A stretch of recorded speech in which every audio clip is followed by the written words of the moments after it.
All right, I declare open this hearing of the Economics Legislation Committee into the 2026-27 budget estimates. I begin by acknowledging the traditional custodians of the land on which we meet today and pay my respects to their elders past and present, and extend that respect to Aboriginal and Torres Strait Islander peoples here today. The committee is due to report to the Senate on Tuesday the 23rd of June 2026. The committee has set 12th of June 2026 as the date by which senators are to submit written questions on notice, and 24th of July 26 as the date for the return of answers to questions taken on notice.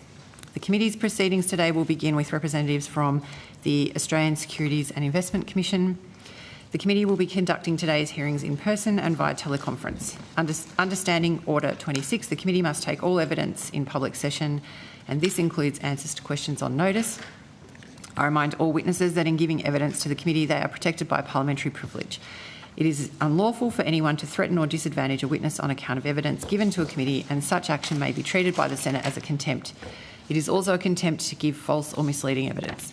The Senate has endorsed the following test of relevance of questions at estimates hearings. Any questions going to the operations or financial positions of the departments and agencies which are seeking funds in estimates are relevant questions for the purposes of estimates hearings.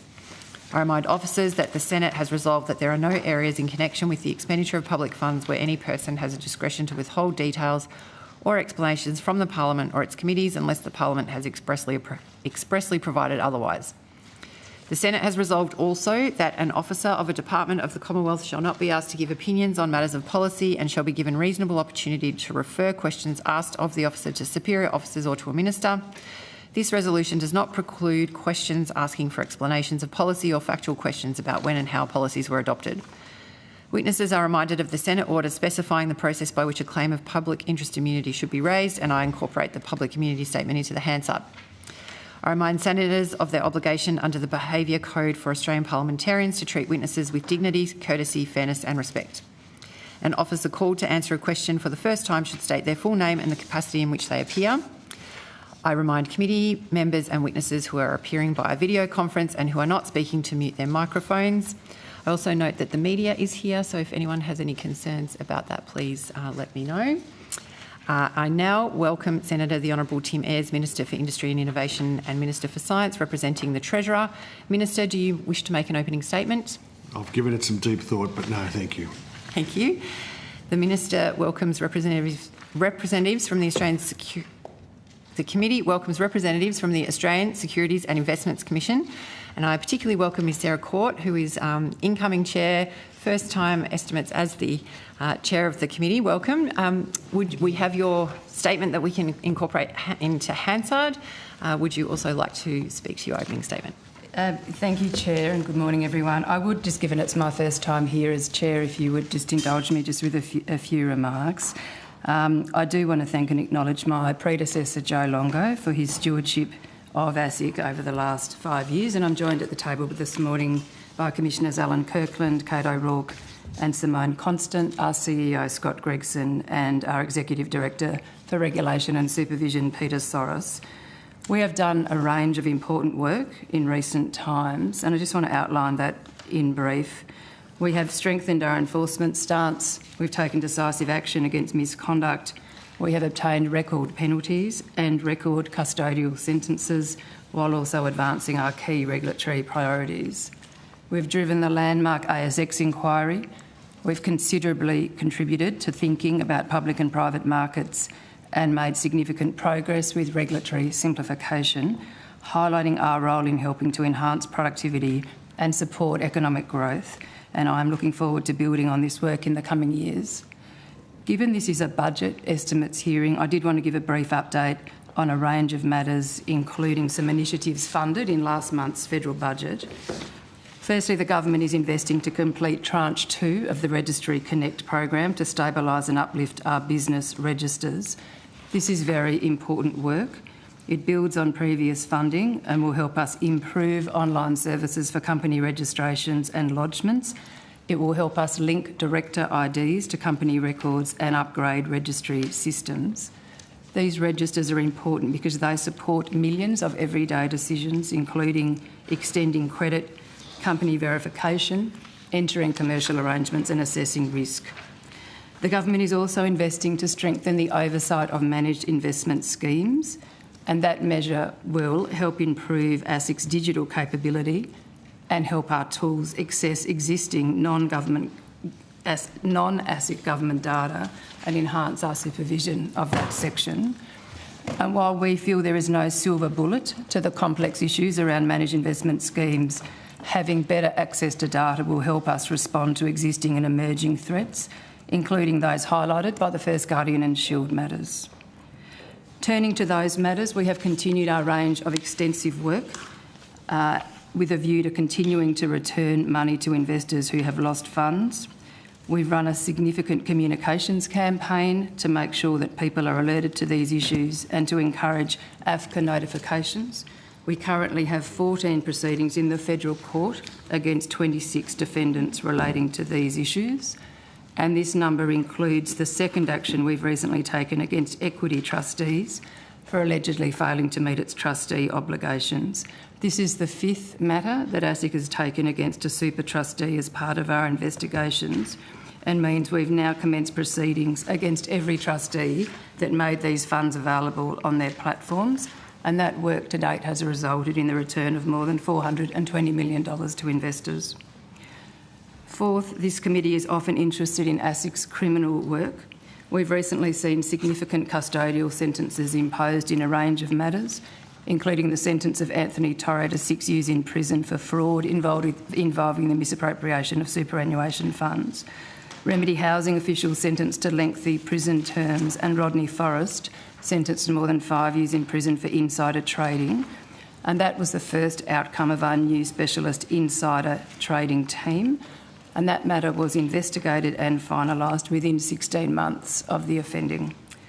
Finally, and I'm sure we'll be talking about this this morning, Chair, we have commenced an investigation into allegations about the conduct of several registered company auditors at KPMG that came to light after whistleblower claims were first aired in the Parliament.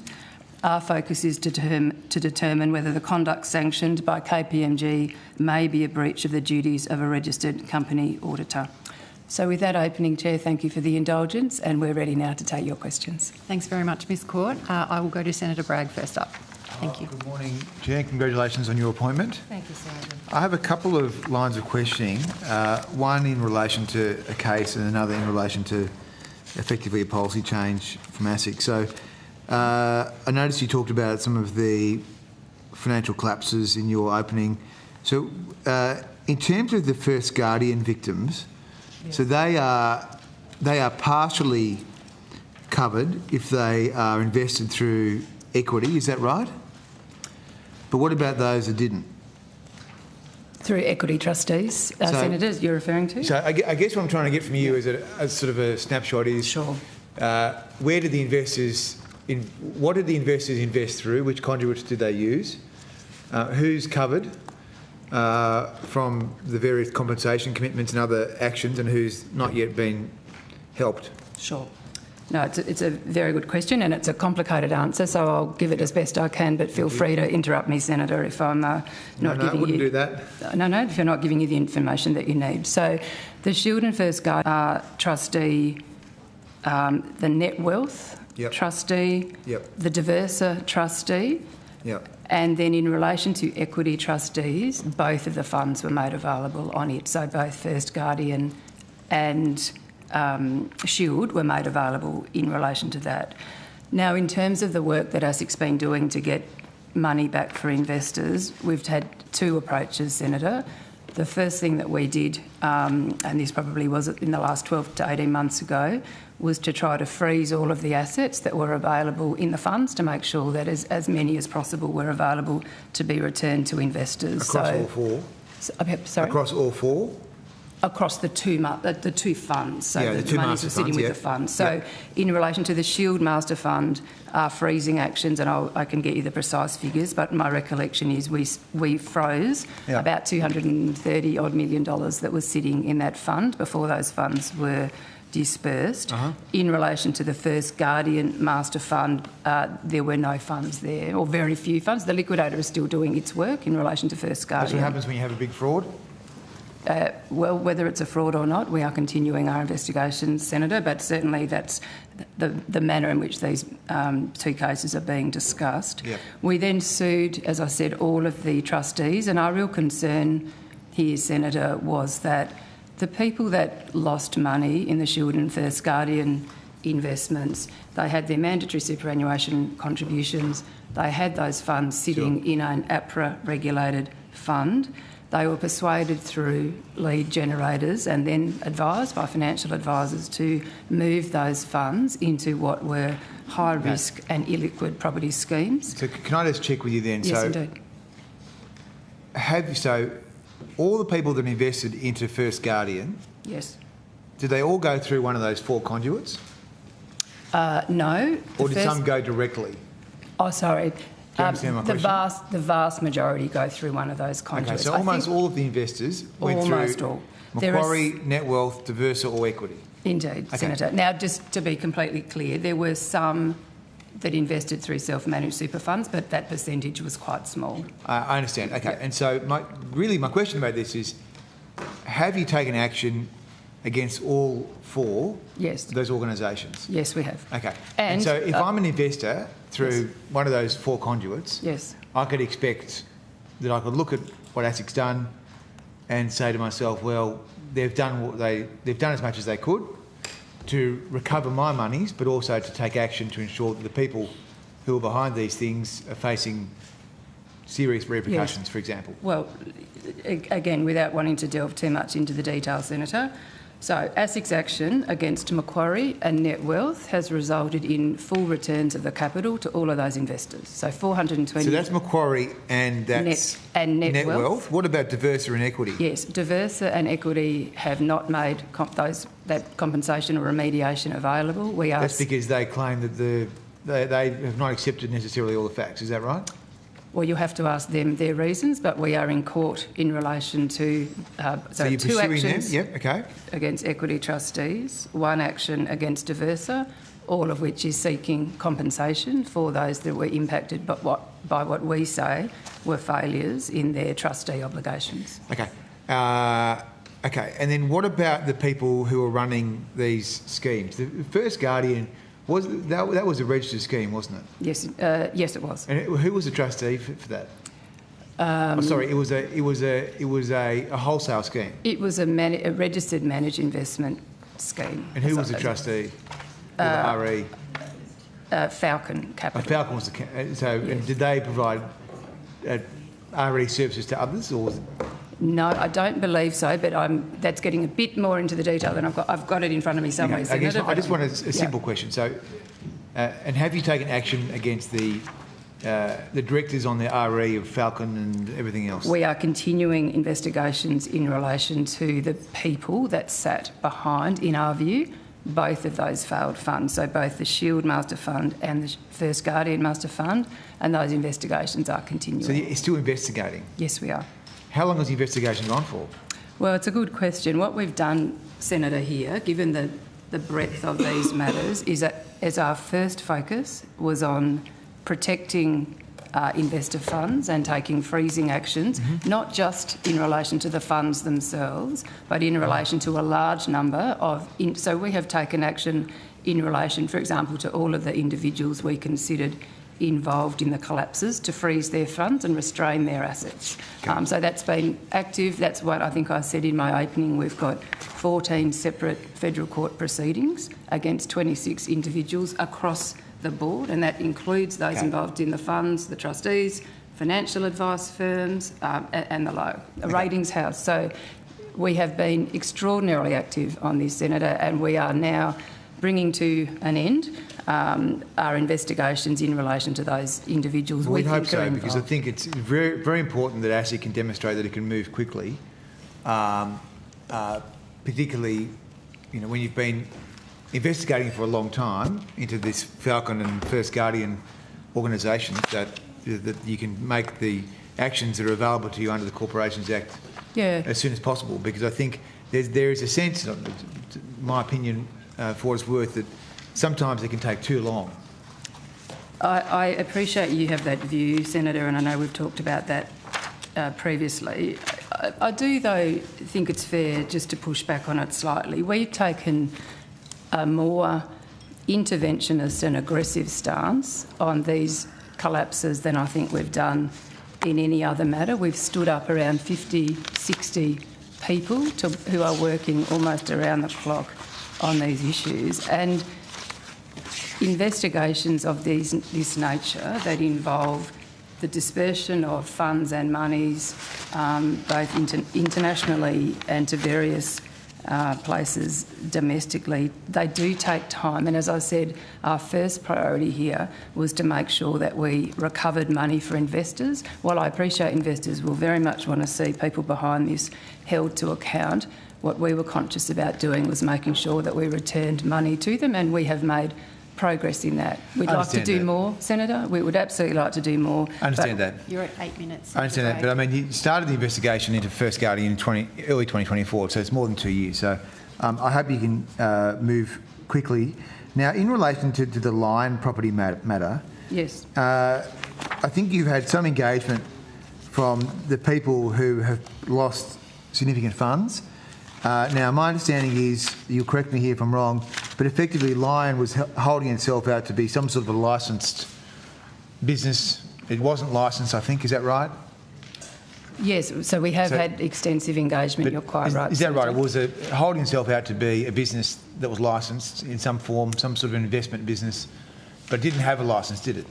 No, and Okay. I don't know that it's right to say, Senator, that it was holding itself out to be licensed. For example, it didn't make representations, as I understand it, on its website to say we're licensed when it wasn't, indeed. But as you say, Lion never held an Australian financial services licence, and as I understand it, its marketing was conducted predominantly through social media, mainly Facebook, and the people that invested money in Lion, as I understand it, largely went through that means. So there was no financial licence, there was no lead generation, there was no financial advisors involved, as I understand it, in the Lion property group. So I guess one of the issues is that that may be your very well-informed position, but I don't think that's the position of hundreds of people who invested in this, thinking it was a licensed investment company, to use plain language, and they thought that they were investing in an organisation or through an organisation where there would be some protections for their money. I mean, I think people expect, as we've discussed many times before, that in a country like Australia, that if people invest in an organisation that looks like it's licensed, then they would expect that the normal rules would apply if things go wrong. In the cases that there are frauds like this, which have been alleged to have been undertaken. And so the claim against ASIC from a large number of the Lion property investors has been one of defective administration. Now, I understand that ASIC itself cannot issue any orders or instruments under the defective administration arrangements. But, I mean, if ASIC does undertake defective administration, if it does, it can be covered by the DDA, can't it? Yeah, there's a lot of different topics that you're putting into that question, Senator, with respect. So There may be.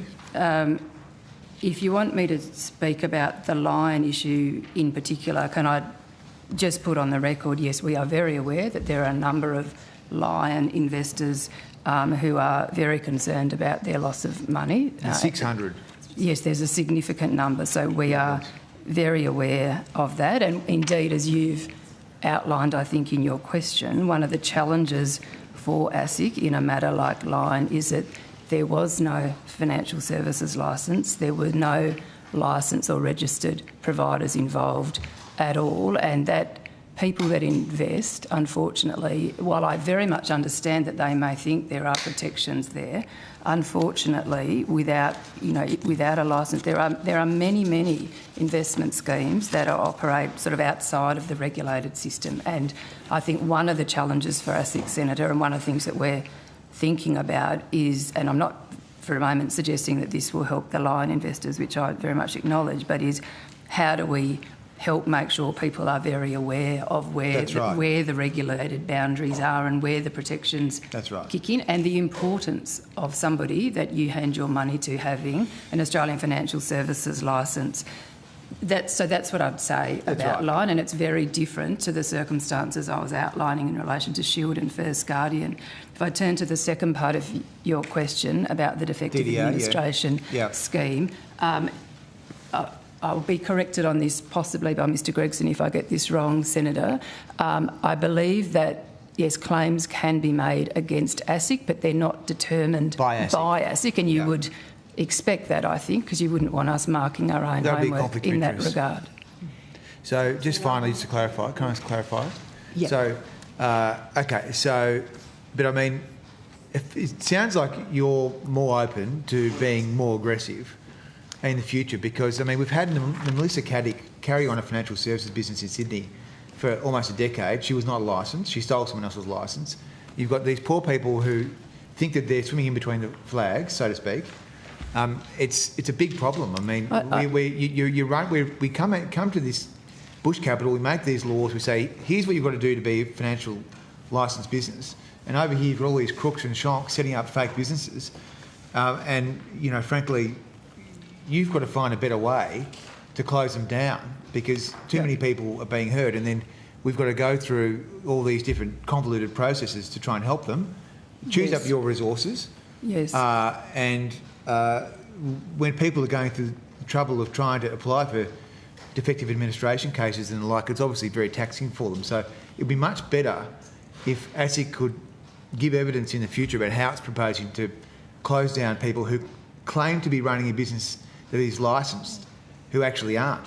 Yes. Well, I know we're at time, Chair, but I do, if I could just be given a minute or two just to respond, Senator, because I think you've raised you've raised a very important point, I think. And when you and I and you and ASIC have previously discussed these issues, I think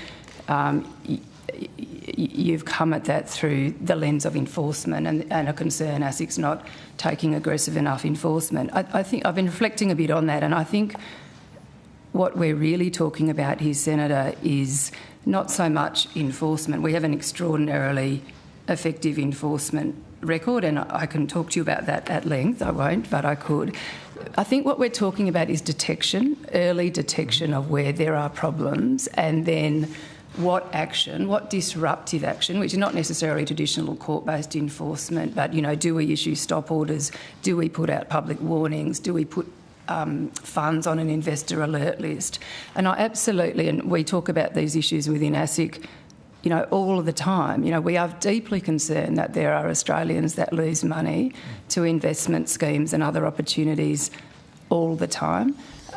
We are very open to any suggestions or information about how we might do that better. But this is a fine line, Senator, because many people make a lot of money and do very well out of these kind of schemes and funds as well. And we have to work out, you know, how quickly does an agency like ASIC intervene? You know, sometimes when we intervene too early, and they're the matters you don't hear complaints about, then investors are very concerned with the action that we've taken, because they feel that we have shut down an investment opportunity that they were very happy with. So I'm not defensive at all. I think the points that you make are valid. I know you've been making them for a long time, and I just assure you we are working hard to bring our data together, bring our intelligence together, and yes, take perhaps a more interventionist approach to shut things down at an early stage. But I just want to be open that I do have a slight concern that you'll then start hearing concerns about ASIC being too activist and closing down things that people don't want us to. So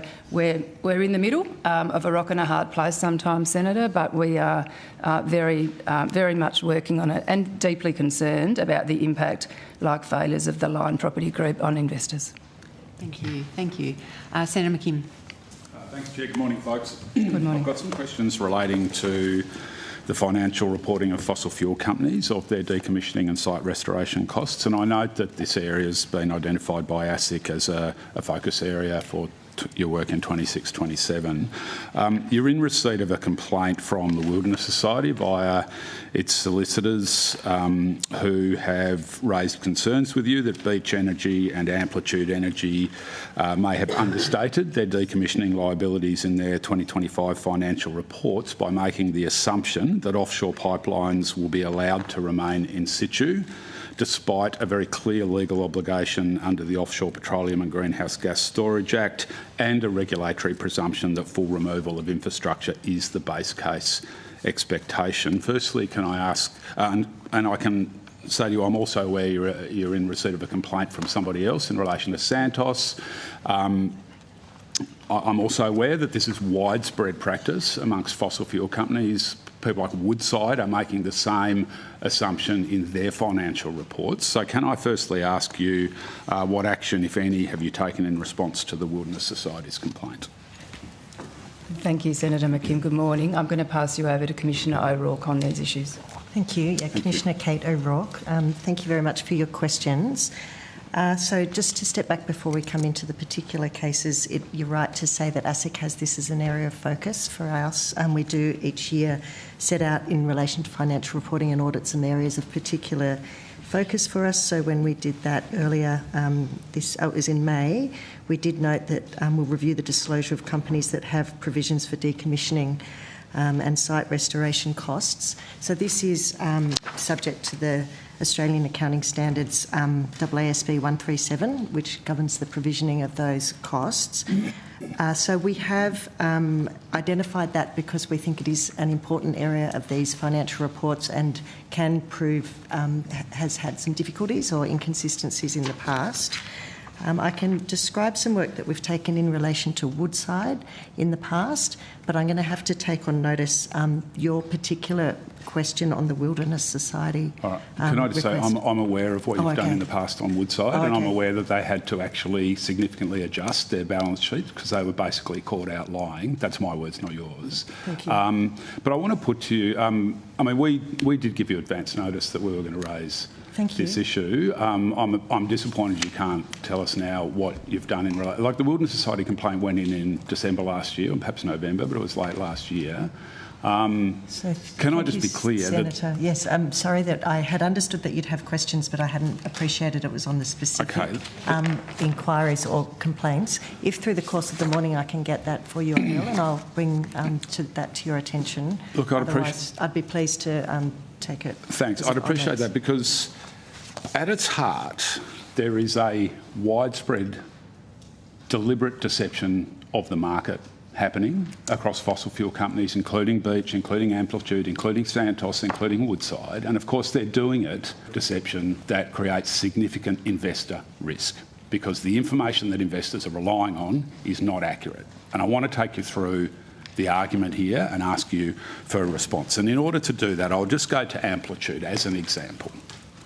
Amplitude stated in their 2025 annual report that offshore pipelines constructed of steel and concrete have been assumed to remain in situ where it can demonstrate, and I'll quote verbatim, that this will result in a net environmental benefit compared to full removal and where regulatory approval is anticipated to be obtained. Now, subsequently in its annual report, and I want to quote again, same annual report, 2025, Amplitude has supported that assumption by stating this, and again this is a verbatim quote, offshore pipelines that are constructed from steel and concrete have previously been accepted by the Australian regulator to be decommissioned in situ, where it has been demonstrated that this will result in a net environmental benefit compared to full removal. Now, my colleague Senator Whish-Wilson asked NOPSEMA in the 25-26 additional estimates. Senator Whish-Wilson went through some context setting, including raising the complaint to you from the Wilderness Society, and asked NOPSEMA a very simple question: has NOPSEMA accepted any environment plans that would allow the in situ abandonment of pipelines? NOPSEMA answered very clearly, no. No, they have not accepted any environment plans that allow for the in-situ abandonment of pipelines. So when Amplitude is informing its investors that, and I quote, offshore pipelines that are constructed from steel and concrete have previously been accepted by the Australian regulator to be decommissioned in situ, they are lying to their investors, and NOPSEMA have put the lie to Amplitude's claim. Does that concern you? Thank you for bringing the particulars of that complaint to our attention in this setting. And like I say, I'll have a closer look outside this hearing to see if we can provide anything in addition. So I think I can just reiterate ASIC's interest in this as an area of important disclosure. That's why we've chosen it as one of our areas of focus. It is important that people understand the costs, and as you point out, they can be very significant if there does actually have to be decommissioning and removal. I know you said you're familiar with it, but just to note, we did, after inquiries from ASIC Woodside Petroleum, did provide an additional $239 million for restoration costs in 2022. So there is a lot of expense at stake here. There is. So I'd acknowledge that, and it's an area of focus for ASIC. Thank you. But it's also an area of significant potential risk for investors, is it not? The importance of disclosure is for investors and for the integrity of the market. And given Woodside had to significantly readjust its balance sheet in response to previous work that ASIC did, fair to say that given the widespread assumptions that are used by fossil fuel companies to underpin their financial reporting, that is an assumption that some infrastructure will be allowed to remain in situ, that would constitute, if that was an assumption, potentially significant financial risk for investors, would it not? I think you can see that we've had this area of focus in the past, noting that the Woodside outcome that we've just discussed, and we've just announced it as an area of focus for our upcoming financial year. So we will be looking carefully at this issue, and I agree that part of the reason and the impact of that will be for investors and for the companies. All right. So you've said you'll be looking at this issue. Will you looking at this issue include a consideration of whether the assumptions that are underpinning those provisions that are widely used in the fossil fuel industry, and those assumptions again are that some infrastructure will be allowed to remain in situ? So, will your work assess whether those assumptions are supportable and whether that reporting would constitute a material misstatement under accounting standards, including AASB 137, which is the standard that you've identified as the benchmark for you? Yeah, so when our financial reporting work, through which we survey a large number of financial reports lodged with us, includes, so we sample that, and I think last year we looked at 120 financial reports. So as part of that review, part of our work by our team does include assessing assumptions made in relation to important provisions and or important elements of the reports. So that can and does form part of the work that ASIC does as part of our financial reporting surveillance. I mean, we're talking about significant assumptions which underpin potentially significant movements in companies' balance sheets here, right? So as you've pointed out, Woodside had to revise upward by $239 million its liabilities after you raised concerns with them in 2022. There's over $65 billion worth of decommissioning facing Australia's offshore oil and gas sector. I mean, the potential for investors to be misled here is not only significant in terms of the likelihood of the misleading happening, but it is like a material misleading, isn't it, given the amounts of money that were potentially material misleading, given the amounts of money we're talking about? Yeah, no, and I think, as I said, we have our approach is to sample a subset of, there's a lot of financial reports that are lodged with us, and we certainly do not review all of them. We review a sample of them. We take action in relation to some of them. We've described one of those actions in the past, and I can take you to other actions, not in relation to this issue, but restatements that we've seen. So our work is aimed to identify areas of concern, to take action appropriately, infringement notices, restatements or otherwise, and thereby demonstrate to others the way that we understand the requirements to apply. So I guess I'm responding to the question about whether we'll be looking at all of them, and I think you weren't asking that, but just to say we sample and we take action. Well, Yep. I'd like to suggest that your review sampling includes Beach, Amplitude, Woodside and Santos, but I want to make it very clear this is a widespread practice. I'd say that because we've identified this particular type of disclosure, namely decommissioning and site restoration costs, we would naturally choose some who have that provision in order to effectively test that as one of our areas of focus. I've got another line of questioning on this that I'll have to come back to, but just finally for this tranche of questions, when you receive a complaint, and I've raised the complaint from the Wilderness Society via their legal representatives to you late last year, what they got back was just an acknowledgement very soon after their complaint. They've heard nothing from ASIC since then. How do you keep complainants in the loop about what, if any, action you are taking? Sure. Because it strikes me that 6 to 8 months of radio silence from ASIC when they've raised a potentially very significant deception of investors is strange. Yeah, no, I think that's a fair comment and question, Senator. So we have really tried to make an effort to uplift our engagement with complainants, particularly those that have sort of particular industry expertise or knowledge. So in the past, we've had concerns raised with us, for example, by industry associations who've taken the time to refer matters to us, and we've had similar feedback to that which you've outlined, in the sense that it sort of goes into an ASIC black box. And while there may be work going on behind the scenes, I very much accept that we need to be very much more proactive in engaging with people. So I'm a little surprised that the Wilderness Society hasn't received something more comprehensive back, but can I follow that up for you? And just to echo Commissioner O'Rourke, we were aware of some of these questions, but I'm sorry we haven't been in a position to answer on that Wilderness Society complaint.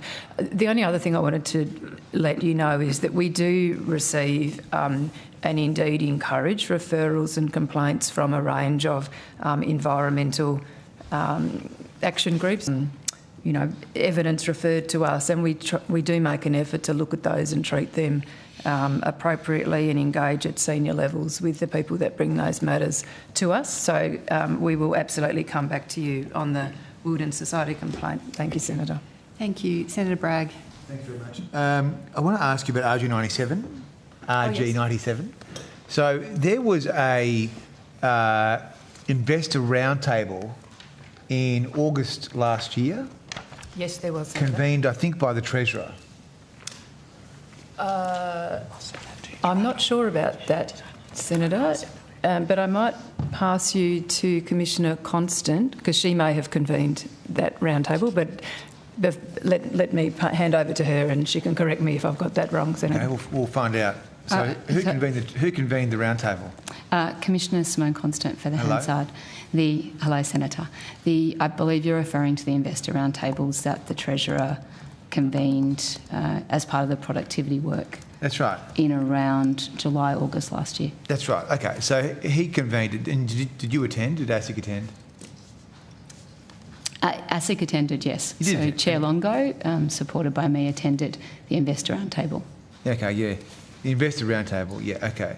And then who else attended? Oh, that will need to be a question for the Treasurer or Treasury, but there were many parties in the room that day. There were some representatives of banks, super funds, industry associations and regulators and members of government. So super funds were there, yeah? There were, and international investors as well. Great, okay. So basically, you have a round table. The former Chair Longo attended, did he? Is that right? Correct. Okay. The super funds are there, there are other people there, the Treasurer was there, and no one else from ASIC went? Actually, I'll need to check that. I can confirm I was there and Chair Longo was there, but we may have had some members of management executive there. I was there. Oh, you were there? I was certainly there. Sorry, I misunderstood you. Yeah. So you were there. Duty disclosures.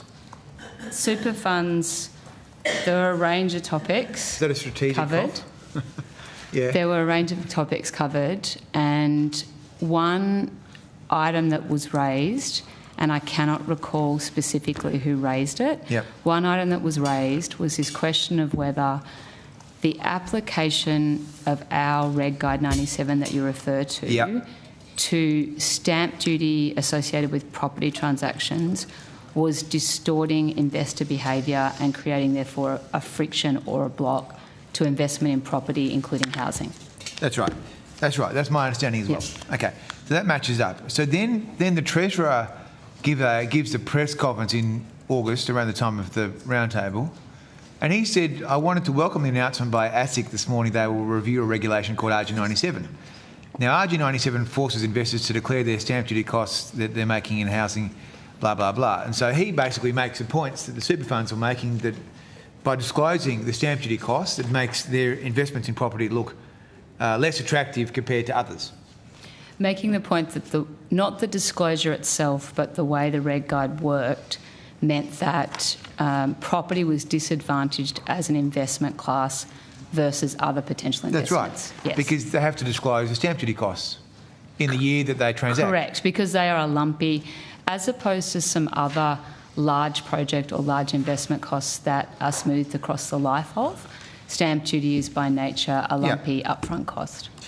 And they're complaining about this because they want to buy more houses, they want to invest in housing more. The complaint was that it distorts behaviour because when it flows, and we got behind that, which no doubt you'll want to hear more about to understand how, but it distorted investment in property by making it look artificially less attractive on a fees basis when you think about the whole of life costing and investment return. Yeah, and so ASIC, I mean, as you know, I've had disagreements with ASIC over the time. It's probably healthy in a democracy, but then ASIC published some internal papers about this proposal.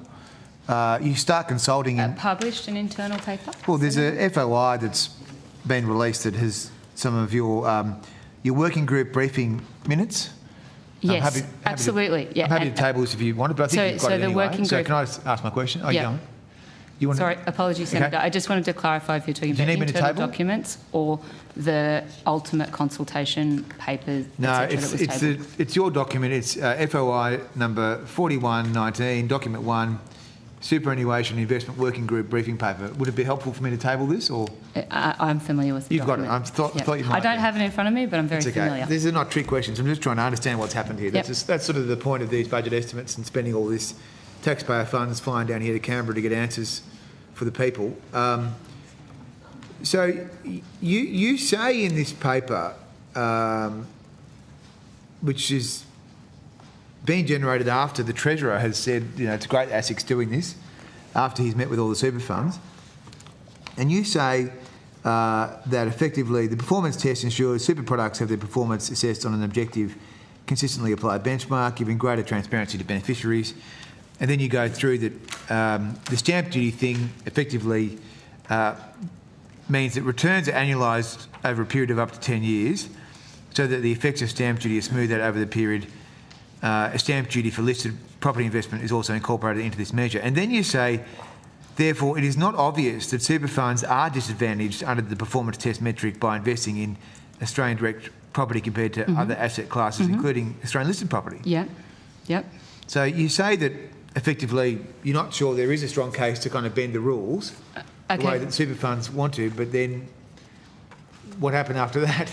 Okay, so Senator, I would say firstly, it's not about bending the rules. So for us, it's Well, about... that's your interpretation. Is yeah. our product disclosure guidance, our reg guide, distorting behaviour? Secondly, that's absolutely correct that was, of course, the first working group paper. That was the assumption about the application and flow into the performance test that we were making. When we dug into this with APRA, that was actually less clear, which is something that emerged. APRA were members of the working group we convened, which was obviously incredibly helpful. We had a range of government and other agency members. Actually became clear that that wasn't entirely correct. There were ways in which, because the performance test hinges in some parts on our definitions that flow from Reg Guide 97, there was some impact on the performance test. But I'd also encourage you to step back and also understand this was not only about the performance test. The question we were asking at those working groups, and we had around 15 or more representatives attend them, was how is this creating a distortion? Is this creating a distortion, and how? And the one thing that did come through that all parties could see was possible. Now, not all parties agreed it was distorting their investment decisions, but all parties explained, or all industry parties agreed was possible, was actually the way it flows into a comparator tool, the ATO super comparator tool, and the fees and cost line. And because that goes over a certain time horizon in terms of performance, it was disadvantageous to property versus other large investments, such as maybe infrastructure or private equity, for example, that you had this lumpy upfront. I understand that. Okay, so it is interesting. So, but effectively, okay, so then what you're saying is that the statement that was made in the initial working group briefing paper, you then changed your mind effectively, and then in May this year, May the 1st? May the 1st. May the 1st, about a month ago, ASIC announced the stamp duty disclosure changes, which completely repudiate what you said before, and you're now allowing the super funds to incur stamp duty costs when they purchase Australian houses, but then disclose them over 7 years, not over 1 year. So effectively then giving them an advantage, or effectively you've now changed the rules to promote their kind of wish that they would be able to not disclose their fees and charges in the year in which they incur them and spread them over 7 years. So that's what's happened, isn't it? So, Senator, I'll respectfully disagree. It wasn't about. You explain to me it how wasn't it works about any wishes, but more importantly to the substance, no, it's consistent with what I said. So what I explained. Well, how does it work now? What I explained is that all investor industry representatives agreed that when you flow these transactions through the comparator tool, which runs across that 7-year period, there would be an element of distortion. And therefore, if you were working in a super fund or an investor where this was a really important element in terms of how they thought about their performance, and allocation of investment capital amongst investment teams was based on fee outcomes as opposed to the performance test, so fee outcomes as advertised, then this would change behaviour. So what we changed, we did not change the law. What we adjusted was the instrument. It was the instrument that flows and matches to our reg guide, so that it is smoothed over 7 years. It is absolutely disclosed. It is absolutely included as a transaction cost. This is very confusing. I'm just trying to get some clear answers. So, under the old system, you disclose your stamp duty in the 1 year, the year it occurred, right? Under the new system, you disclose it over 7.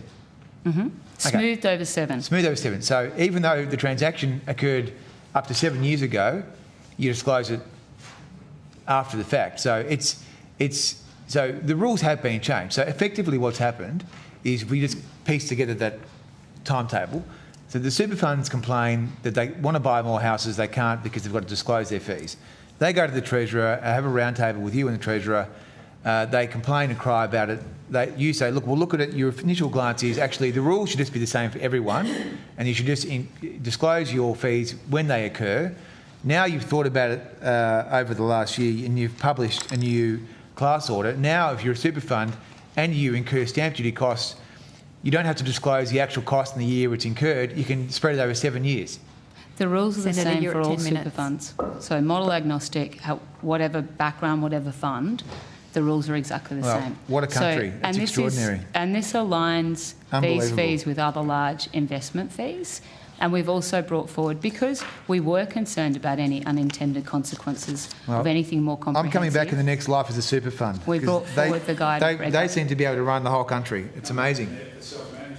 Thanks. Well, it applies to everyone. They can do whatever they want. They can write the rules. Thanks, Senator Bragg. What a country. Senator McKim. Thanks. Just a few further follow-ups. Firstly, have you been able to source any information I've about asked for the witness? report and the complaint to be sent to me, but I have not yet received it. So No worries. Senator. So if you could just provide that on notice, I will, if yep. you're able, and also whether you're, if you are investigating the complaint from the Wilderness Society, whether the scope of your investigation would catch the auditors as well as the particular companies, Beach and Amplitude. And can I just on that point out that so the auditors of both of those companies were EY. Okay. The audit sector has been engulfed in rolling scandals for a couple of years now. I mean, the PricewaterhouseCoopers matters were exposed at length, including by the great work done by my colleague, Senator Pocock. We've got KPMG currently embroiled in an absolute scandal now. We've got EY signing off on clearly dodgy financial reports from Beach and Amplitude. And I do note that EY are also the auditors for Santos, that you've also received a complaint about the way that they are reporting their offshore decommissioning liabilities, and that Woodside, who we've already discussed, had to readjust their balance sheet, of course, uses PwC. Now, thank you. I'd be happy to take that aspect on notice as well. so if you could, on notice, come back whether any work that you're doing would be broad enough in scope to catch the auditors, and I do note that that was a part of the request that was made. Thank you. Made of you. I wanted to go in detail. I dealt with sort of Amplitude's claims in my previous questions.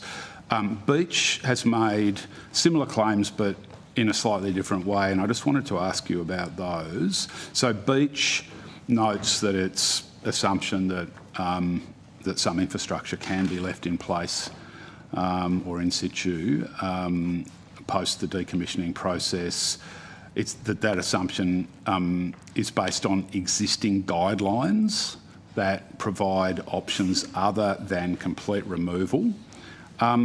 Is ASIC aware of any guidelines anywhere that provide options other than complete removal? Because the base assumption is very clear in the Act, and the government has actually put out a discussion paper on these matters that again reiterates that the base assumption is contained in the Act, and that discussion paper does not propose in any way to water down that base assumption. So is ASIC aware of anywhere in whatever existing guidelines might be, that's the words that Beach has used in its 2025 annual report, that provide options other than complete removal? So thank you for your question, Senator. So based on the information that I have with me here, I'm not aware of any such guidelines, but of course, if anything is within ASIC's knowledge, we'll correct that on notice. All right, thanks. And in regards to EY, if you could on notice specifically respond to this question.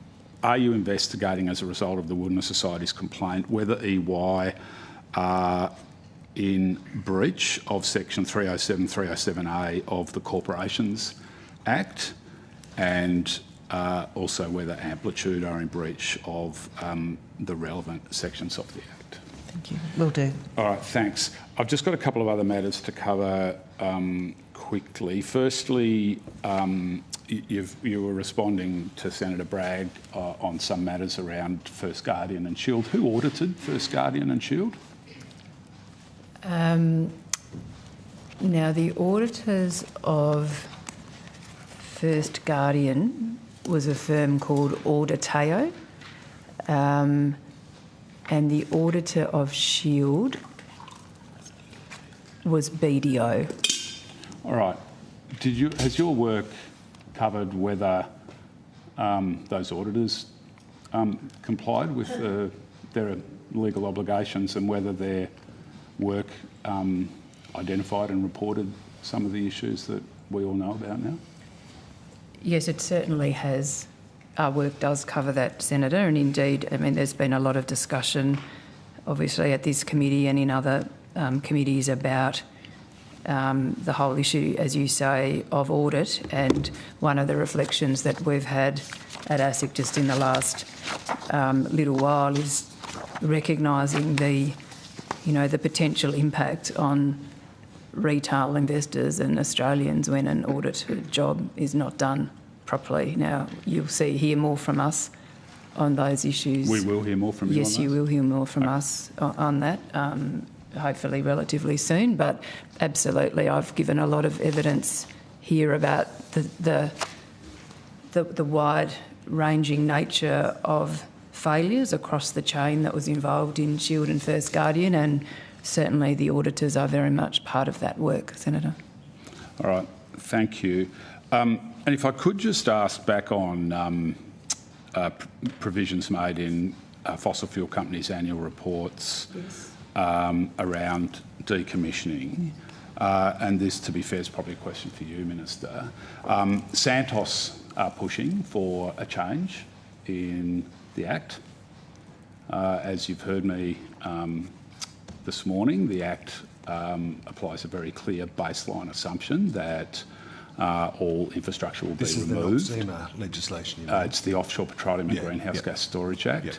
Provides a very clear base case default assumption that all infrastructure will be removed, that is, none will be left in situ after projects have been decommissioned. Santos, of course, doesn't like that, and they've been public that they are asking for a change to that default assumption. Are you aware of that? I mean, your government is basically a political shield for the fossil fuel sector in this country. Are you, and you've previously argued that fossil fuels are not a moral issue. I noted that a few weeks ago. I mean, I just want to completely disagree with you about that, because when the future of humanity is at stake, it absolutely is a moral issue. But leaving that aside, are you aware of any moves by Santos, like they've been public about this, but are you aware of any moves within government? Have you heard from Santos about their plans to have Labor water down those base case assumptions? I think there's three questions that sit inside that, Senator McKim. The first is a pejorative and silly one, which goes to the government's approach broadly to these questions. It is utterly out of scope for these estimates and reflects the kind of slogan-driven, vacuous approach that underscores your position. And in order to facilitate the sort of smooth running of the rest of these estimates, I'm sure the Chair would be glad to hear. I don't intend to take you through what was a very good discussion in the Newcastle Herald. That's morally okay to keep cooking the plant, mate. Like, I honestly don't think that's what the headline would have conveyed. I think okay to keep cooking a reading through of the paragraphs in there would have made it very clear. So I look forward to a discussion with you about that in some other place. All right, good. The second proposition also sits outside of this estimates, which is what is the government's overall approach on these questions? And I'd be delighted to see you, or Senator Chisholm would have been delighted to have you ask these questions. I don't know whether you did in former consultant to Santos in resources estimates. He used to work for Santos, mate. We know where he comes from. Senator McKim, the problem with your approach is, as always, when there are different views, the sort of facile purism means that you cannot see that there are legitimate alternative views on some of these questions. You must always attribute some venal motive to it, and that weakens your argument. But you still want to keep doing it. All right, let's get to the point. The third question, I think, does go to the responsibilities that the Commission has in this area, and it is, I think, true that when these kind of projects happen, there is a large upfront cost, and that at the end of the project there is also a large capital cost. And it is very important from, as you've highlighted the questions around investors and what disclosures are made to investors. But there are also other important public policy reasons, including environmental reasons, why it is very important that those be reflected accurately in companies' accounts, because of how they would then make provision for and have the smooth operation of decommissioning activities. So I've heard Commissioner O'Rourke's account of this, and the focus work that the Commission is going to do on that particular set of issues, and I welcome that. Well, that was a 5-minute diatribe that didn't answer the question. I asked you whether you're aware of Santos making any representation to government to have the current base case assumptions, which are very clear, watered down, because they've been public in their intent to do that. To be fair, Senator, that diamond of a question was obscured with a whole kind of verbiage around it. The answer to that question is no. I'm not aware of that happening. Will you take on notice whether the government can provide any further? Yeah, I can take it on notice in terms of this portfolio. I imagine that you asked similar questions in DISA and NOPSEMA estimates. All right, thank you. You're at 10 minutes. Do you want to wrap up? No, I've got another topic, but I'll have a chat to my colleague about that. Senator Namatjima Price. Thank you very much, Chair. My questions relate to small business insolvencies. Thank you, Senator. All good to go. Good morning. Great. Thank you. ASIC data shows insolvencies increased from 4,912 in the 2022 financial year to 14,722 in the 2025 financial year. That's a fairly dramatic increase within a 3-year period. Is that the highest annual figure recorded in ASIC's current insolvency statistic series? Thank you, Senator. Commissioner O'Rourke will answer questions on this for you. Yeah, thank you very much, and thank you for your interest in both this topic and our data that's relevant to it. So I don't have that 3-year comparison. I've just got the annual one, and confirmed that for the first 9 months of 25-26, our insolvency statistics showed 10,613. So I think it's maybe not the same figure, but consistent with your observation about it being a high number. But we do see that as being 2.5% lower than the 10,880 companies recorded for the same period a year ago. So is that it's important to know what the denominator is, like how many companies there are, so that number doesn't stand alone. What proportion of our business community is that? And because the size of that business community, the number of companies is increasing, that proportion is actually dropping. So it may be, the number you quoted may well have been the highest overall number, but as a proportion, I believe it was during the GFC we reached the highest proportion. We're not at the highest proportion now. So we've got the ratio of companies entering external administration up to 31 March 2026 is slightly down, 0.40%. Forgive me, it wasn't the GFC, still well below the prior peaks in 2011-12 and 2012-13, which were 0.56% and 0.53% respectively. Okay, thank you. I mean, ASIC often points to insolvency rates relative to the total number of registered companies, but small business owners obviously, don't experience insolvencies as a ratio, do they? Of course. Each one is a very significant event in that business and those people's lives, absolutely. So ASIC does accept then that the human impact remains significant regardless of the statistics represented. So what factors does ASIC consider have driven this increase?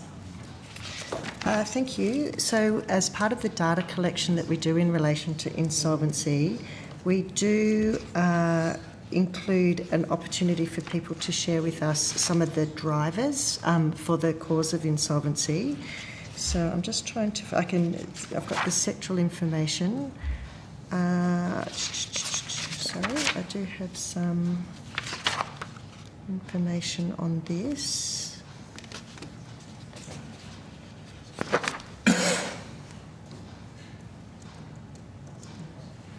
Forgive me, I think I'm going to have to take it on notice, but we do, because of the way we collect our data, we do give people an opportunity when sharing the unfortunate information about the insolvency with us to identify cash flow issues, other things that might be, and I'd be very happy to share with you on notice what some of those drivers are. Forgive me for not being able to find it immediately. That would be very helpful, thank you. And just in relation to my last question, I suppose I'd like to understand at what point does a sustained period of around 15,000 annual insolvencies cease to be a post-pandemic normalisation and become a structural concern?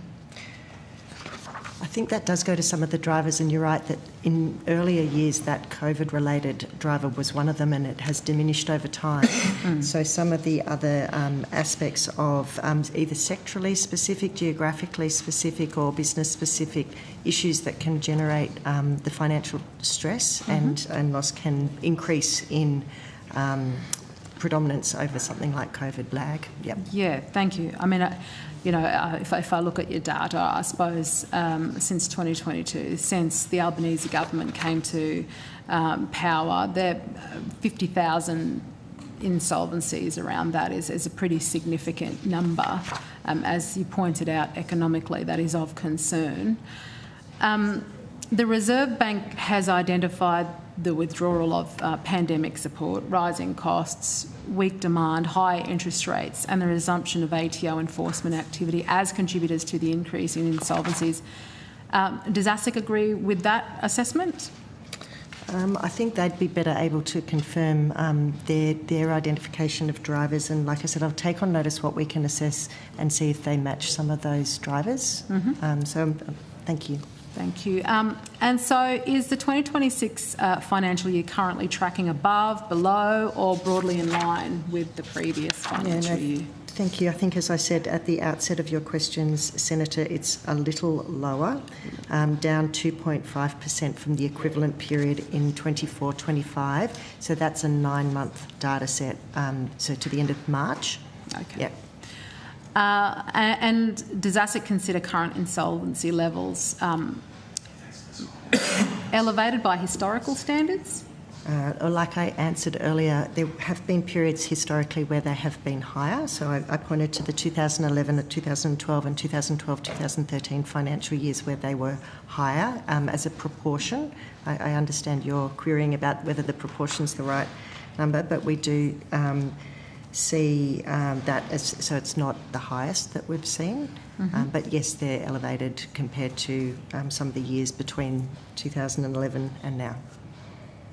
But as a ratio, not a raw number.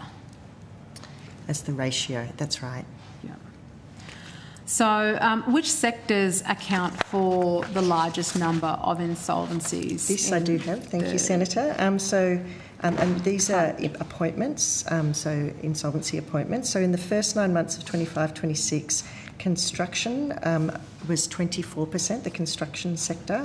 Accommodation and food services, 15%. Other services, so that's bundled in there, 10%. Retail trade, 7%. And then professional, scientific and technical services, 7%. So that's for the first 9 months of the financial year we're in now. construction sits at number 1 then? That's correct, 24%. And hospitality at number 2? Hospitality including accommodation, so it's accommodation and food, yeah. Well, it's no wonder it's difficult to get homes constructed under this government, I suppose.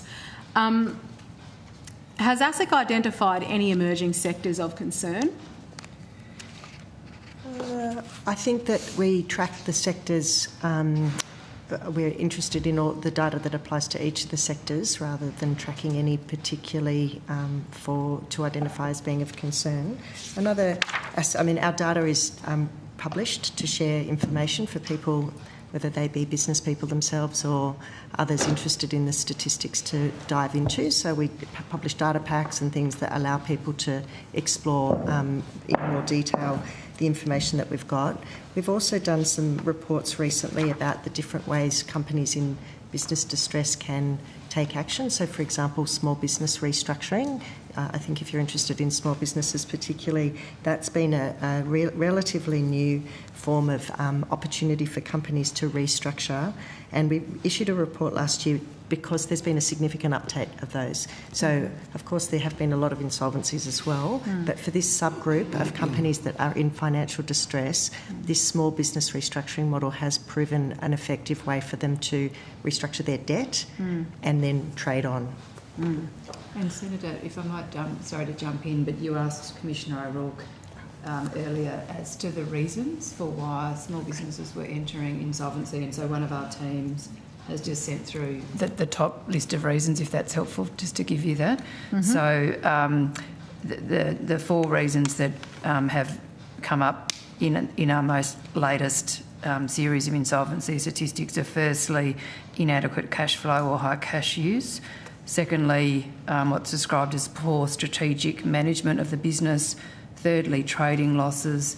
And fourthly, poor financial control, including lack of records. So those are the reasons that the small businesses themselves have identified as to why they've entered into insolvency. You're at 10 minutes, Senator. Okay, I'll just ask one more question and then... has ASIC observed any change in the profile of businesses entering external administration compared with pre-2022 levels? I think there's different ways by sector, by size.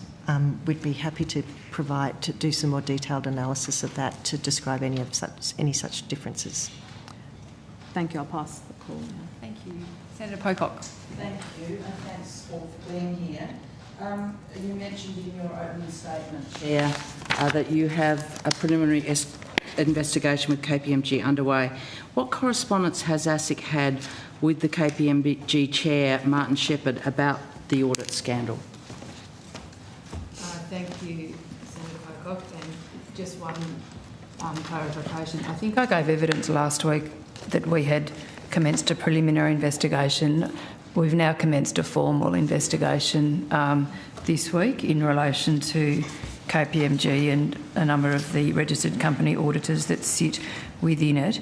Now, in terms of the correspondence that we have had with Mr Shepherd or with KPMG, there has been a significant amount of interaction between ASIC and KPMG at the most senior levels, and also, Senator, some meetings in terms of the actual dates and the number of letters, if I could take that on notice. But I can assure you that ASIC has been engaging proactively with KPMG and that level of engagement has intensified.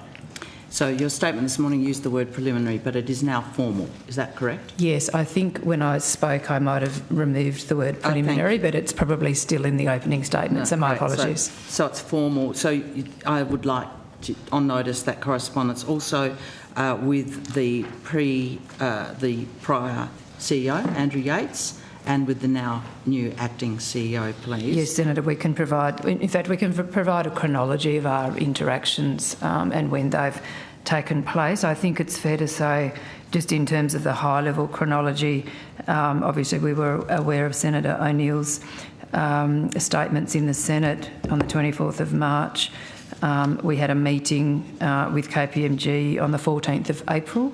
That was prior to an investigation commencing. We then commenced a preliminary investigation on the 21st of April, so we had a look and think about that information. Then our preliminary investigation commenced. We received information from KPMG on the 29th of April, which alerted us to the fact that there were some individuals that were being investigated by KPMG, including 3 registered company auditors that it was proposing to sanction.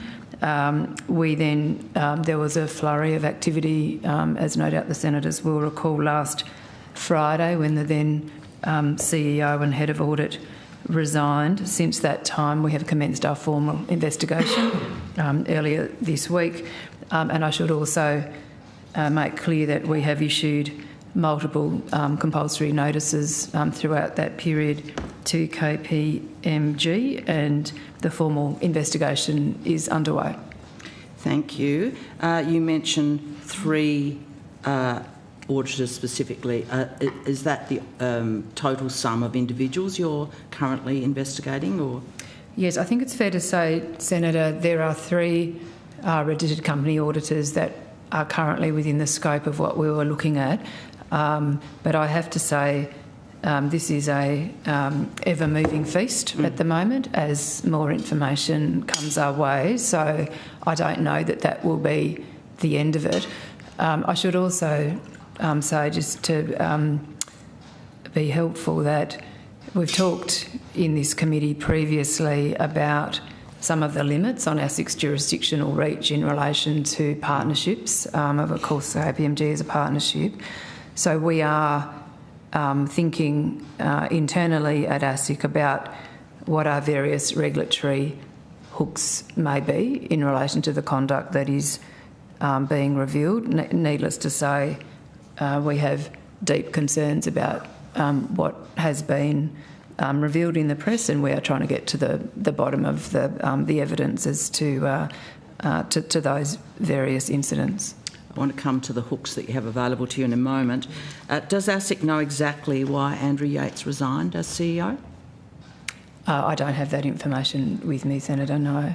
What powers do you have to take action against any KPMG partners involved in this scandal? And I'm recollecting the previous chair's statements about the capacity of ASIC to regulate just a sliver, were his words. Are we still in that regulatory no man's land? Can you reflect on the levers that are available to you and how you intend to exercise them? Yes, well, as I said, our jurisdiction is available, Senator, only in relation to some individuals that sit within a partnership, and that is people that are registered company auditors, so those sort of senior auditors that sign off on accounts. And they have various professional obligations, and that is our most clear regulatory hook. There may be some other regulatory hooks in the sense that partnerships often have a range of proprietary companies that also sit within them, like service companies, for example. So there may be an option for ASIC to give that some consideration. So were any of the directors that were sitting in relation to those proprietary companies within the partnership, does that give us any broader opportunity? And I should also note, of course, just for completeness, I mean, there are regulators of partnerships, but they are the state-based they're utterly inadequate to the project of regulating these behemoths. And what you're describing is an incredibly complex structure that you have to find your way through to try and find a hook to regulate a multi-billion-dollar operation. These are very large partnerships. Can you refer these partners to the Commonwealth Director of Public Prosecutions for criminal prosecution? I might have to take that on notice, Senator. So our action, I would have to take on notice whether or not the potential contraventions that relate to to registered company auditors are criminal offences. I suspect they're not, but I can take that on notice for you. Thank you. Has ASIC determined if any of these KPMG staff responsible for the scandal are Australian Financial Services Licence Authorised Representatives, AFSL? We do know, Senator, that there are AFSL licence holders, that some of the companies that I referred to a moment ago do hold an AFSL. But I just want to emphasise we are really at the very early stages of looking at what is, as I say, things evolving as we speak. But your powers essentially relate to the pursuit of individuals, auditors. The problem here is a systemic, very large entity for which you do not have powers to regulate or to pursue. Am I right in saying that? I see you nodding. Yes, you are, Senator, as we've discussed before. We think there is a regulatory gap in relation to the ability for ASIC, or any regulator for that matter, to oversee what are, enormous partnerships. And yes, our regulatory hook, for want of a better word, is, as you outlined, it's in relation to those individuals that are registered company auditors. I understand. I want to come to your own relationship with KPMG. I understand that ASIC has at least 9 active contracts with KPMG. Have I got that right? Is that about the right number and at the value of about $3 million? It sounds like you are very well informed, Senator Pocock, but I'm going to pass to CEO Scott Gregson, who has that information. Thank you, Senator. Scott Gregson, Chief Executive Officer of ASIC. The information I have is that we currently have 8 active contracts. 6 of those are for services contracts, 2 for consultancy contracts, and yes, the total of those is approximately $3 million. Does KPMG play any role in audit, internal or other, within KPMG? I know historically they have. Can you give me the historic and the current picture on KPMG's involvement in internal audit or any element of audit? In relation to ASIC's dealings. So I can advise that of those contracts, none involve the company audit areas of KPMG that are in question. In terms of the 8 current contracts, none of those relate to our audit function. I have details of those. I'm going to come to them. How are you managing your active contracts with KPMG given your investigation of them?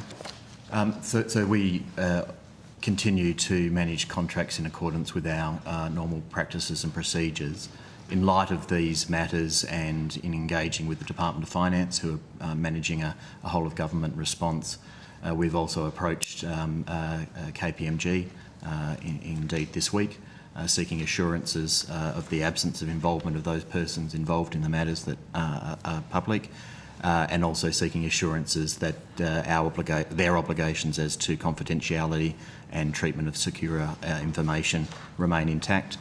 We've had an interim response giving us that confirmation. We're continuing to work with KPMG. Have you sought assurances about the security of all your information, and have KPMG assured you that all of ASIC's information is secure? That's right, Senator. We've sought that confirmation. We've had an interim response giving us that. Interim. What does interim mean? It means that we expect a further, more detailed response next week, but the initial response gives us that confirmation. 2 of your current contracts commenced after ASIC commenced these inquiries after a meeting with KPMG that the Chair mentioned on the 14th of April. One is for a $249,000 contract for digital financial advice, commenced on the 18th of May, and the other is a contract for strategic planning consultation services, commenced on the 4th of May. That's a 2-month contract where KPMG, at least on the surface, are advising ASIC on strategy. What do you say about that contract and the commencement of these 2 contracts after you've commenced and become aware of the very serious allegations in relation to KPMG? Why have you commenced them? And what is this business of strategic advice from KPMG as you are investigating them? Thank you, Senator. So We obviously follow appropriate procurement practices, and they are operated independently of many of our other activities in the agency. That's appropriate under procurement rules. In relation to the two matters you referred to, and your information is correct, that's publicly published. The 4th of May in relation to support is a fairly small contract.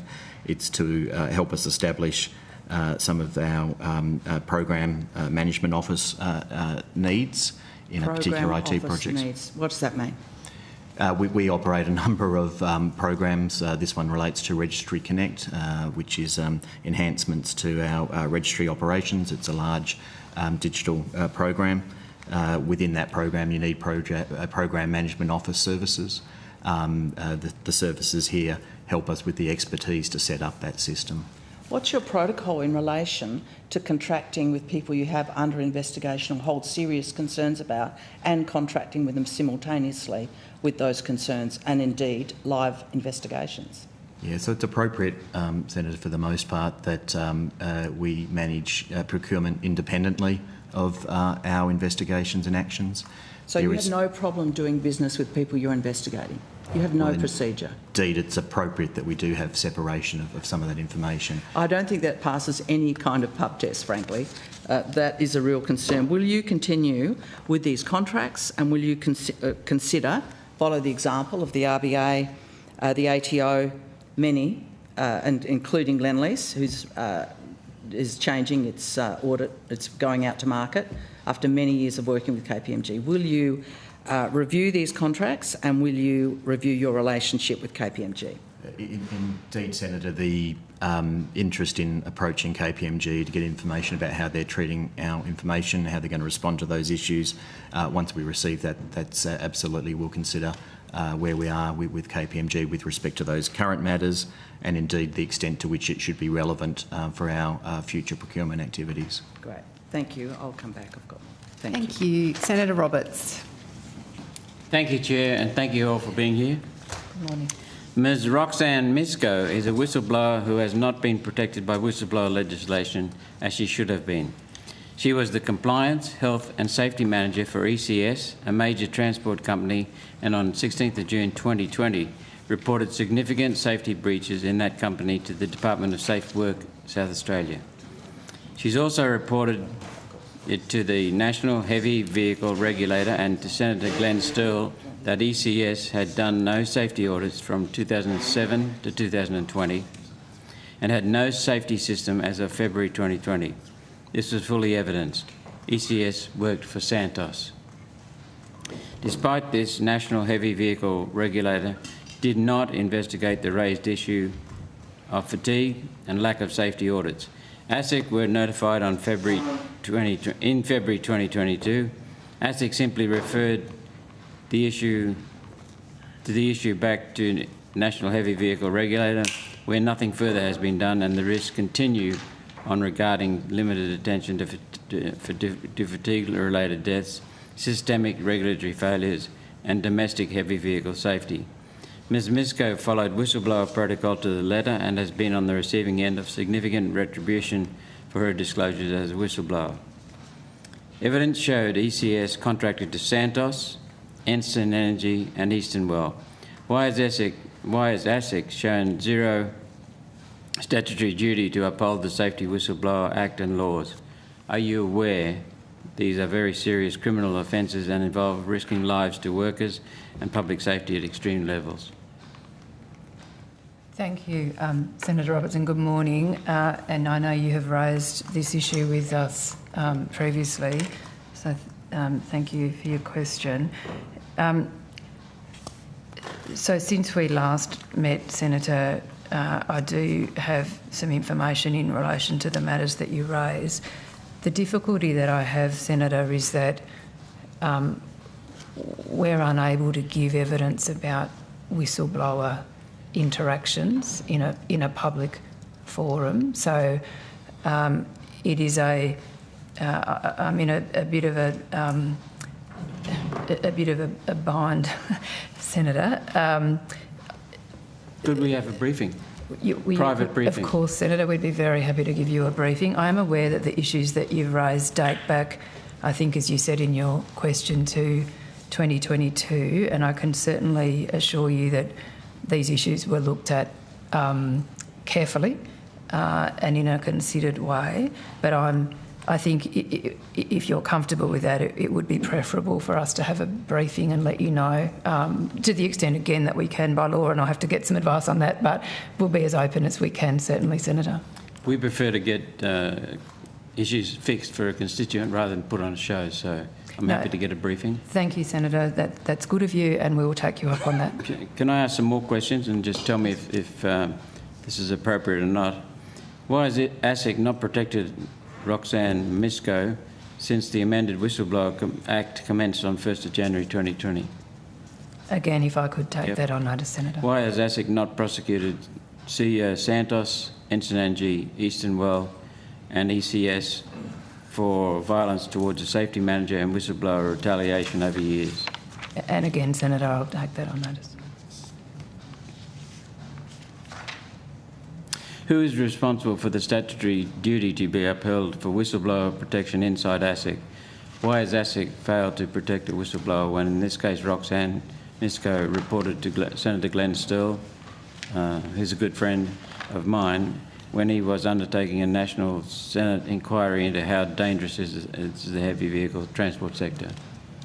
I can answer one part of that question, Senator, if that would be of assistance, in that we take whistleblowing complaints very seriously, and there are legal rights and protections for eligible whistleblowers. So there are some statutory criteria that whistleblowers need to come within in order to get statutory protection, and those protections have been strengthened since about the middle of 2019. We have internally established an office of the whistleblower. So in terms of your question as to what happens to a whistleblower request when it comes in, we have a specialist team that is experienced in dealing with whistleblowers and making sure that ASIC properly applies the statutory obligations that we have in relation to whistleblowers. So the issues that you have been raising would have been dealt with through that Office of the Whistleblower, and as I say, very happy to talk to you, give you a briefing on what we can and can't do. Thank you, Ms. Court. I've looked at the remaining 4 questions on this topic and we'll cover them in the briefing. Thank you, Senator. Another issue, investors in the Lion Property Group are currently being denied access to the administrative remedy under the Compensation for Detriment Caused by Defective Administration Scheme, I think that's CDDA, by ASIC. They have been told that the Commonwealth is unable to process ASIC-related compensation for detriment caused by defective administration claims. I have quite extensive questions to submit on notice, but I wish to ask now, why is the government unable to proceed with the compensation for detriment caused by defective administration in these circumstances? Yes, thank you, Senator Robertson. I don't know if you're in the room, but Senator Bragg raised a similar issue with me earlier.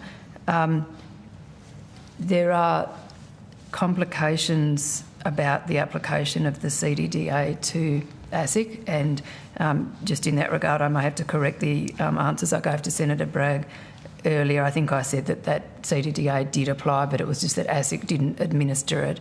I understand that it actually may not apply. So, Senator, we are very familiar with and concerned for the various investors that have lost money in Lion Property. I understand that's been a very significant issue, but in relation to the CDDA, it's not clear that it does apply to ASIC, and in any event, it is not administered. Those complaints are not dealt with by ASIC, as would be appropriate, of course. Who deals with them? The Finance Department would deal with them if they applied, is that right? I'll hand to Mr Gregson, sorry, Senator. That's right. The relevant department for those inquiries are the Department of Finance. And you're sure about that? That's my understanding. That'd be the prime body too. Okay, thank you. Thank you, Chair. Thank you. Senator Namatjima-Price. Thank you, Chair. Commissioner, you've pointed to insolvency rates as a proportion of registered companies. In absolute terms, however, almost 15,000 businesses entered external administration in the 2025 financial year. So does ASIC accept that policymakers should consider both the insolvency rate and the absolute number of business failures? Thank you. I think that both are relevant figures. Does ASIC consider the absolute number of business failures to be economically significant regardless of the insolvency rate? I think that's a challenging question because I'm not sure what you mean by economically significant. I've acknowledged that they're both important. I think from our perspective, we measure insolvency numbers and share the data, and like I explained earlier, we assess the frameworks and administer the frameworks associated with insolvency, whether they be for small businesses, large businesses, or both. So I'd also draw attention to the Productivity Commission review that's just been launched, which looks at business dynamism more generally, but has as one of its specific areas of focus the effectiveness of Australia's insolvency and bankruptcy frameworks, and particularly there's an active level of interest in the frameworks, and certainly from ASIC, a team, an area that administers the frameworks that we have. Okay. Thank you. Construction remains the largest source of insolvencies, and accommodation and food the second largest. Does ASIC have any evidence that conditions are materially improving in either sector?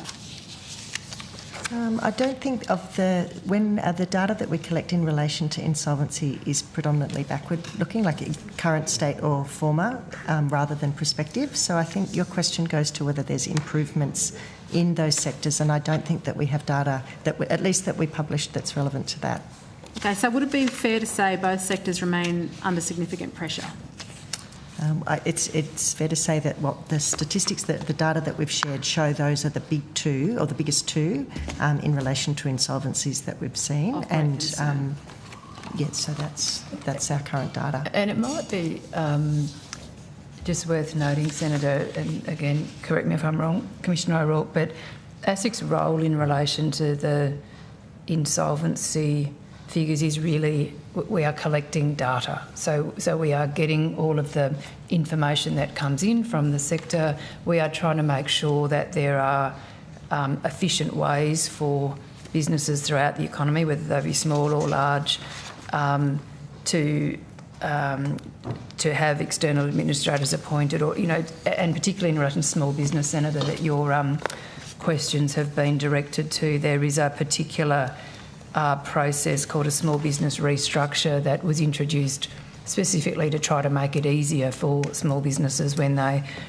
reach this kind of insolvency scenario. And one of the things we've been trying to do is to make that process more streamlined and easier for those involved, and we've seen some uplift in those figures. But I think generally in terms of our work here, we're getting all that data in, we're trying to make it publicly available for people to see what the trends are and the reasons that businesses are giving, but we're not necessarily the agency that's providing commentary or views on why it's happening or what should we do about it, if that helps. So I suppose sitting in my position, yes, I can make clear the evidence that you've provided that there are probably some concerns around that. Well, there are certainly high numbers, high raw numbers of insolvencies, and as you say, Senator, that the key areas impacted on our statistics are construction and accommodation and hospitality. That's absolutely right. Given. But there are more and more. I think the point Commissioner O'Rourke was making is there's more and more companies out there, so it's to some extent it makes sense that the numbers get higher. So more than 3/4 of recent insolvencies involve small business. Does ASIC accept insolvency statistics only capture businesses that ultimately fail and not the much larger number experiencing financial distress? Yes, so our data doesn't capture systematically companies in financial distress. There's some aspects that we see, for example, the small business restructuring process that I described before. We do get information about companies who successfully use that process. So like I explained before, that actually results in a company continuing to trade, like it compromises with its creditors and then has new life after that. So we do see some segments of companies that don't actually end up being wound up or enter insolvency or liquidation, but it's partial. I think you're alluding to there being a much larger group of companies that might have some level of financial strain, and our ASIC data doesn't comprehensively capture that. Doesn't comprehensively capture that. Yep. Okay. So does ASIC consider there is value in policymakers understanding broader indicators of financial distress rather than focusing solely on formal insolvencies? I think that would be a question better posed to those policymakers, Senator, and indeed I think will be considered by the Productivity Commission, who's undertaking that wider look at business dynamism, including insolvency. Thank you. And when did ASIC first identify insolvencies were accelerating? So ASIC has been tracking and publishing the data for quite a long period of time, and sharing that information with people who can then draw their own insights about sectors or about the size of companies. I don't think we'd have a specific answer to your question. I can specifically find out when we started publishing the data. I know it's been for a very long period of time, but as to, like our chair explained, we don't sort of publish 2022 insights. to now, I suppose. We don't draw and publish economic insights. We share some of the data, and from that you can see things like sectors and aspects of it. And like our chair explained earlier, we do have some fields about some of those causes, about cash flow or trading losses and things like that, that we try and share. And our goal has been to increase the visibility and capacity for people to interrogate the data that we share so that they can draw their own insights. So what warning indicators have been observed, I suppose? I'm sorry, would you mind explaining, do you mean to ASIC or to businesses or to whom? In relation to businesses, the increase in insolvencies. I'm not sure I can assist you with that. I'm sorry, Senator. Now, you mentioned Phoenix activity. What proportion of insolvencies involve Phoenix activity?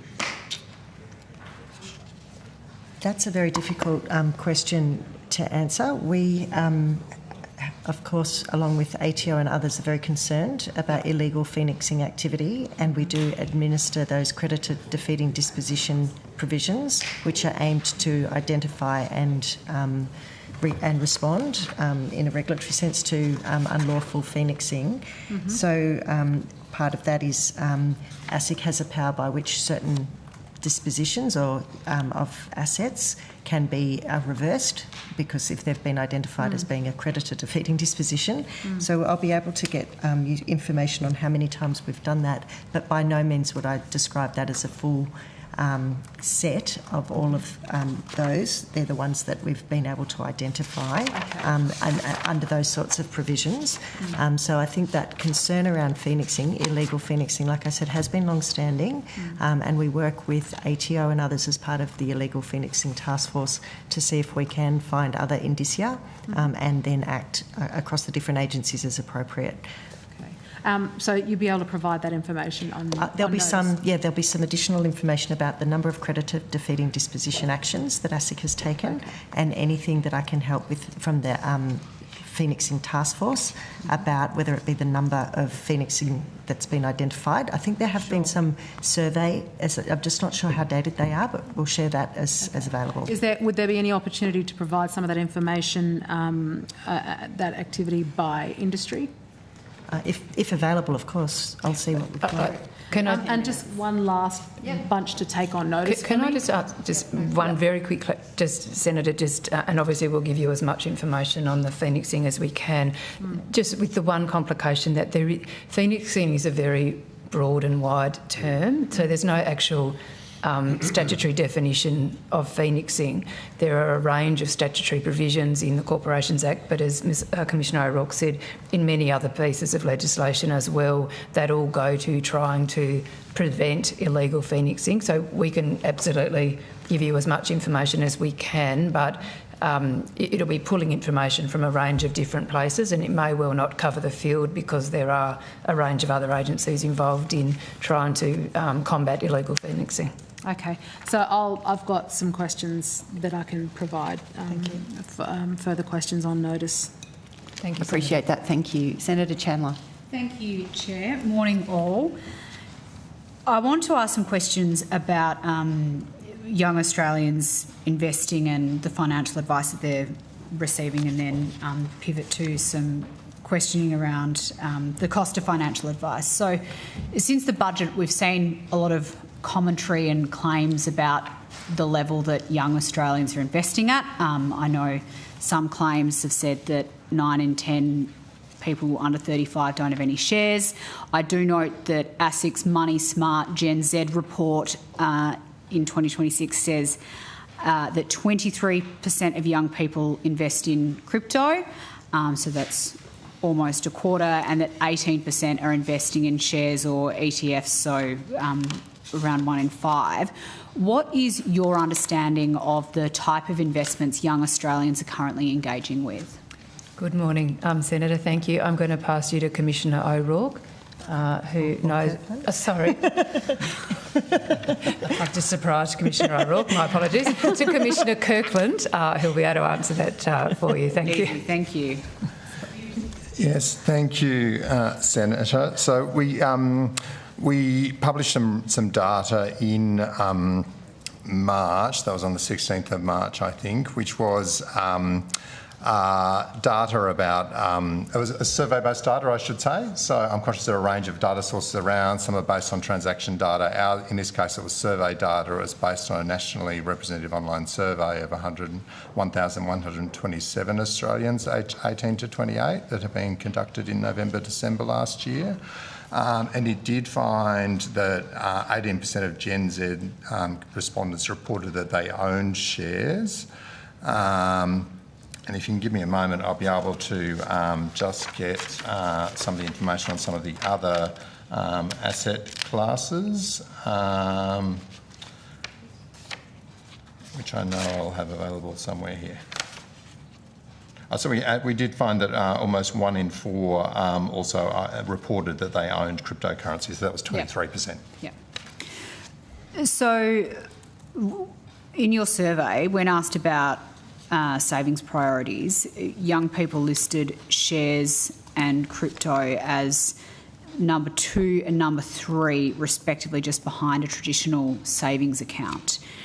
With the rise of crypto and ETF trading by young Australians, how has ASIC had to adapt your monitoring roles and your information providing roles accordingly to that change of investor profile?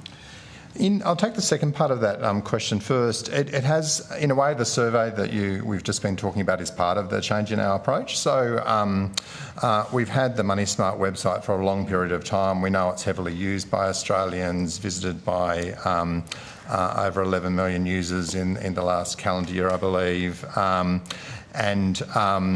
it's been a key source of information for all Australians in relation to financial decisions. But one of the key groups that we've decided to focus on assisting more is young Australians, particularly in relation to investments. And so we have been, in order to better help them, we have undertaken research to understand their behaviours and their aspirations. We have produced a lot of new content on Money Smart that's specifically tailored to their needs. And we've also increased our social media activity, particularly in the form of posts and short video content on platforms like Instagram. And we're constantly experimenting with different ways to engage with young Australians and trying to improve how we get that information out. In relation to our, monitoring activity, the other key thing we've really focused on has been some behaviour of concern in relation to what we call finfluencers. So influencers on social media providing information on financial topics. Now, that's not necessarily a concern, but if people are operating in Australia and giving financial advice, then that's something that requires a licence or an authorisation from a licensee. And so over the last 2 years, we've undertaken 2 waves of action in relation to finfluencers that we consider to be potentially operating in breach of the law. That's been as part of globally coordinated action with regulators in a number of jurisdictions, and it's involved issuing formal warning letters to a number of influencers, and we've seen a number of changes in their practices as a result. Mm-hmm. So this is a clear and growing trend from your perspective. This isn't just a small component of investment activity that we're talking about? We haven't. So we measure some of this behaviour sporadically. So it's not data that we're gathering on a sort of quarterly or annual basis in a way that's intended to give a reliable indication of trends. But it is clear that many young Australians are, on the one hand, obtaining information and seeking information about financial decisions online, and on the other hand, entertaining investments in newer asset classes such as crypto-related investments. I note the Treasurer was asked about this Gen Z ASIC report that we've been talking about in one of his post-budget interviews when he was talking about young Australians and some of his claims being queried, and he said, ASIC, is an independent regulator, but yeah, understood, I'll check that out. Has the Treasurer reached out to ASIC to become informed on the extent of young Australians investing since then? I'm not in a position to answer that. Not that I'm aware of, Senator, but we can certainly take that on notice. So I think one of the questions here is whether young Australians are turning to finfluencers, AI, to get their financial advice because they are locked out of affordable, traditional financial advice. Do you think that's a concern? Just in terms of the proposition, we haven't gathered evidence on the reasons that young people might be turning to some of these newer sources of information. And I should say also that in terms of the way that we framed the questions in some of that research on where younger people were going for financial information, it wasn't framed in terms of financial advice as defined under the law. We asked about sources of information that people use, sources that people use for financial information when making financial decisions. So it may have captured a broader range of needs and inquiries than people might turn to a financial advisor for. Just going to some of those cost questions now. So just to provide an example, first up with the sort of extra cost financial advisors face. In September 2025, advisors faced a CSLR base levy of $1,295 per advisor. In March 2026, advisors faced an ASIC funding levy of $2,398 per advisor. In May 2026, advisors faced a CSLR special levy of $665 per advisor, plus a further $1,312 CSLR base levy for the next financial year. That's thousands of dollars per advisor before they've had to account for rent, wages, insurance, technology, education, CPD, all the things they have to do. Has ASIC modelled how these levies affect the cost of advice and access to advice, particularly for young Australians? To my knowledge, we have not, and I should say, in relation to some of those regimes, for instance, the compensation scheme of last resort, we have a really, I guess, narrow and particular role in that we oversee, the operations of the CSLR operator. And we issue the invoices, but the broader CSLR regime is really a matter for government. So that's one of the reasons we're not undertaking that sort of broader analysis on how various costs are feeding into financial advice. Have you undertaken any modelling to understand whether these levies are affecting the number of advisors leaving the profession because it's just too expensive to stay in it? To my knowledge, we have not, although just in terms of numbers of advisors overall, it is something that we've taken an interest in. There have obviously been a range of reforms that have kicked in recent times, including some of the educational qualification requirements and the requirement for those to be registered on our register. And there was a lot of concern around whether that would result in any decline in the number of advisors. And I think it's probably fair to say that the number of advisors is holding relatively steady. So as at 30 April 2026, it was 15,152, and that compared to 15,435 as at 30 June 2024.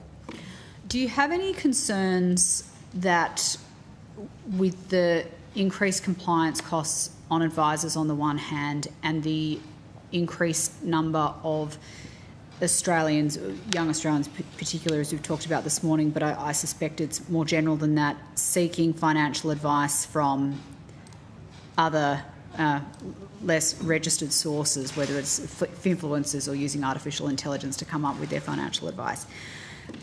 Do we have a concern that we might in effect end up doing what we did with illicit tobacco and making the act of pursuing the regulated route so expensive that we just end up pushing people into unregulated forms of getting that same advice? I think those questions in many ways are broader policy questions for government, Senator, because the design of the overall regime relating to financial advice and issues such as the CSLR really are government matters. I think our role is to oversee those regimes, so in relation to financial advisors, to oversee the licensing regime, to take targeted action in relation to the conduct of financial advisors, and then more broadly to provide information to help assist Australians to make financial decisions in their best interests, wherever they may be going for information to assist them in those decisions. Are you comfortable with Australians getting financial advice from artificial intelligence, people on TikTok? I think in this work that we've done through Money Smart, we've acknowledged that, of course, many people are turning to social media for information on financial topics, as they do on a range of other topics. Of course, people are turning to artificial intelligence tools, generally available tools in particular, for information on financial topics. In a way, as a regulator, we need to, as a regulator with a role in relation to financial education and literacy, we need to acknowledge that as a reality, and what we're doing is trying to provide information to help people to make good decisions wherever they may turn for assistance. So in relation to artificial intelligence in particular, around the same time as the survey we were talking about earlier, we published some information specifically about seeking financial information from artificial intelligence that outlined the sorts of questions with which artificial intelligence tools can often be helpful, but also those where they're not so good at providing answers that are in the consumer's best interests, and some tips about how to use those tools if you are going to use them in order to get answers that are most likely to be helpful. So sorry, Mr Kirkland, one more question. Which artificial intelligence tools do you think gives good financial advice? We didn't. I don't believe we said that any did, Senator, right. To be fair. To give you an example, we said that artificial intelligence tools can be useful as a source of general guidance on financial topics, such as how does compound interest work, what is an ETF. They're not so good at giving you advice about how to invest your money, and we urge significant caution about that. Thank you. Thank you, Chair. Thank you. We have got to 11 a.m, so we will suspend for a short break and return at 11:15 and continue with ASIC because there are still a significant number of questions from senators. Thank you. Thank you.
Yep.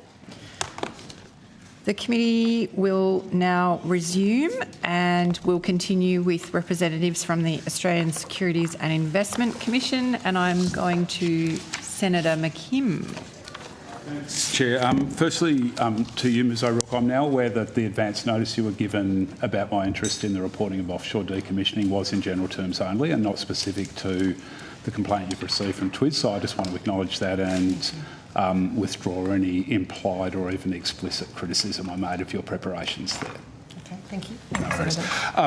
Ms Court, you said earlier this morning that you would have more to say about the role of auditors in relation to the First Guardian and Shield collapse. I'm not going to ask you to preempt whatever it is that you are going to say, but can I ask you in general terms if ASIC forms a view that the auditors to First Guardian and Shield were culpable in any way for the collapses,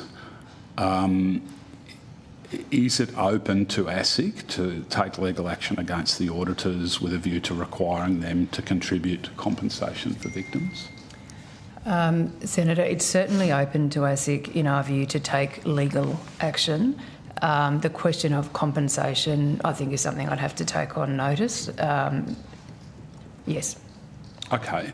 Do you think, and if you think this is an unfair question because it's asking you for an opinion, you should definitely say that, but do you think there's an argument that auditors should be required to contribute to the compensation scheme of last resort?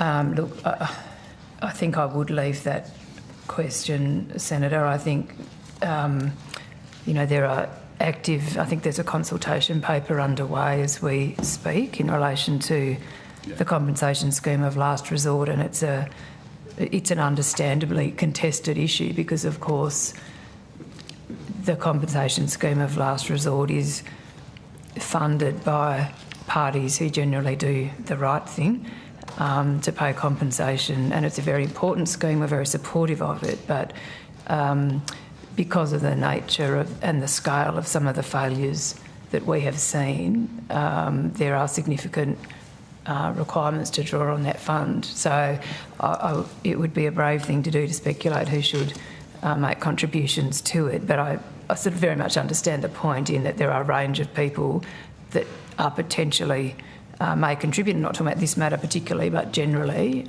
to investor losses.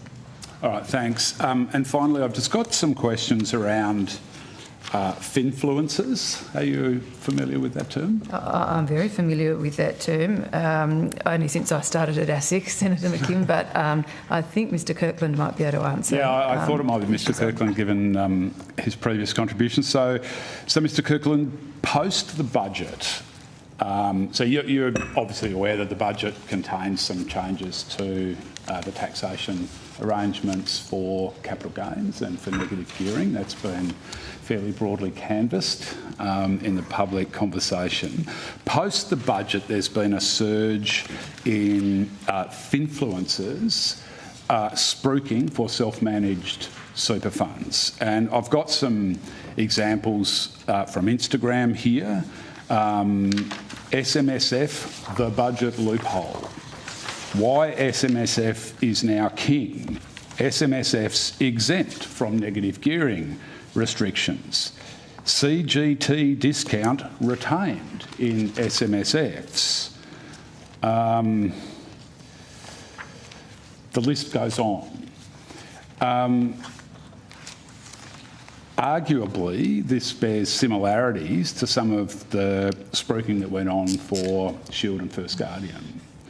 Are you aware of this surge of finfluencers spruiking SMSFs? And if you are, is there anything that you're doing about it?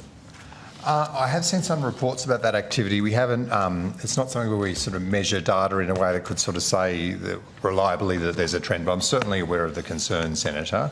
I think To the extent that it might cross over regimes that ASIC administers, it would depend on whether those people are giving financial advice, and it is possible that in some of those types of situations that you've described that they might be.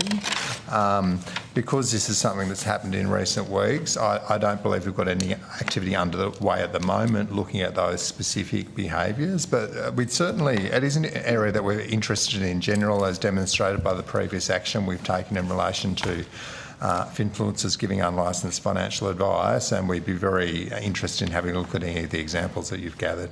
All right. Would it be inappropriate in any way for me to forward you some of these examples and ask you to take a look at them? Not at all. We'd be very happy to look at those examples. I think that would be really useful intelligence to take into our broader work in relation to financial advice and influencers in general. Thanks very much. Appreciate that. You'll hear from us. Thank you. And Senator Pocock would like to finish off the rest of this. Thank you. Can I just ask you, Chair, to confirm the three partners that you are now formally investigating? Are they Paul Rogers, Eileen Hoggett and Julian McPherson? Senator, I can confirm the first of the first two names. We are investigating in relation to issues associated with Lend-Lease. I don't have the third name with me, I'm afraid. Sorry? I do not have the third name. I can't confirm the third name as I'm sitting here right now.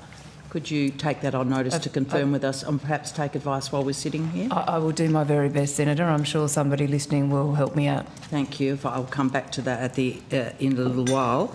Thank you. I just want to, I know you have said, your people at the table have said you're looking at your contracts, but I just want to ask you, with KPMG, yes. And I want to ask you about a couple of others. I've canvassed the two new contracts that have been signed since the 14th of April, when we became very aware through the whistleblower about the misdemeanours alleged within KPMG. One of the contracts that's current is $470,000 for a 6-month period to 15th of September with the title Strategic Planning Consultation Services. What is that project about? You'll have KPMG inside ASIC doing strategic planning at a very sizable sum. What's that work? I'll ask Mr Gregson to answer that question, Senator.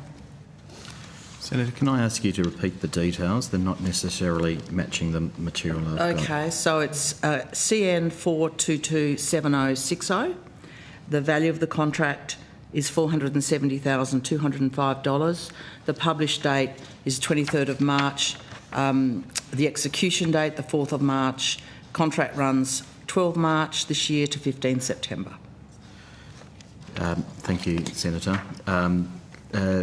That work is assisting us in the important process of ensuring we engage effectively with stakeholders that will be impacted by changes arising from the Registry Connect program that I mentioned before.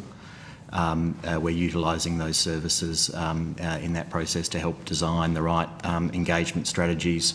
I can give you more if you need on that. And do you feel there is, well, I would suggest there's now a risk to using KPMG as your bridge from ASIC to stakeholders? That seems a concerning use of KPMG given where we're at with them.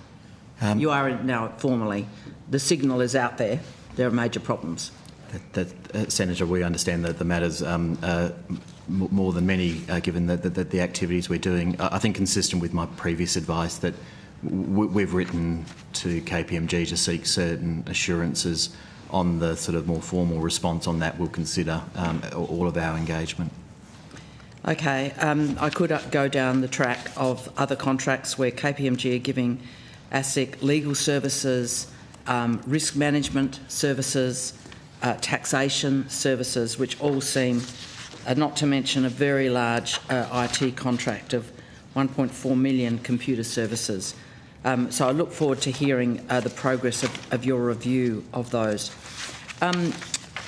Minister, can I come to you? I wrote to the Treasurer on the 9th of April voicing my concern about a KPMG partner being promoted to the chair of the Board of Taxation.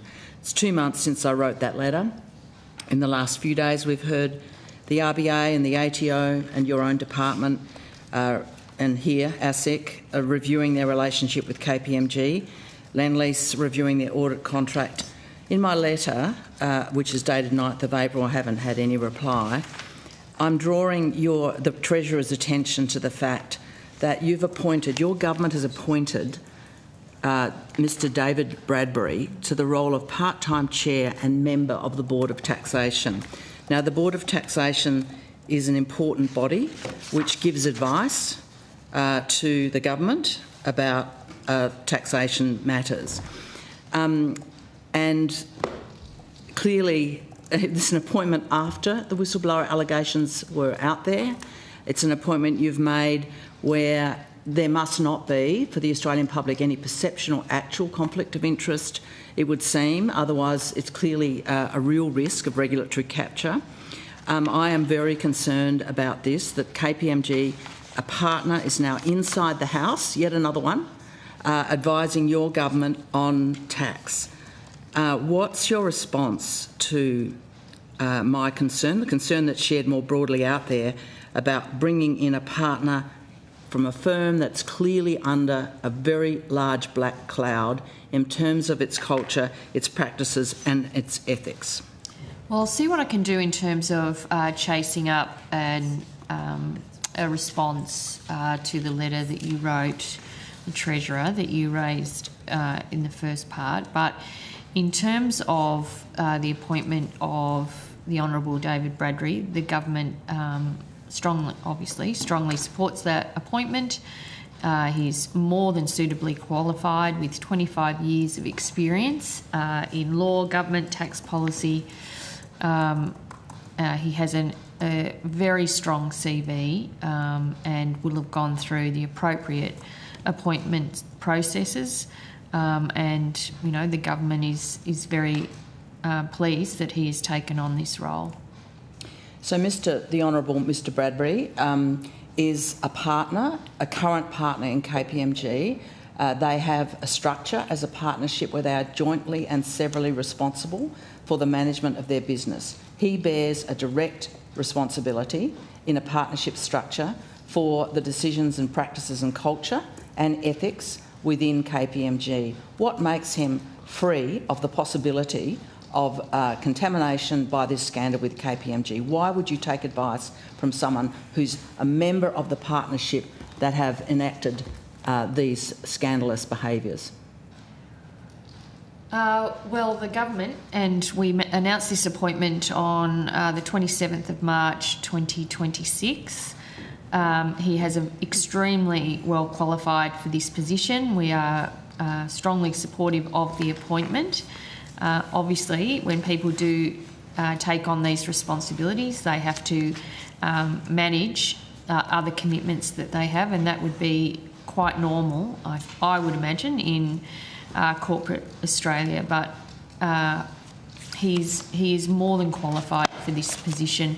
He has had a stellar career in a whole range of areas, and it's an appropriate appointment to make. And I think your criticisms are unfounded. You made that appointment 2 days after your own officers of your own government, the senator sitting alongside me, made public whistleblower allegations which now have proven to have been attempted to surface 4 times in internal inquiries within KPMG. The failure of the whistleblower protections for their staff are an appalling... Well, the appointment was announced 2 days after. Announced. Yes.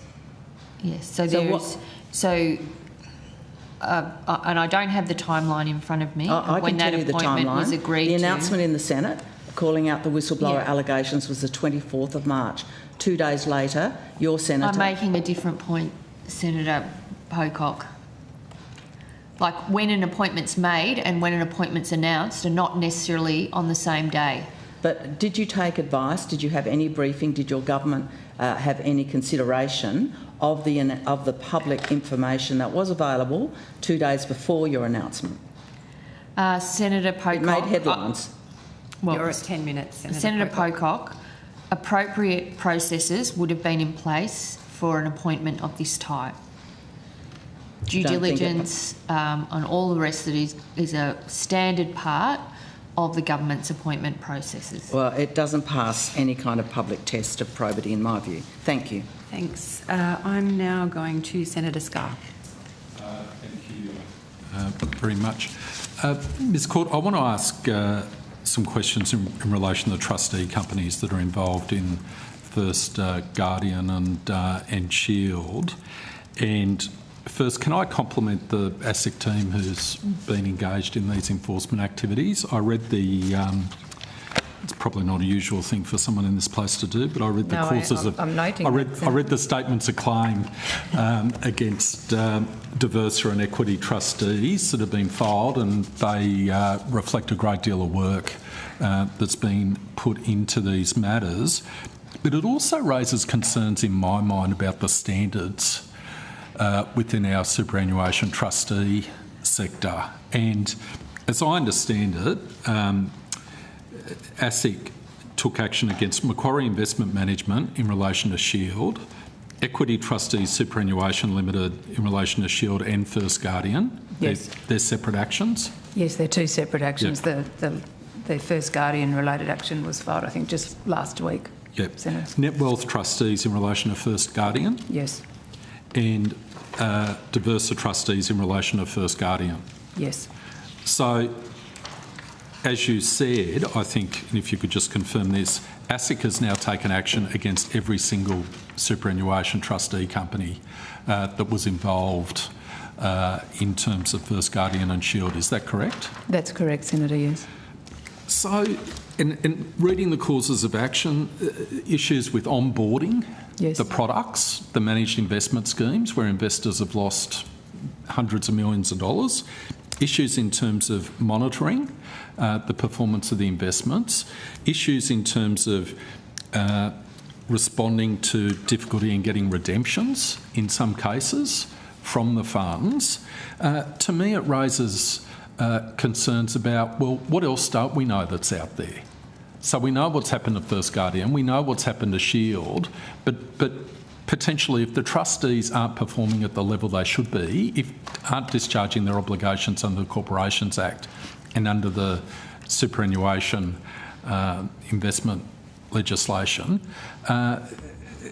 this undermines confidence in the system, doesn't it? Thanks for the question, Senator. So just a few things, I think, in response. So as you've identified, we've got 5 separate legal actions in the federal court against those trustees. One thing just to be mindful of is that the actions, as you would expect, differ depending on the particular trustee and the particular facts. So the broad range of issues you have outlined, one or other of them is included in all of those matters, but they're not all necessarily allegations made in every matter, so just to be clear on that. In terms of the obligations on the trustees, I mean, we do think these matters have raised serious issues, and in relation to both Macquarie and Net Wealth, to their credit, I think it's fair to say, they have acknowledged those failures and they have repaid the capital amounts invested in full. In relation to Diversa and Equity trustees, as we sit here today, those trustees are defending those allegations. And as I understand it, and I have not personally looked at the defences recently, but they are asserting that they have not, that they did not fail in their obligations of due diligence and to their members. Now, those are issues, Senator, that are going to be ultimately tested in the court as to where a trustee's obligation sits in relation to these allegations. But I think some of the issues, and some of the issues of concern are in our allegations that the trustees had guidelines that said, look, you shouldn't invest more than 50%, for example, in this kind of fund. The holding limits. That's right. And then in our view, those holding limits were not complied with, and that's one of the reasons that we've got the situation where investors have lost their entire superannuation contributions because they were enabled to invest in the one fund. So We will see how this plays out in a legal sense, Senator, but yes. So just confirming, Macquarie Investment Management Net Wealth did the right thing in terms of agreeing to entering into court enforceable undertakings, making sure... No, sorry, yes and no. So there were declarations made by the court that there had been contraventions of the law. Right. So we have a court finding to the effect or a court statement. That was important to us, Senator, because that then should be sending a signal to the industry more broadly that these kind of obligations are serious. Well, I'm saying they did the right thing at the back end. No, I agree. In terms of... I think what I was just trying to say was... In terms of agreeing that they did make contraventions, and in fact both of them have said they needed to do things to increase oversight of potential investments. Yes, indeed. The only point I was making was that there were court... It wasn't just matters that were resolved by the way of an undertaking. There were court declarations made as to the failures in both of those cases. Yeah. But equity trustees and Diversa are still resisting the proceedings. So they're the two outliers at this point in time. Is that correct? That's correct. And are there any discussions with... Are there any... I don't want you to prejudice any discussions, but presumably there are opportunities before these matters proceed further where both equity trustees and Diversa could choose to try and reach an outcome which presumably might be similar to the Macquarie Investment Management and Net Wealth Trustees outcome. Is that correct? It's certainly true, Senator, that either of those parties could approach ASIC at any time in the same way that Macquarie and Net Wealth did. Yeah. Did it surprise you, and I'm not sure if you're the person to ask this, but reading some of the onboarding information which I think Diversa, in particular, I got the Diversa statement of claim here, right? And they say they got a report on the First Guardian Master Fund. So this is before they make a choice to list this as an investment option. Yes. And it rated the Guardian Fund as this SQM report rated the Guardian Fund as 3.5 stars are acceptable and described it as low investment grade. But then it lists a whole heap of issues. The investment team had relatively limited experience in managing multi-asset diversified funds. The liquidity profile was quite different from a typical balanced fund. A significant proportion of the fund was invested in direct or unlisted assets which are less liquid or illiquid. The fund was overexposed to the residential property development mortgage lending sector. 3 of the classes of the fund were launched recently in September 2019 and therefore had a very short track record. In addition to the PDS of the 3 classes, advisors and investors should refer to the individual PDSs, and the board of Falcon was not constituted by a majority of independent directors. I read those attributes that were actually in the research report, and it raises the question in my mind, how did Diversa come to a decision to actually make that fund available for investment? We agree, Senator Scarr. You're reading from the statement of claim? I'm reading, from the statement of claim. Yes. So those are that's at the heart of our allegation, Senator, is that given all of that, we allege that Diversa was on notice, that it failed to conduct proper due diligence before allowing its members, and remember these are members that it has superannuation trustee obligations to. We also are concerned that Diversa failed to enforce the 50% holding limit that I've already talked about, and failed to have the systems and processes in place to make sure there was compliance with that holding limit. So these are matters that the court will decide as to whether the interpretation that you've outlined, which is one that ASIC shares, amounts to a breach of the trustee duties. So the concern I have, Ms Court, is First Guardian has blown up, Shield's blown up. Are there any other investment options listed on these platforms that are ticking time bombs that could blow up at some time in the future? Because the people who made the decisions with respect to the First Guardian Fund are presumably the same people, the same chief investment officer, the same oversight committees making decisions with respect to funds, that they've chosen a platform over the last 3 or 4 years.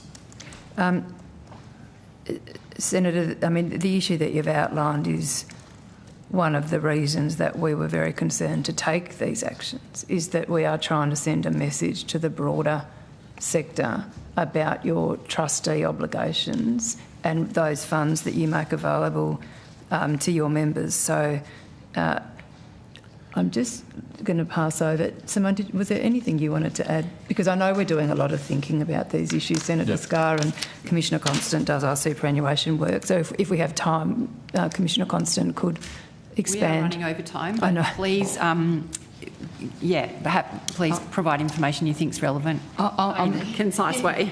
I'll make this brief. But Senator Scarr, on the regulatory and supervision side, also, we completely agree. Some items of our work that we see as relevant, we are very imminently going to be releasing our second oversight of advice deductions by superannuation trustees of advisors. So advisors, the advisor and trustee relationship being very important in terms of folks being advised to these platforms. That's imminent, and that's in part in response to this and follow on to 2 years ago, the work we did. We have prior work on choice platforms and reminding trustees and calling out if you've got non-performing products, you have responsibilities in that regard. We have a very important surveillance also underway on complaints work. That's model agnostic, so we'll look at platforms and non-platforms. Are you seeing complaints? We are consistent in our message to trustees. You have responsibilities to your end member. It doesn't matter how you arrange yourself, you have these responsibilities. And finally, I draw your attention to our work on public and private markets. Some of our work on private markets and the need for understanding the illiquidity, the need for valuations, and we're very strong on an opportunity to give the message right now. We are looking at what folks are doing as 30 June approaches this year that goes to the heart of these risky products. So all those measures, and if we had more time, I'm sure Commissioner Kirkland could have given some insights as well. They're all geared into, in part, these issues. Because, Ms Constant, you only need to read the liquidators' report in relation to what realisations they expect to achieve from some of these investments. I don't know if they found any investment that was worth... I was searching for an appropriate metaphor, but that's worth a damn, right? I mean, they managed to denude the funds. We would agree. And the final thing I'd say in evidence is that we are very closely looking at the relevance or value of disclosure. Are you looking at SQM research? We're certainly looking at the role of research houses and disclosures and information in that regard. And as I say, standardisation of terms is quite important. On that, though, I'll defer back to to Chair Court. Just quickly, yes, we have SQM research in court. We have sued them. They're one of the number of the 14-odd cases that we have underway, Senator Scarr. So we were concerned about their reports. And can I just, for completeness issue, just let you know, Senator Scarr, sorry, just one correction. I think I referred to the court having made declarations in both the Macquarie matter and the net wealth matter. The declarations are yet to be made on net wealth. We're back in court in August, where we expect those declarations will be made. Just one last question. One last. Just in relation to net wealth trustees, I read their ASX announcement after the matter was resolved, the investigation of them was resolved.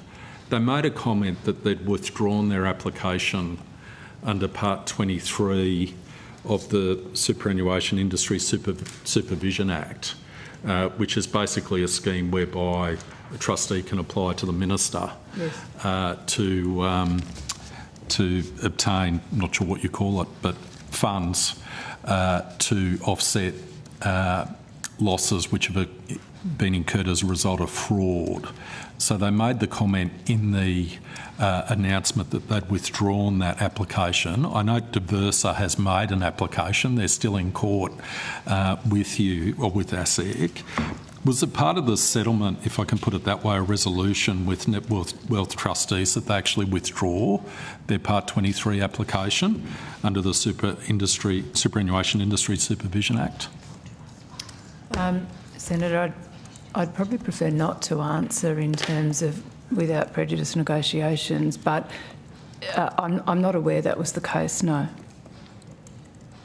Because the issue is, from my perspective, you've got this, and I'll be asking APRA some questions in relation to this, you've got this scheme under Part 23 of the SIS Act where someone can say, well, I was subjected to fraud, the trustee can make an application, I suffered fraud, that's why we made the loss. But at the same time, there are these deficiencies in terms of their own processes, in terms of onboarding and investment monitoring, and you just wonder whether or not, that deficiency is not going to be recognised. They're not going to bear the cost if they can simply go to the taxpayer and get funds under Part 23. Well, yes, and indeed, Senator, that's why we're seeking compensation in all of these matters we have against the trustees. So it's not ASIC's normal practice to seek compensation. There are other methods for which people get compensation in financial services, predominantly through AFCA. But in this scenario, because we did find and have found the circumstances so wide-reaching and somewhat extraordinary, we have taken the approach in all of our actions against the trustees to seek a compensation order should we be successful in the liability hearing. Yeah. Well, I congratulate you on that approach and everyone involved in it. Thank you. Thank you, Senator Scott. Now, Senator Pocock, you had a quick follow-up. I just wondered if you had that name for me, Ms Court, the third name. Yes, I thought you might come back to me, Senator. So your prompting of me has caused me to make a slight correction. So if I could just put that on the record. There are currently just 2 registered company auditors that are the subject of our formal investigation, and those are the names that you put to me, Mr Rogers and Ms Hoggett. We are currently making a range of preliminary investigations as to others, but we haven't speak, and we're very happy to be as open as we can with the committee as those inquiries continue. Thank you. Thanks for the clarification. Thanks. Senator Smith. Thank you very, very much. Good morning to you. Can you confirm whether there have been any meetings between ASIC and the Treasury that have canvassed the Financial Regulator Assessment Authority expected review into ASIC? Yes, I can certainly say, Senator, that I don't have the details in front of me, that we have regular meetings with Treasury and Treasury officials, as you'd expect, and that the topic of the FRA, which is I think the acronym that is used, has certainly come up from time to time in those discussions, but I don't have the details of it here in front of me. Are these regular meetings in the sense that they have a regular and consistent meeting date, meeting time? That's correct, like every Tuesday or the first Tuesday of every month? Not quite that often, Senator. I think we meet with the senior Treasury officials. It might be quarterly. Quarterly? That the Commission meets with the Deputy Secretary and some of his colleagues. That's correct.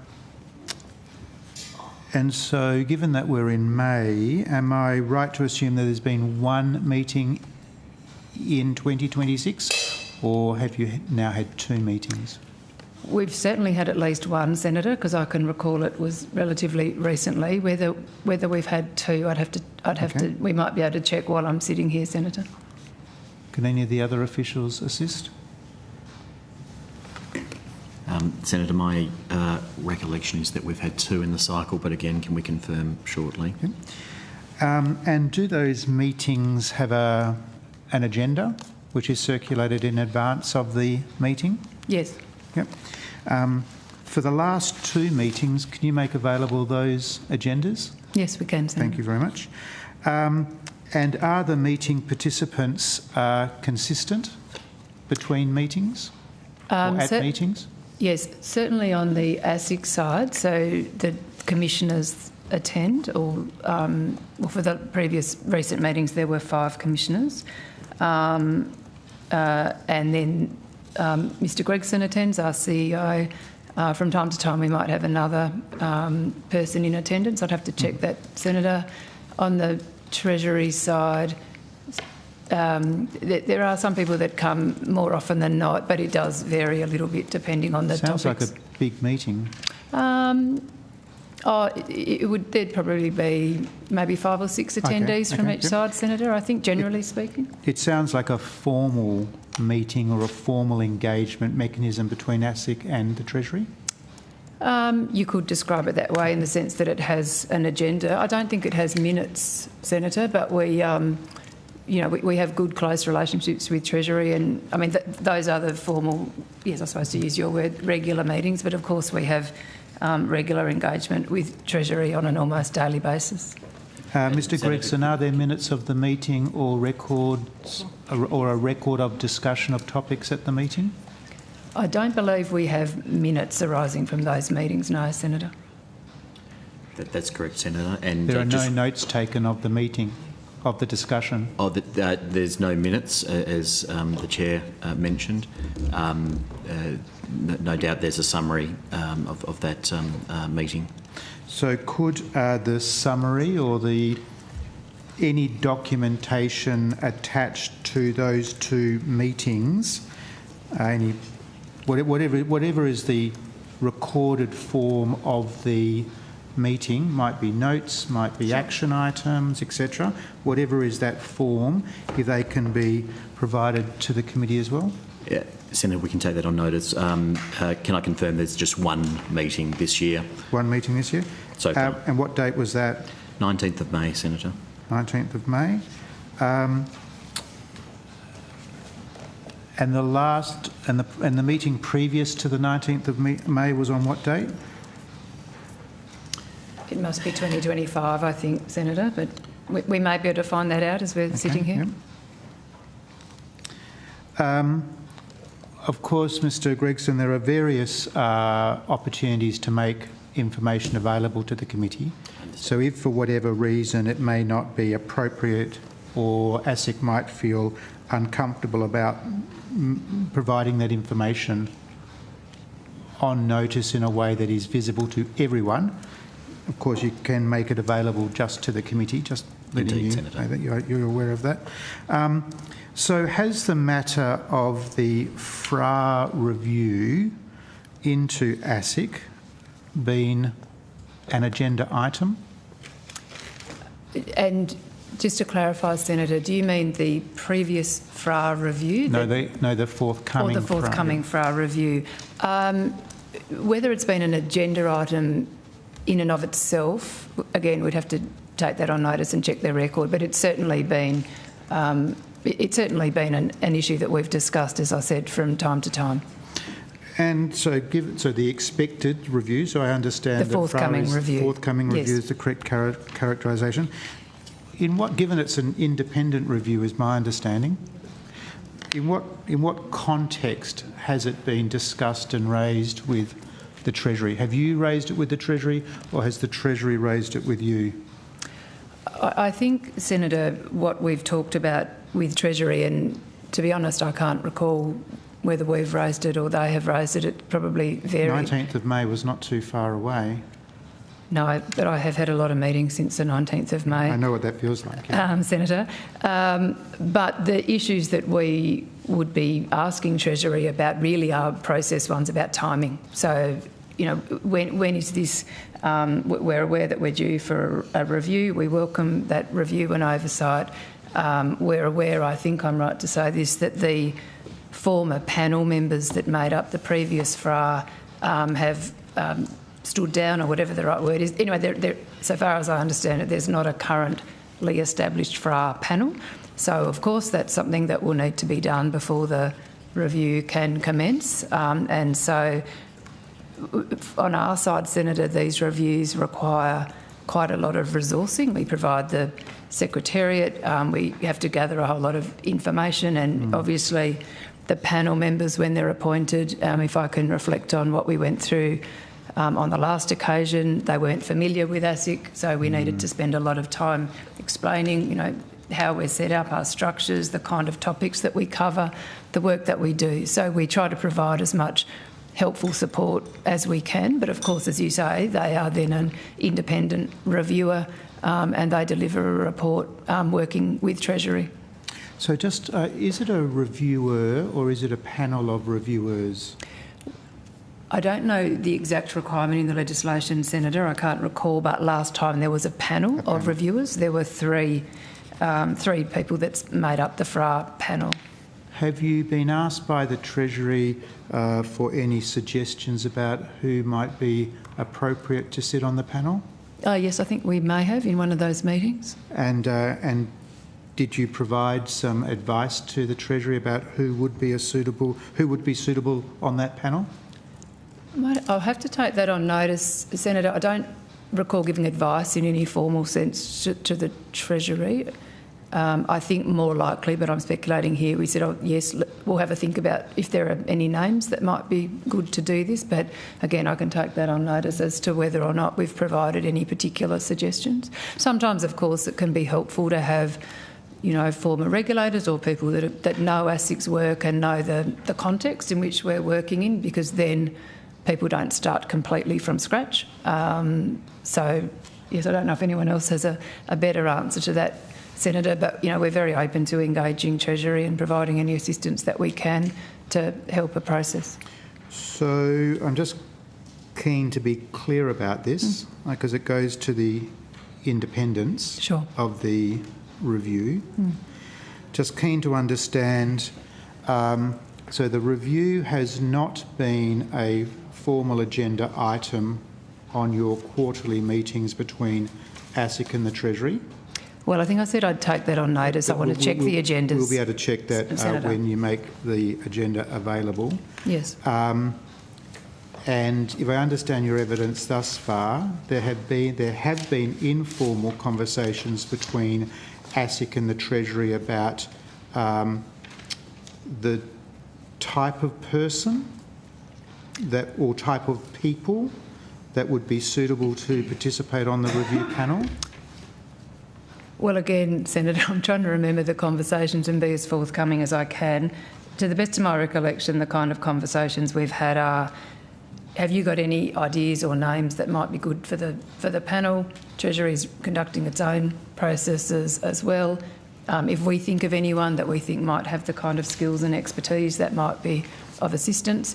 But I think the other issue is there's a question, Senator, about, well, what is the topic that is going to be reviewed? So you probably need to work that issue out first before you... The terms of reference. Yeah, the terms of reference. So is it ASIC at large? Is it a particular part of ASIC? Last time the FRA panel had a set terms of reference. We have a very broad remit, as you well know. So reviewing the entirety of the work that ASIC does might be a very big job. So you might want to, bite off particular areas that people have concerns about. So I think probably in terms of the process, these questions are best asked to Treasury. But as I say, we certainly are asking questions from time to time, and it comes up from time to time in our discussions. Have you or ASIC provided any names to Treasury about people that could be or should be considered to participate on the review panel? I'll really have to take that on notice, Senator. I may have. I can't recall now whether I can't think of one of those names sitting here now, but the issue about the FRA and the timing of the review has been the subject of informal discussions, I think, over probably 12 or 18 months, certainly preceded my time as chair, Senator. So anyway, we'll find out as much as we can about the interactions we've had. Senator, the preceding meeting to save a question on notice was the 21st of October of last year. 21st of October.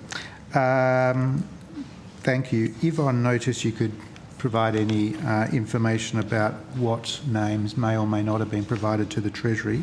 Yes, that would be helpful, and any advice you might have given the Treasury in terms of what could be considered for the terms of reference, yes, or the focal point of the inquiry, that would be much appreciated. Will do, Senator. As well. Thank you very much. Thank you. That's it? Oh, we're still with me? Do I still have my 10 minutes? Oh, you are over 10 minutes. Oh, okay. You've wrapped up? Yep. Yeah, okay. Following the rules. Senator Walker, quick question from Thank you. Just really quick, because I know that we're quite over time, and I really appreciate if answers could be short. As you'd be aware, the Federal Court recently ordered Westpac to pay a significant penalty for hardship failures. This is one of the largest penalties that has been secured for hardship-related failures. what message does this outcome send to the banking sector? That ASIC takes hardship failures seriously. It is one of a number of federal court actions that we've taken in relation to hardship. I think you're right, Senator, it's the most significant penalty that the court has imposed in relation to failing to meet hardship obligations, and we will be continuing to monitor and take action where necessary in relation to contraventions of our laws in respect of hardship. Thank you. Many of these customers were dealing with serious life events such as illness, domestic violence or job loss. How does ASIC prioritise matters involving vulnerable customers? We have, as an enduring enforcement priority, Senator, conduct that impacts on vulnerable consumers, and when we are looking at matters and making assessments of matters, if there has been an impact on people who are financially vulnerable, that certainly elevates the matter in terms of the likelihood that we will take it on. Thank you.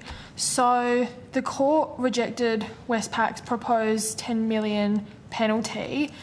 Does the final penalty demonstrate that regulators and courts are prepared to take these failures seriously? And how does this case reflect ASIC's broader strategic focus on consumer protection and financial resilience? Yes, well, we welcomed the court's decision in relation to the $26 million penalty that was significantly more than Westpac submitted that it should be. And I think the message that we have been trying to send the industry more broadly about hardship is that while sometimes the numbers of hardship failures as a percentage of the overall applications that financial institutions receive may be small, the impact on those individuals that are impacted is significant, because by the very virtue of them lodging a hardship application, it means that they are facing some kind of life event or life circumstance that is making it difficult for them to meet their repayments. And accordingly, the message that should be sent is that these obligations are statutory requirements, and where there are failures, we'll be taking action. Thank you. Thanks, Chair. Thank you. In the interest of time, I think you're going to put something on notice. It's just related to banking as well. So we had the media release about the final ASIC update on the compensation for financial advice related to misconduct. If there was any further update, that would be helpful, but I can't anticipate that there would be. However, of course, there's still further remediation for other infractions since that period of time as things are identified at the bank. So I was just trying to get an update on what's been going on in that space on notice with regard to banks and appropriate remediation for failure points. And anything you can sort of give me a sense of in terms of systemic response, because we know that it was laborious and hugely expensive to do the remediation, and not everybody was captured or responded to because of the failure of systems. So I'm just trying to get a bit of a handle on where that's all up to. Thank you. Be very happy to take that on notice. Thank you. Thank you, and very grateful to Senator Smith, who had some more questions, but we'll put them on notice as well. So that concludes our session with the Australian Securities and Investment Commission. Thank you so much for your time today. Thank you, Chair. Thank you for having us. And the committee will ask the representatives from the Australian Prudential Regulation Authority to join us at the table, and we'll just break for a moment until they get here.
The committee welcomes representatives from the Australian Prudential Regulation Authority. I welcome Mr John Lonsdale, Chair. We have your opening statement that we can certainly table. Would you like to speak to that as well? Thank you, Chair, and thanks for the opportunity to be here today with my colleagues. I would like to make some points, but very happy for that statement to be tabled. Happy if I begin? Please.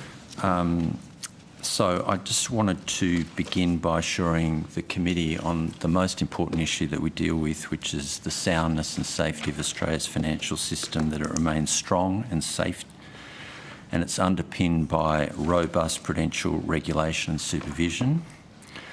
Australians can be confident in the resilience of the banks, insurers and superannuation trustees that APRA oversees. At the same time, the global environment is increasingly volatile, with risks arising across geopolitical, technological, operational and financial challenges.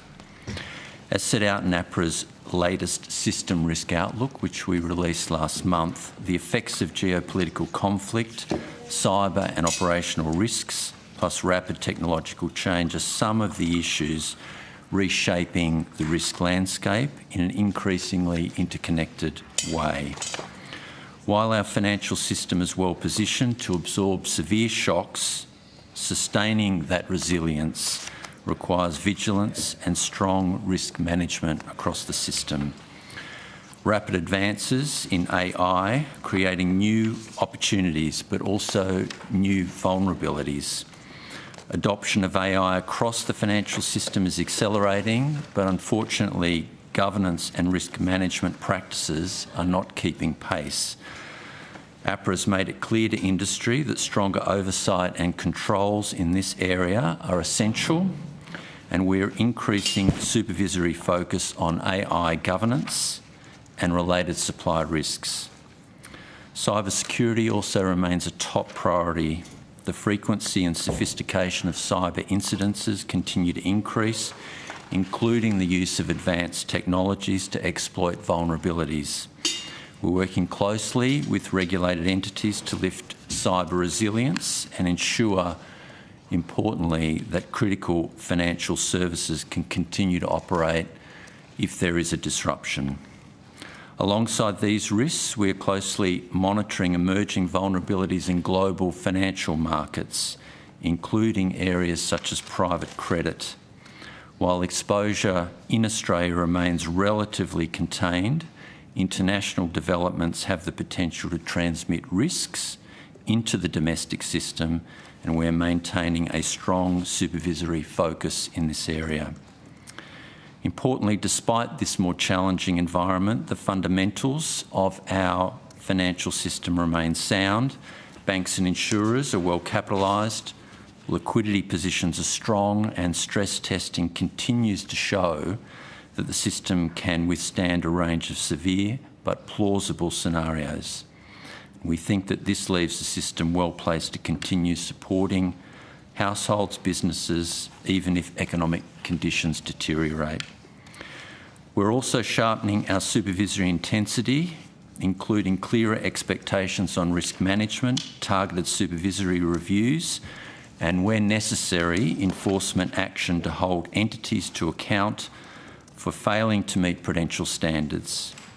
APRA has increased capital overlays and imposed licence conditions on several entities since it last appeared before this committee, and we have disqualified another individual under the terms of the financial accountability regime. That's 3 individuals in total.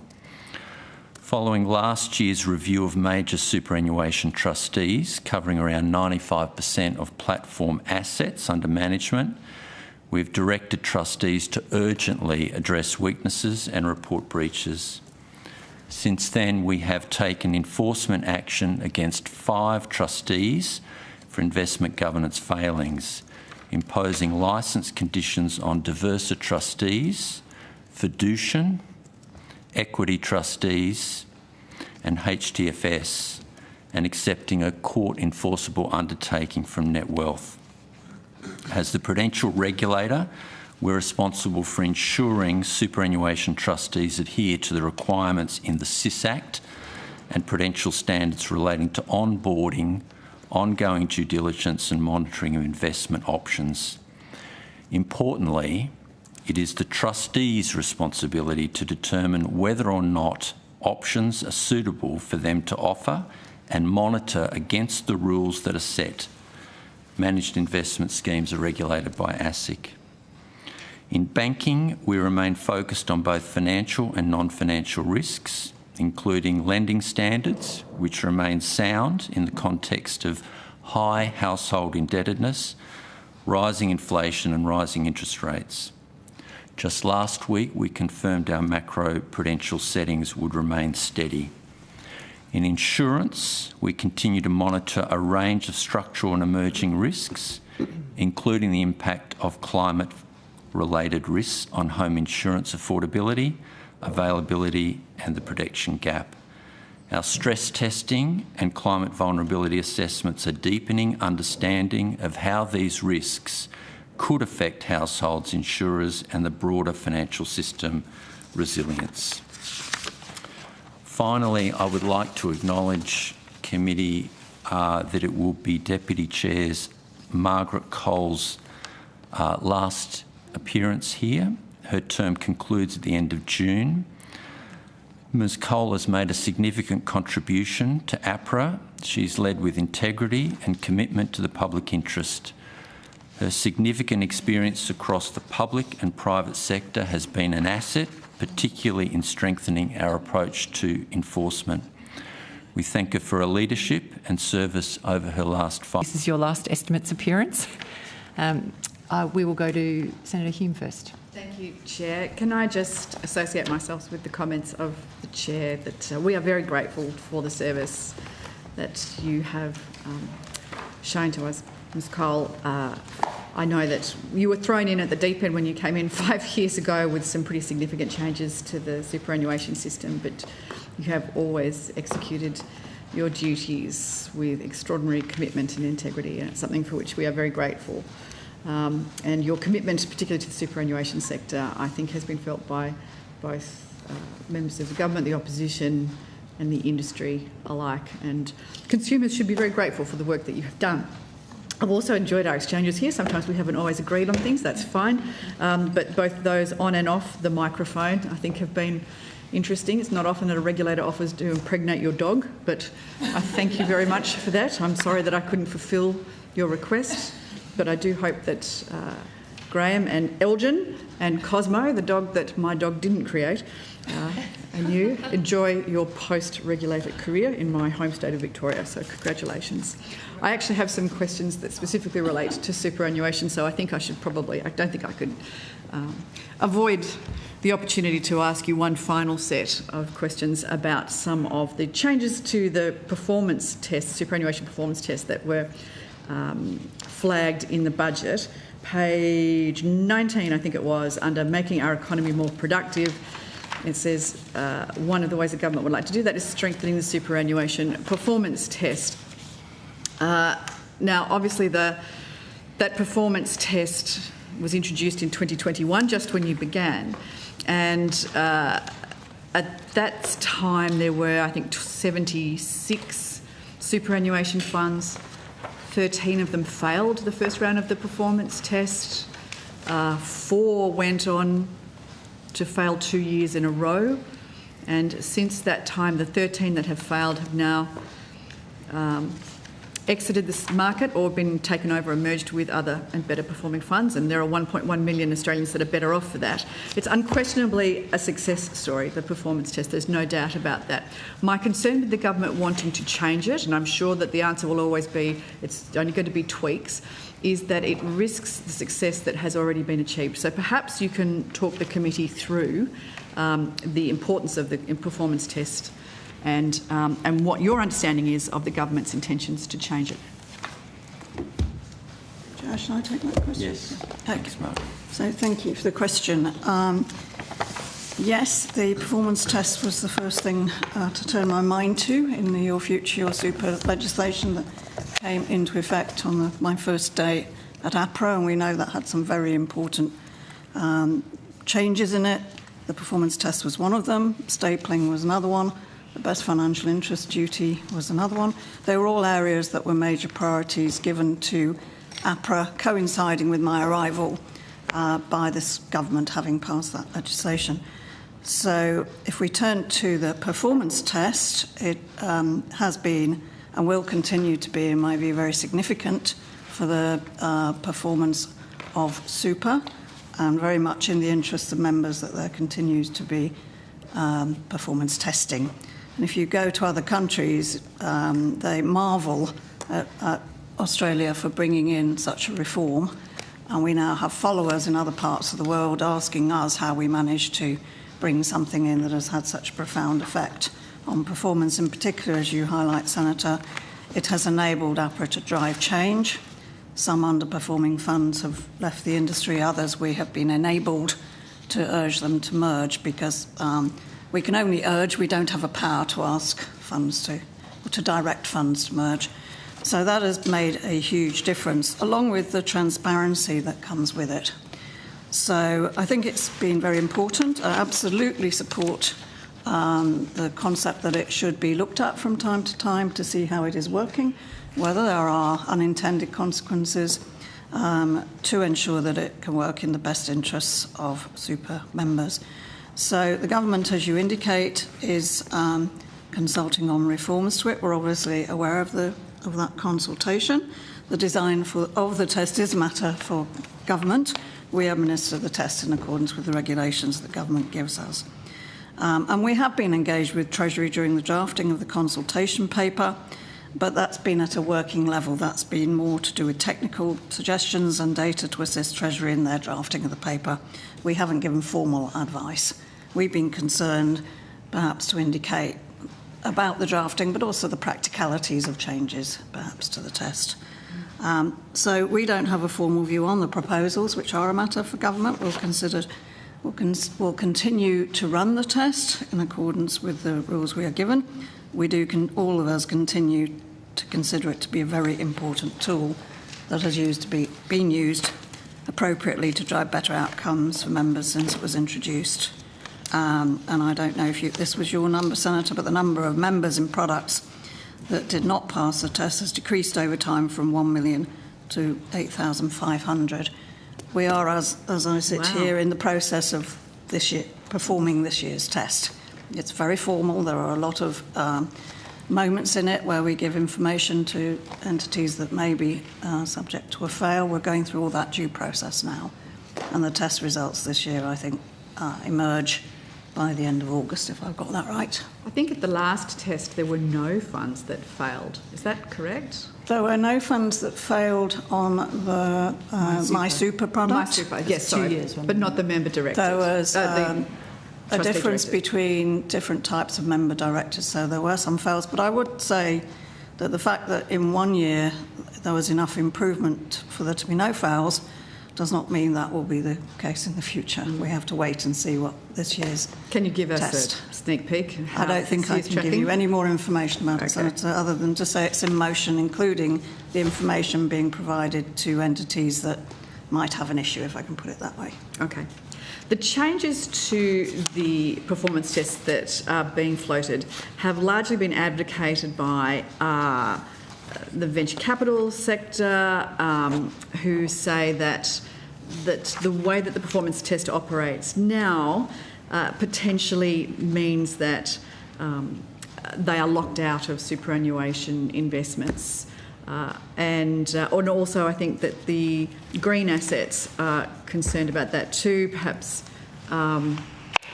large renewable energy projects. And there's also some criticism that it forces some funds to hug the benchmark, and that they want sort of tailored benchmarks for their particular sector. My concern with that approach is that if you create a tailored benchmark, all you're doing is creating a reflective benchmark that is essentially just a loop system rather than a genuine benchmark. Unless you compare a specific sector to a genuine alternative benchmark, whether it be shares or bonds or a combination of the two, well, then you're just comparing a subsector to itself, and that doesn't create better outcomes for the members at the end of the day. Do you have any comments on that criticism? I think not that specific area, Senator. I think that the consultation has recently closed, if I'm right. The focus is on 4 areas for adjustment. Option 1 is adjust for emerging and alternative asset classes. Option 2, introduce an assessment of risk-adjusted returns. Option 3, introduce a routine review of the benchmarks. And option 4 is expand the scope. I'm sure that Treasury will be working through the range of views, and I'm sure there are a significant number of views that are being given in connection with this consultation, and that Treasury will be advising ministers on what, if any, changes should be made. Okay. My concern is obviously that those that are advocating for change are the large industry and retail funds, the venture capitalists and the innovation sectors, the government obviously, and also the climate sustainable investment alliances like the Clean Energy Investor Group.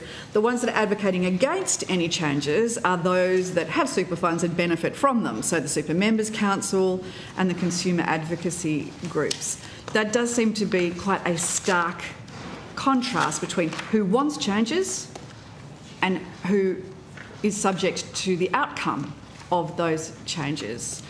The objective of super is always to put members' interests at the centre of any decision making, not some grander plan for nation building. Is that something that APRA has an opinion on? I think the objective of super is well defined in the regulation and in the legislation, in the SIS Act, and subsequently in the changes that were made, which make it clear that the best financial interests duty is central and paramount, really, in the system. So I would expect that all concerned would have a sharp focus on that when they consider whether any changes should be made to the test. Okay. Senator, it is, just to make the obvious point, it is a piece of legislation. We administer the legislation, so we don't drive the purpose of it, and it's the Parliament's prerogative to, change the purpose if it wishes. It's complex legislation, and I think you do an excellent job in difficult circumstances, so I thank you for that.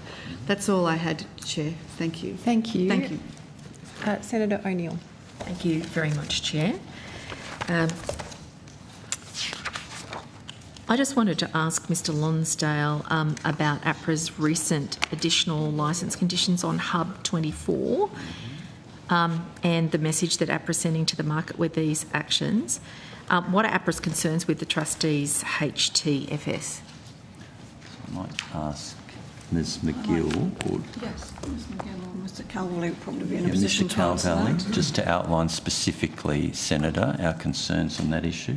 Yep. So, thank you for the question, Senator. The APRA's concerns, as outlined in our press statement imposing the licence conditions, was that APRA's review identified concerns in relation to a lack of sufficiently rigorous, well-defined and consistently applied investment option selection criteria, the quality of operational investment due diligence undertaking for new investment options, including insufficient consideration and management of conflicts of interest and poor documentation, design and operational effectiveness of investment option monitoring and reporting frameworks in identifying and responding to performance and risk concerns, management of potential conflicts of interest, particularly where key decision makers hold senior leadership positions within the parent or group, and governance arrangements lack an independent trustee voice.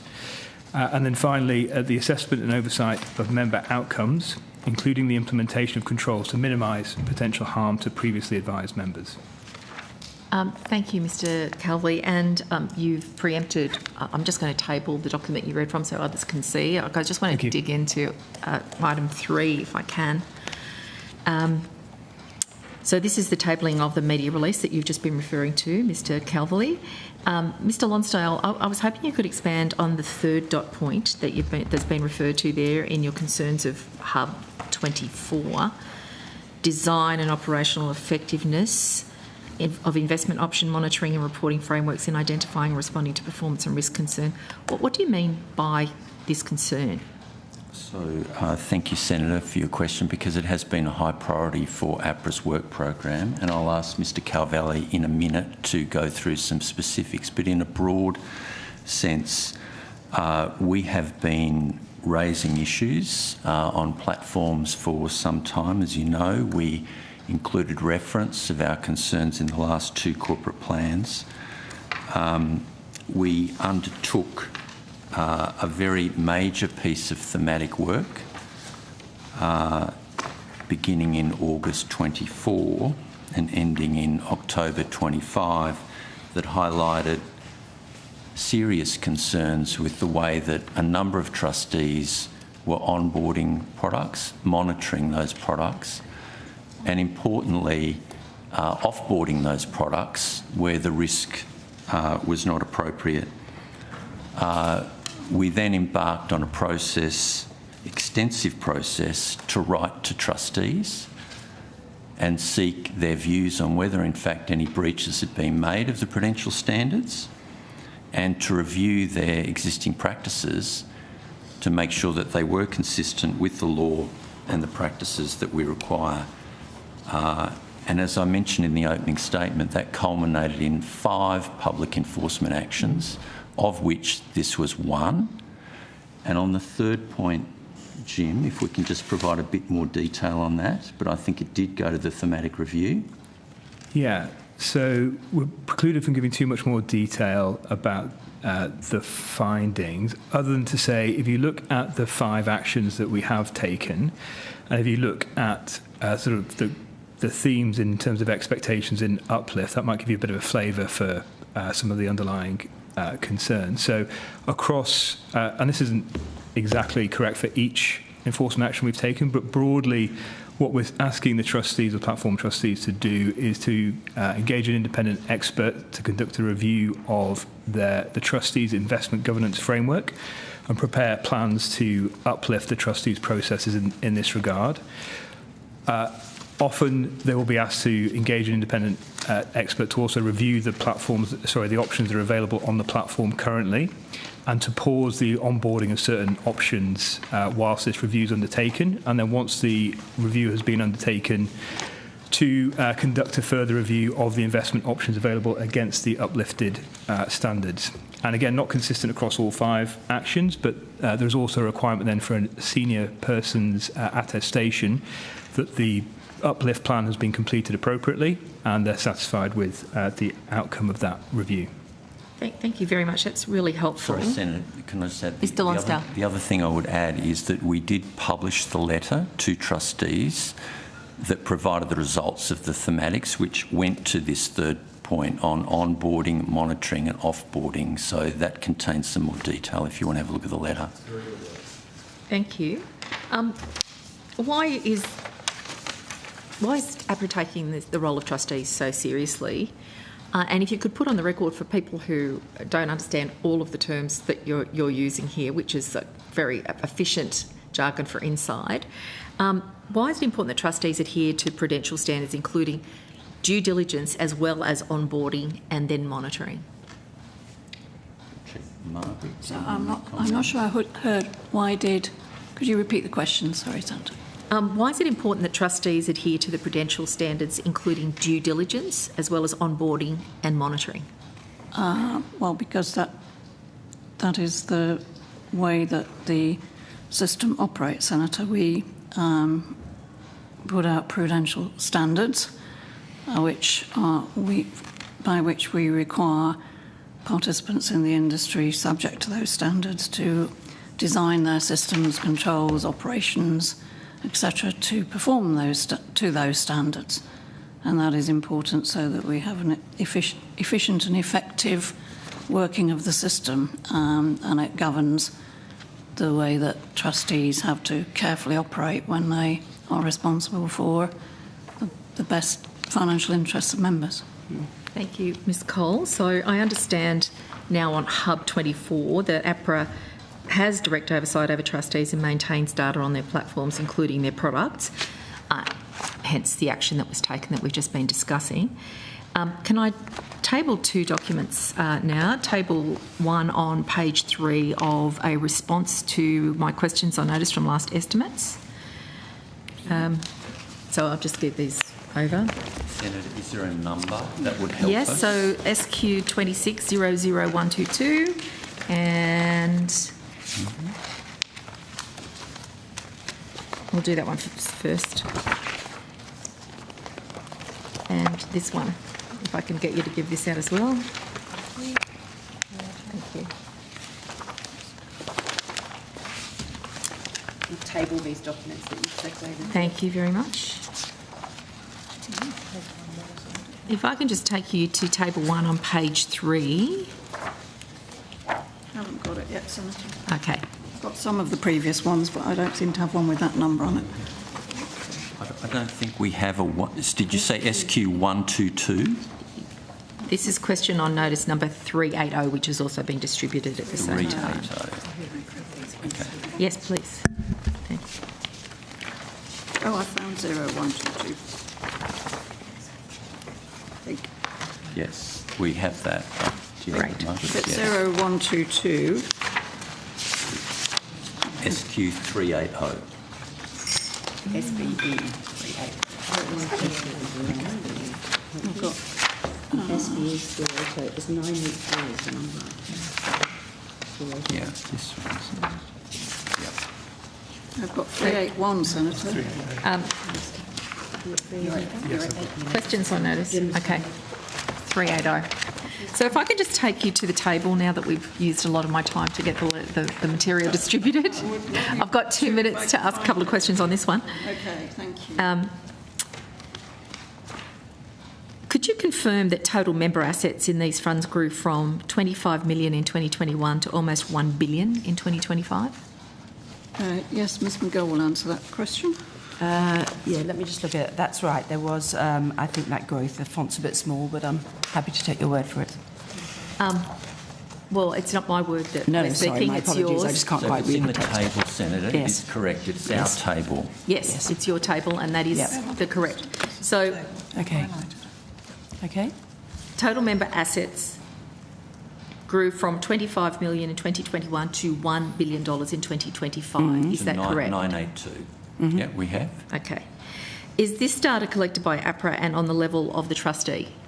So we collect data in APRA for 3 main purposes. So one of the purposes we collect data for is the performance test that we talked about earlier. We also collect it for other agencies and we collect it for our own supervisory area.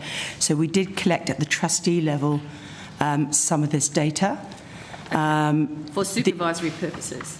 Not for supervisory purposes, no, for the performance test purposes, to be precise. So there is data on... For supervisory purposes? Not for supervisory purposes, not this data. So 3 different reasons Sources. why we collect data. Yep. And the data that was collected for the performance test administration purposes. Okay. So with that data at hand, I do note that this is the fund's explosion in holdings that coincides with the predatory practices that are now in a public place. Mr Lonsdale, I now draw your attention to a separate answer provided, which you should have a copy of. There's some red highlighting in it, and it's dated the 23rd of the 2nd, 26. And to my first question, I asked, is it correct that APRA did not have concerns about Shield and First Guardian until the above-mentioned interactions with ASIC? APRA answered, and I quote, yes, managed investment schemes are regulated by ASIC, not APRA. So 2 quick questions, so I've got some more, but I'll start with that. Mr Lonsdale, I think you know what my next question might be. Ultimately, I can't understand how APRA, given that information, had no concerns about Shield or First Guardian until informed by ASIC when money was pouring in, given APRA was actually in your own data observing what was happening and directly responsible for regulating trustees on their onboarding and monitoring of MISs. Do you want to respond to that, Mr Lonsdale? Yes, I'd like to respond to that, Senator, and I'll ask Ms Cole to augment my answer because she also has done some thinking on this question. I just want to start from the highest level. We are the prudential regulator We look at things from a system point of view. We collect data to look at things from a system point of view. We also have a conduct regulator, a market regulator, one that monitors and regulates managed investment schemes, financial planners, serious consumer harm. That is not what APRA does. APRA is looking at the system, and it's been that way, to my knowledge, since the Wallace inquiry at the end of the 1990s. Under the law that we have, trustees are responsible to adhere to the SIS Act and the standards that APRA sets. We retain a lot of data, and the way that we do that and the way that we supervise is through the standards and through the law. And what I mean by that is, if you look, and that's the same across industries. So yes, we had data on platforms. Yeah, but 25 million to almost $1 billion. Yeah, so if you go to banking, for example, red flags. There are 500,000 mortgages, Senator, written in this country each year. APRA does not vet those mortgages. I'm not asking for you to do that, Mr Lonsdale. I understand the limits of what you can do, but I think we've ascertained right now that you do have data, that you were collecting data, you could observe data that indicated increases in the growth of First Guardian and Shield in the space of 4 years from $25 million to $1 billion. Yet with that data before you, which was required to be reported, you didn't pick up anything that looks remotely like a red flag.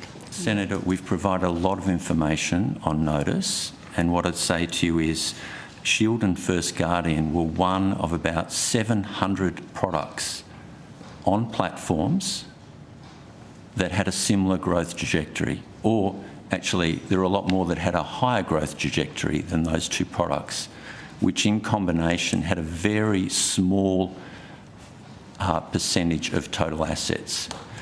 To pick the issues that you have raised, you would have to look product by product, we think. And that is not a regulatory system that we have. To have that regulatory system would involve a lot bigger resource commitment. We have 50 frontline people under Ms McGill to examine thousands of products, which we don't do. Because the law is not configured that way, and we have a law that says it is the trustee's responsibility. Who you oversee. I might just conclude with this. I'm coming to the view, Mr Lonsdale, that APRA is attempting to have it both ways here.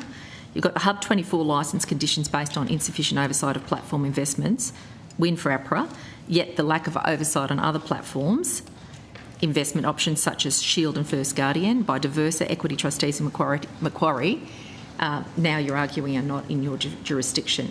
I have concerns about that. Australians need to know that their superannuation is safe, and I am pleased to see in your opening statement that you acknowledge that you're responsible for ensuring those superannuation trustees adhere to the requirements of the SIS Act. I just want to see evidence of it happening. Thank you. Well, Senator, the evidence is that... Senator, this is an important point, if we can pick it up. Ms Cole? No, I was going to say the evidence, Senator, comes from the fact that once these issues regarding platforms started to come to light, and when we already had our own desire to do work on the system here, we commenced our own platforms review called Platforms Plus. It was a very thorough review of the whole platforms sector. From that came further work that we have done in relation to directing the industry to go about things in a different way and to achieve an uplift. Arising from that also, specific trustees we had further issues with, and those trustees have been subject to licence conditions and court enforceable undertakings so that they are required, now that it is apparent, to drive up their practices. The piece of paper that you were referring us to, Senator, we created in response to your question. It is not the format in which we will be able to see the data in the normal course. It is created for you. I agree that the picture looks clear and stark, but that is not the way it would reveal itself within APRA systems.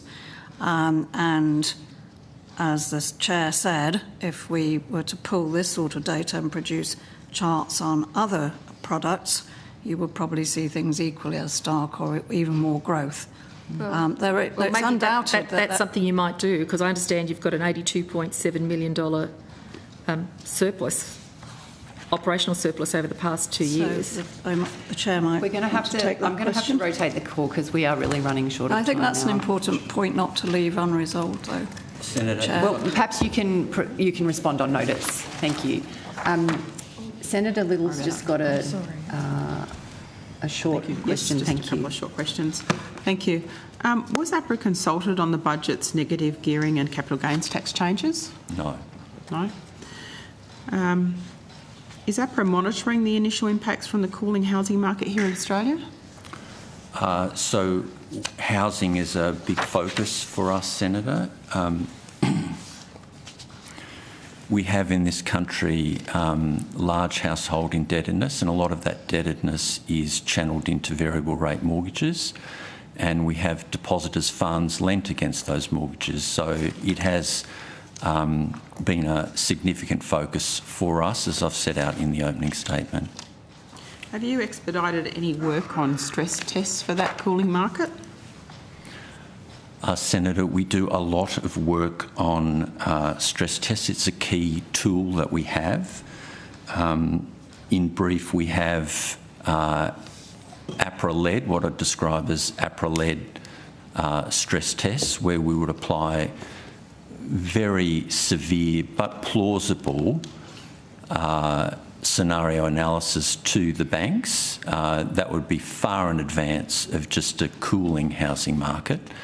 The scenario is broadly prolonged economic recession, very high unemployment, very severe downturn in housing prices. This is normal stress testing for us, and the outcome of that is that our banking system remains resilient. No major bank breaches its capital requirements, and that's why, Senator, I come to today to reinforce the resilience of the financial sector that we've got. The entities do their own stress tests, and as well as that, we do desktop stress tests. So they might happen over a 24-hour period, and there was a very interesting one that we conducted last year on the Middle East, where we asked the major banks to come back to us within 24 hours on what would happen if there was a closure of trade and fragility in financial markets. So we look at a whole range of scenarios. Housing is one of those scenarios. So has the Treasurer, the Assistant Treasurer or Treasury requested any advice recently from you regarding the prudential risk from a cooling housing market? No. Have you provided any advice on that issue? We've provided no formal advice, no. You wouldn't expect a regulator to... Sorry, what was that answer? I'm saying it wouldn't normally be the role of a regulator to do that. Okay. Did APRA provide advice on the interaction between the 5% deposit scheme and falling house prices? Senator, do you mean before the announcement or after the announcement or at any time? Well, tell us both then. So we, before the announcement, as I've told this committee, were asked for advice on the impact on LMI providers. To my knowledge, that is the only advice that we've provided to the government. So it did not relate to falling housing prices. Okay, so no advice since.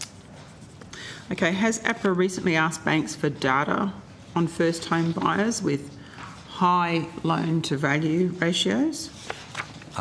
Senator, we routinely collect data from the banks that look at key risk aggregates, and high LVR lending is one of those aggregates that we look at. So yes, we have data for, I think, if you look at the first home buyer category in total, but also within the first home category, high LVR, say above 90%.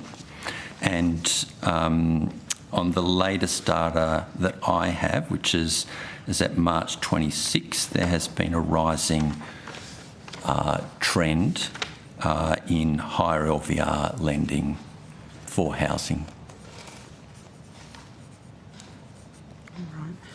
And have you got any insight, can you provide any insight on why that is? Well, there's a range of factors that would feed into the market, and we don't disaggregate those factors. We're just looking at the empirics, and our main concern, Senator, is to the extent, there are risks, that those risks are handled, regardless of the source of those risks, which could be a whole range of things, international, domestic, policy. Okay, thank you. I have got some questions on, I think they're on cyber risk and AI, but I'll put those on notice for you. Thank you. Thanks very much. Senator Sharma. Thank you, Chair, and good morning. Afternoon. It's afternoon, sorry. I understand, I think this came up at the last estimates, I had some questions concerning Diversa trustees. So in December 2025, APRA imposed licence conditions, I believe, on Diversa trustees and appointed an independent expert, or part of those conditions were to appoint an independent expert to conduct a review. That's right, the timing of that is correct. Has that independent expert now conducted their review? That will take, I think, some considerable time, Senator. I think I'll look to Mr Calverley as to whether there is a timeline on that one. Not a public timeline on that, but we'd expect all trustees subject to licence conditions to engage them in a timely way, and we often set specific timelines for them to adhere to. But the most important thing really is that the work is done very thoroughly and that we get a very good product from the conditions we've imposed. Okay, but the review has not concluded yet, the review of this independent expert? Certainly not. It will take... Okay. What other actions has APRA taken since these licence conditions were imposed in December 2025? Regarding that particular entity? Diversa trustees, yes. Well, we're in regular contact with them about their licence conditions, and we're in regular contact through normal supervision dialogue. So I can't hear you, Ms Magel. Were you adding something? Yes, sorry. I was just saying they're under heightened supervision. So once those licence conditions go in place, we have a framework where we have an ability to lift our supervision levels for entities that are looking as if they need that, and clearly this would be one of those. Okay. So I guess what I'm getting to is APRA satisfied with the steps that Diversa is taking to improve their governance? Well, I think that's... Well, not yet. So I think you could... So there's a lot that we can't talk about, Senator, but what I'd say to you is if we have licence conditions, or we have an EU, or we have a capital overlay, or whatever it is, on an entity, if you see that, we have concerns. And until that's lifted, we have concerns. Okay. There was a report in the Australian Financial Review in March that Diversa had blocked 2 super funds from transitioning to another professional trustee, despite the fact that these super funds complained to APRA, alleging that Diversa had improperly deducted fees from member reserves with little explanation or justification. Now, is it correct in my understanding that a trustee, so Diversa in this case, is responsible for approving whether a super fund can move their funds to another trustee? Broadly correct, in the sense that the super fund that is requested to do the transfer will have to conduct the transfer, Senator, and that is not something that APRA specifically approves or disapproves. Other than we would certainly be interested, if there had been a request to transfer members, for the transferring trustee to put due attention on whether that transfer was in the best financial interests of members. And by that I mean it would have to do some threshold work on whether the receiving trustee was willing to receive the members, capable in terms of its systems in doing so, and correctly authorised to do so. And does APRA have oversight of that decision-making process of whether the board of Diversa in this case is conducting a thorough and proper consideration of whether this is in the best financial interests of the members? I would say that we definitely will be interested in how they're approaching that, and if not formal or oversight, certainly oversight.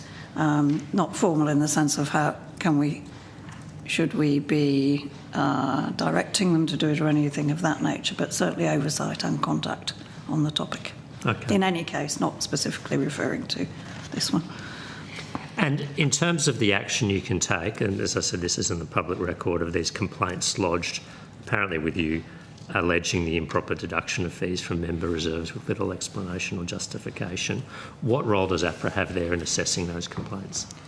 Well, APRA doesn't have a role in testing the complaints against the commercial terms of the contract arrangements that entities, promoters have with trustees. We're aware of allegations that get made in cases where really the issue is a commercial contract issue between the parties, and APRA would not stray into that territory. But we certainly are interested to know where a request has been made, how the transferring or the requested transferring trustee approaches it, and we would certainly be interested to understand how they were facing into any potential conflicts of interest that could arise. Diverse was operating under APRA licence conditions prior to the First Guardian collapse, is that correct? There were licence conditions on an unrelated matter in 2023, yes, Senator.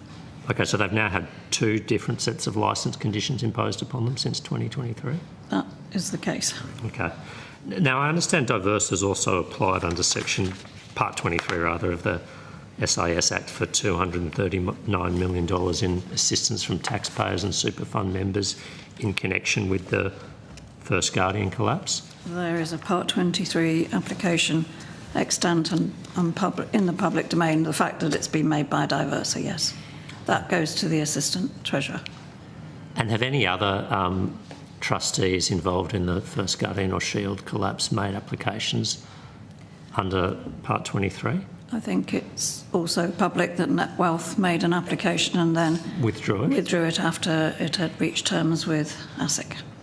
But I'm not aware of any other applications. I understand Macquarie and NetWealth both settled and undertook enforceable undertakings with ASIC, but also recouped their members, and that leaves, I believe, it's Diversa and equity trustees, I think, that are yet to settle.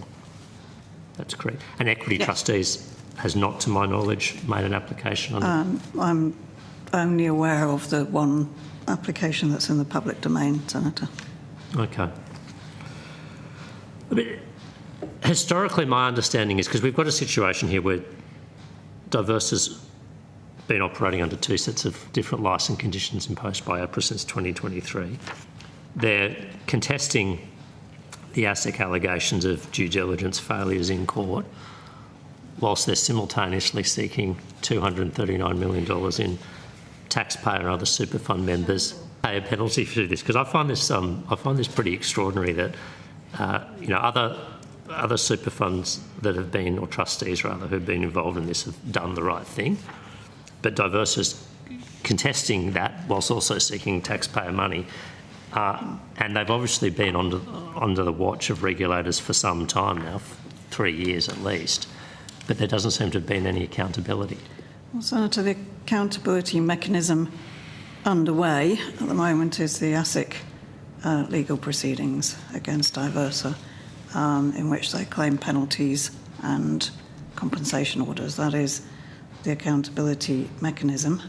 And as we know, Diversa have chosen, which is their legal right, of course, to defend the case that ASIC are bringing and to assert, as they do, that they have not breached the requirements of any of the laws, relevant laws, Corporations Act and the SIS Act, or APRA's prudential standards. Now, that is their right to put up their legal defence to that matter. That means clearly that legal proceedings will take some time to run, and then it will be for the court to determine whether there are breaches for which Diversa should be held accountable. Is that the only avenue through which accountability will be imposed upon? Well, there are potential other areas of liability, but they are, if you're really asking about individuals, there's the financial accountability regime, which only came into effect for super in March 25. Isn't it within APRA's powers to order the removal of directors? Yes, we would have disqualification powers, evidence being sufficient to justify it. That is not within our direct powers, though. We don't have an administrative power to remove directors. We would have to go to court proceedings to disqualify directors. It might also be helpful if I asked Mr Calverley to speak for a moment on the hurdle, the burden that we would have to get over if we were to seek to remove a superannuation trustee's licence, for example, and what impact that would be likely to have on the members of that fund. Could I ask Mr Calverley to expand? Or would you like that on notice? I might take that on notice, because if I could just finish with this last question. So it's my understanding, and I'll just run through this, but you can correct me if I'm wrong, that the three other major uses of Part 23 of the SIS Act in the past have been used in conjunction with accountability measures against the trustees responsible, not in place of it. So there was Commercial Nominees of Australia in 2002, where the government gave them $25 million in financial assistance, and I believe APRA disqualified 7 former CNLA directors from acting as responsible officers. There was the Trio Capital Astara Strategic Fund, where $55 million, I think $71 million, in total was sought and granted by the government, but all 13 former directors entered enforceable undertakings with APRA, barred from industry roles for a period of up to 13 years. Now, we've got a situation here where Diverse has sought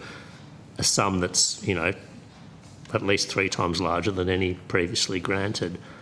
I would expect that there will be some accountability imposed upon the directors, either as a result of the ASIC court action or as a result of the Part 23 application. Is that a fair expectation? Well, I think the Part 23 application doesn't go directly to that point. But yes, the accountability mechanism is now the legal court process that ASIC have initiated, in which the entity and directors will no doubt, as things stand, say that they are defending on the basis they did not breach any of the legal requirements on them. Jim? If I may, Senator, as well, one slight distinction from some of the historic matters you mentioned there is that the directors of those entities who applied for Part 23 were directly involved in the fraud which caused the loss. Maybe not in all instances, but certainly in Trio, for example. And so that accountability flowed directly from their involvement in the fraud. Here, we've got the ASIC proceedings underway for the trustees' failure to perform their functions, which is namely oversight of the funds and so on. Where the alleged fraud occurred was slightly lower down the chain and not within the trustee itself. So we heard from our colleagues at ASIC earlier about the other action they may be contemplating for the individuals directly involved in those aspects of the fraud as well. Senator, the point I'll just leave you with is we are and will use all the powers that we have where we see trustees not doing the best thing for their members, and we've got a constructively tough appetite to do that, and we will do that.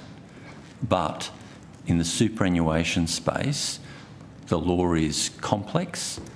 The same tools do not exist as they exist in banking or they exist in insurance. And the FAR, which Ms Cole mentioned, the 3 cases that we have taken us 4 years.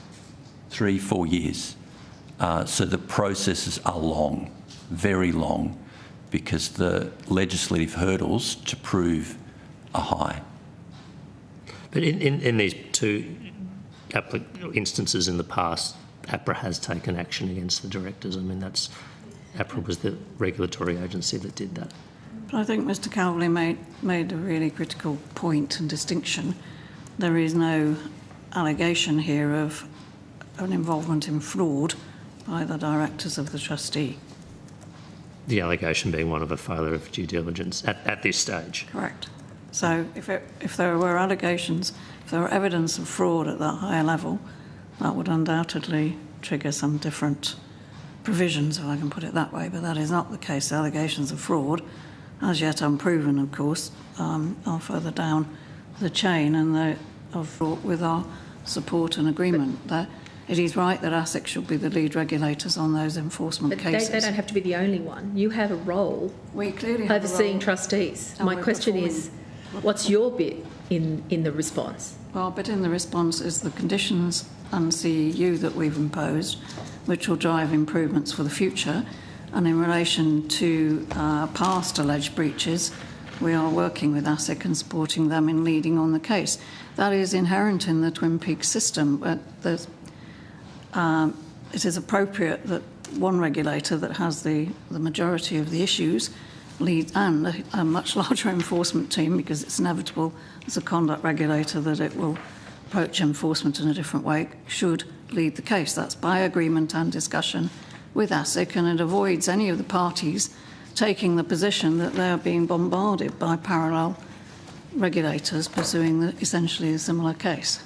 Okay, I might rotate the call. Can I just finish on another question? But I just wanted to make this point. I mean, I take what you're saying in good faith, Mr. Lonsdale and Ms. Cole, but it just seems extraordinary from a sort of layperson perspective that we've got this trustee that's been operating under 2 sets of licence conditions, has been under the watch of the regulators for 3 years, has presided over the loss of money for ordinary Australians, is not doing the right thing and seeking to make them good,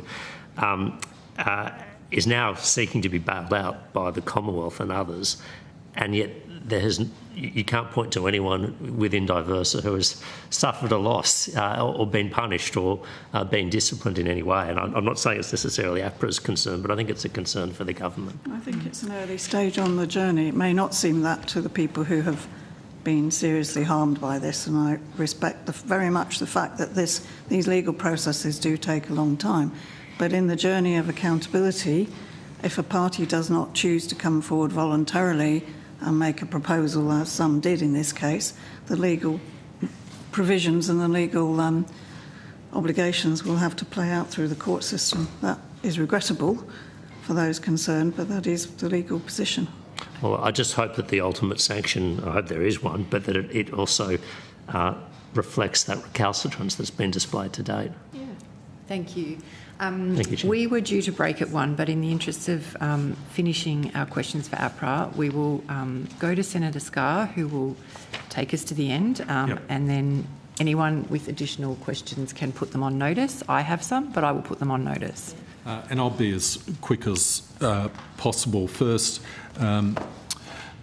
Deputy Chair, can I really congratulate you on the work you've done in relation to platform trustees? I read the letter, the open letter to the platform trustees, and then reading the statements of claim against Diversa and equity trustees, you could see what APRA's attempting to achieve through the imposition of the additional conditions. And ultimately, we're talking about trustees here who've got obligations under the relevant legislation and haven't.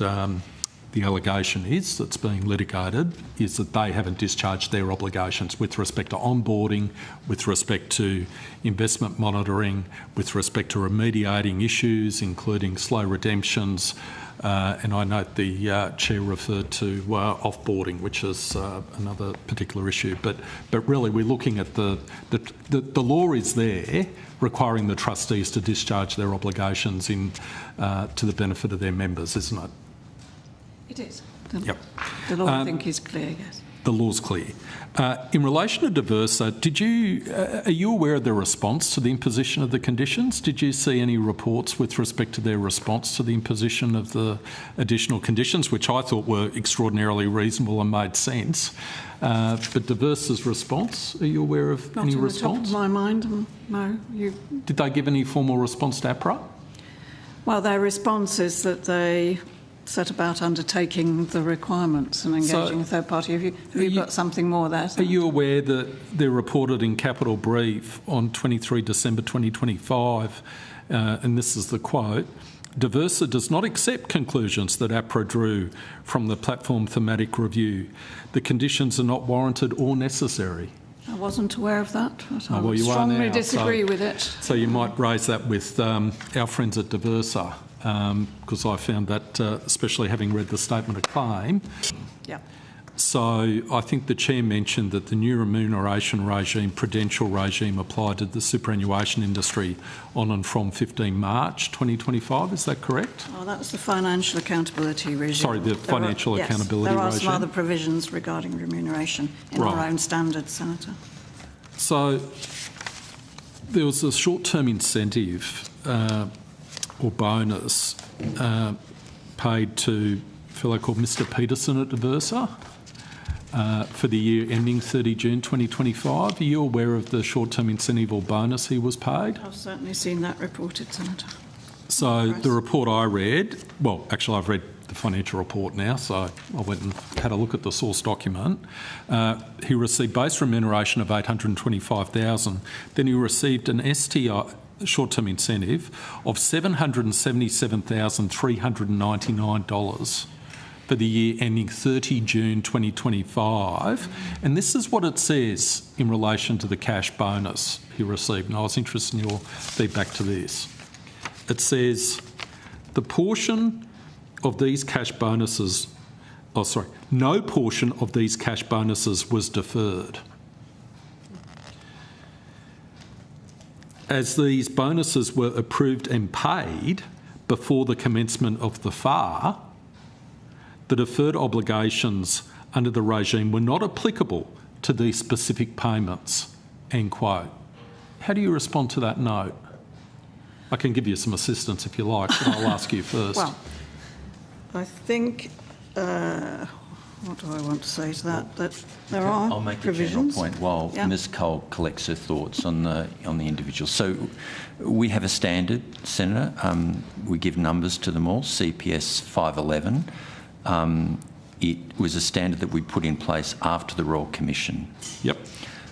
It essentially said three things. It's long, but essentially said three things. Boards, or the trustees, need to pay more attention to remuneration outcomes. That's the first thing. Yep. The second thing is when you're remunerating, particularly on LTVR, so long-term variable bonuses, you need to do more than just pay people on profit. You need to give material weight to non-financial metrics, such as customer outcomes. Such as licence conditions. Or member outcomes. That's the second thing. Revolutionary concept, was very resisted. And then the third issue was that where vesting occurs, we want that lengthened. So you just can't take your money, do the wrong thing, take your money and go. There's actually vesting that happens, and we lengthen that for long-term bonuses. We require our entities to embed those standards in their own remuneration policies. We don't vet individuals. That's up to the board to do that. But we do ask questions, right? So I'll see whether Ms Cole can add anything. No, I was going to go to the same points. If I can generalise it, the terms of contracts need to conform to APRA's standard 511 and the FAR regime.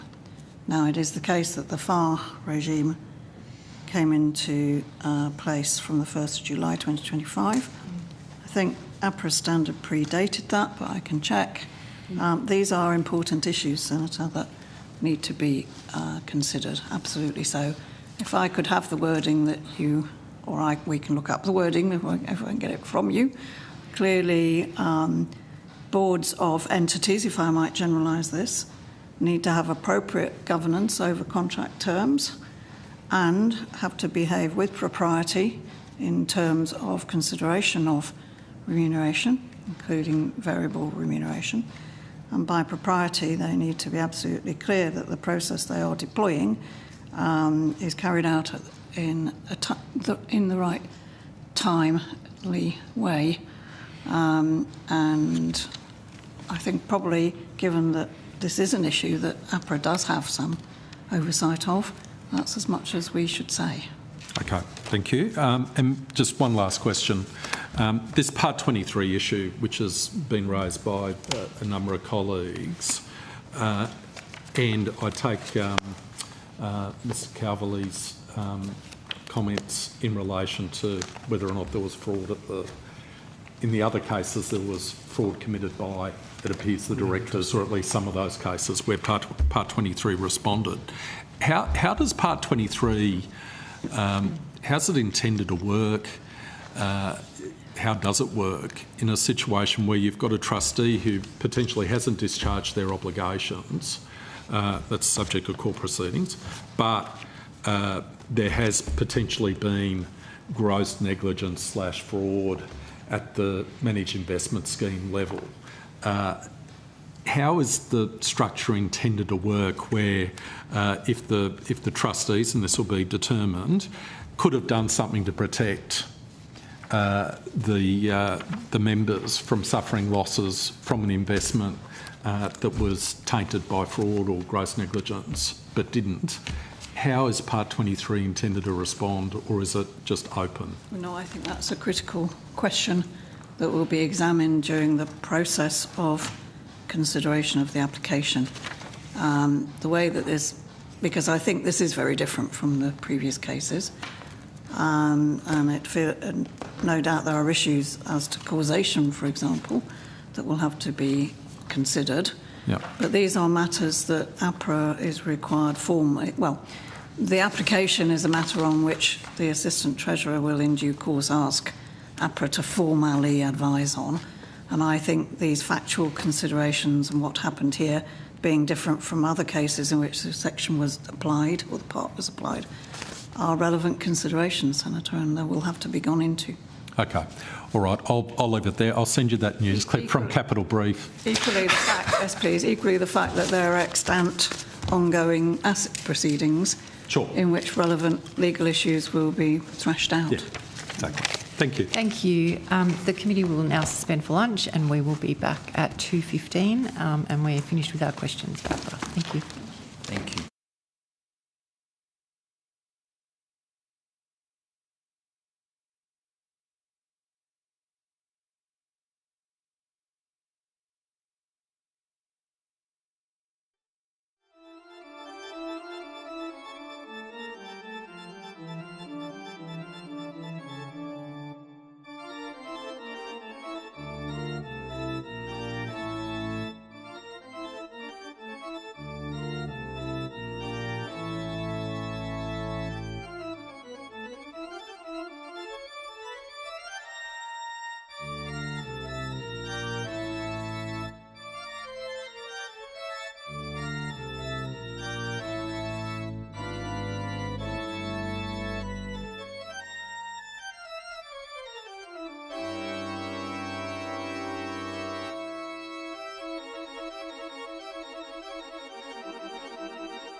Chair. Okay, I welcome back Senator the Honourable Katie Gallagher, Minister for Finance representing the Treasurer. And the committee also welcomes representatives from the Productivity Commission. Would you like to make an opening statement? No, thank you. Thank you. I'll go to Senator Hume for questions. Thank you, Chair. And hello, thank you for joining us. I've got some questions about the national accounts first of all. The national accounts showed that GDP per hour worked fell by 0.6% in the March quarter and then rose only 0.3% throughout the entire year. Does the Productivity Commission regard that as a serious deterioration in productivity performance? Danielle Wood, Chair. We tend to look through some of the quarterly variations. As you'd know, it's very volatile on a quarterly basis. It also gets quite often revised quite frequently over time. So we tend to look at the annual figures or take a sort of longer term trend when we look at that. So the 3% throughout the year, you wouldn't consider that 0.3%? Sorry, 0.3%. Yes, 0.3% throughout the year. That's obviously longer than just the 0.6% in the March quarter. Yeah, so it's obviously on the low side. It's about consistent with the decade average, but well below, if you want to take a 50, 60-year average, it's well below the long-term trend. What is the decade average? About 0.3. Does the Commission agree that productivity has gone materially backwards in the second half of that decade? You've got COVID in the middle, so it was actually essentially flatlining between 2016 and 2020 when COVID started. You then had a very strange sort of bubble effect, which was related to lockdowns and what got shut down. And then it's been low, but slightly higher than it was pre-2020 since the COVID effects worked through. Can I ask about the preferred method of measuring productivity? Because there's been a few variations, not necessarily from the Commission, but the Commission's preferred measure for assessing productivity performance, is it GDP per hours worked? Is it market sector labour productivity? Is it multi-factor productivity? Is it another measure? We look at a mix. So we typically look at the labour productivity numbers, so that's the GDP per hour worked. But we also, the total factor productivity numbers come out once a year, and we also look deeply at those when they're released. That tells us something slightly different. It's really about technological change, the sort of things that aren't picked up by shifts in labour and capital stock. So you tend to look at a range of different measures to understand actually what's going on with productivity in the broader economy. Okay. So in March this year, the Commission said that Australia's labour productivity growth continues to disappoint, that's your quote, and remains below long-term averages. So does the March quarter national accounts data strengthen that assessment, or is it consistent with that assessment? It's consistent. So if I look at the annual figure, as I said, which is sort of our preferred way to look at it, given the volatility in the quarter numbers, it's still low compared to the long-term average. And what's the driver of the fall, the March quarter fall in labour productivity? The March quarter fall? Yep. Well, it's an increase in working hours that hasn't been matched by a commensurate rise in output. Okay. So can you just perhaps on notice, just point me to where I can find a disaggregation of how much the fall reflects weaker output growth or more hours worked? Because surely it's the interaction of the two. It's the interaction of the two. So there is figures on hours worked in the national accounts, which went up, and output did not increase as much. Okay. So is the Commission concerned that employment growth is being concentrated in lower productivity or harder to measure sectors? There's certainly been a period post-COVID where the stronger growth was in the non-market sector. That has tended to have lower measured productivity. There are challenges. What do you think the productivity growth would need to average over the next 5 years to restore our productivity path or productivity growth path? Is there a trend that you're looking for? What is it that you're looking to see?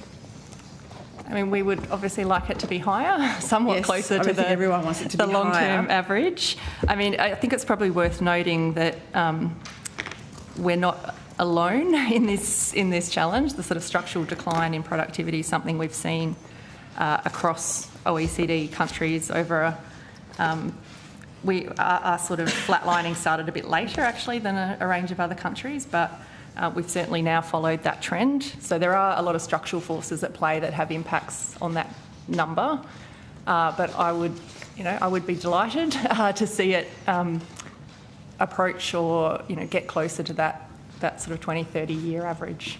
So there was a number of measures in the budget that fell under an improving productivity banner. Yep. I'm wondering if the Commission has provided advice to Treasury or to Government about how long it might take for those announced productivity measures to show up in productivity numbers and productivity data. No, we haven't provided formal advice on that, but a number of those measures came from recommendations from Productivity Commission reports. Some of them, will take a while to implement, and probably the impact on productivity will vary. There's a whole list of different measures there. Some of them will be more immediate than others. How do you measure the effectiveness of each of the measures? Is there some sort of outcomes benchmark? I don't know what it might be for each measurement. How do we know if, I don't know, I'm trying to think of one of the measures, perhaps the Minister can help me, but if the we've got the government's tell us once approach, for instance, which is something that I'm, very enthusiastic about personally, how do you know if that moves a dial? I mean, so if you were going to do an evaluation of that measure, and big supporter of evaluation, it's really nice to see a big emphasis on evaluation through the public service. You would be looking at the costs of implementing that measure, and then you'll be trying to assess the benefits. So what is the time saved for businesses in interaction with government? What are the broader effects that might be there from that one? So you'd be trying to kind of quantify both the costs and benefits and ensure that it's had the intended effects. And is that something that the Commission has ever asked to do with particular budget measures? Is that one of your roles? Not typically. We do, there's a Centre for Evaluation which sits inside Treasury, but a lot of new policies will be required to be evaluated after a certain period. But not necessarily by someone in Treasury. That's right. So we don't do a lot of policy evaluation. We sometimes evaluate intergovernmental agreements, but we don't tend to do specific policy evaluations. Okay. Do you do any analysis on things like the effect of what would be the effect of the low productivity growth we're seeing now on living standards, for instance, over particular periods of time? From time to time, we produce numbers which suggest, which say if productivity grew faster, say the historical average, the 60-year average, then this would mean X $1,000 improvements in living standards. So we have published those types of numbers before. Yep.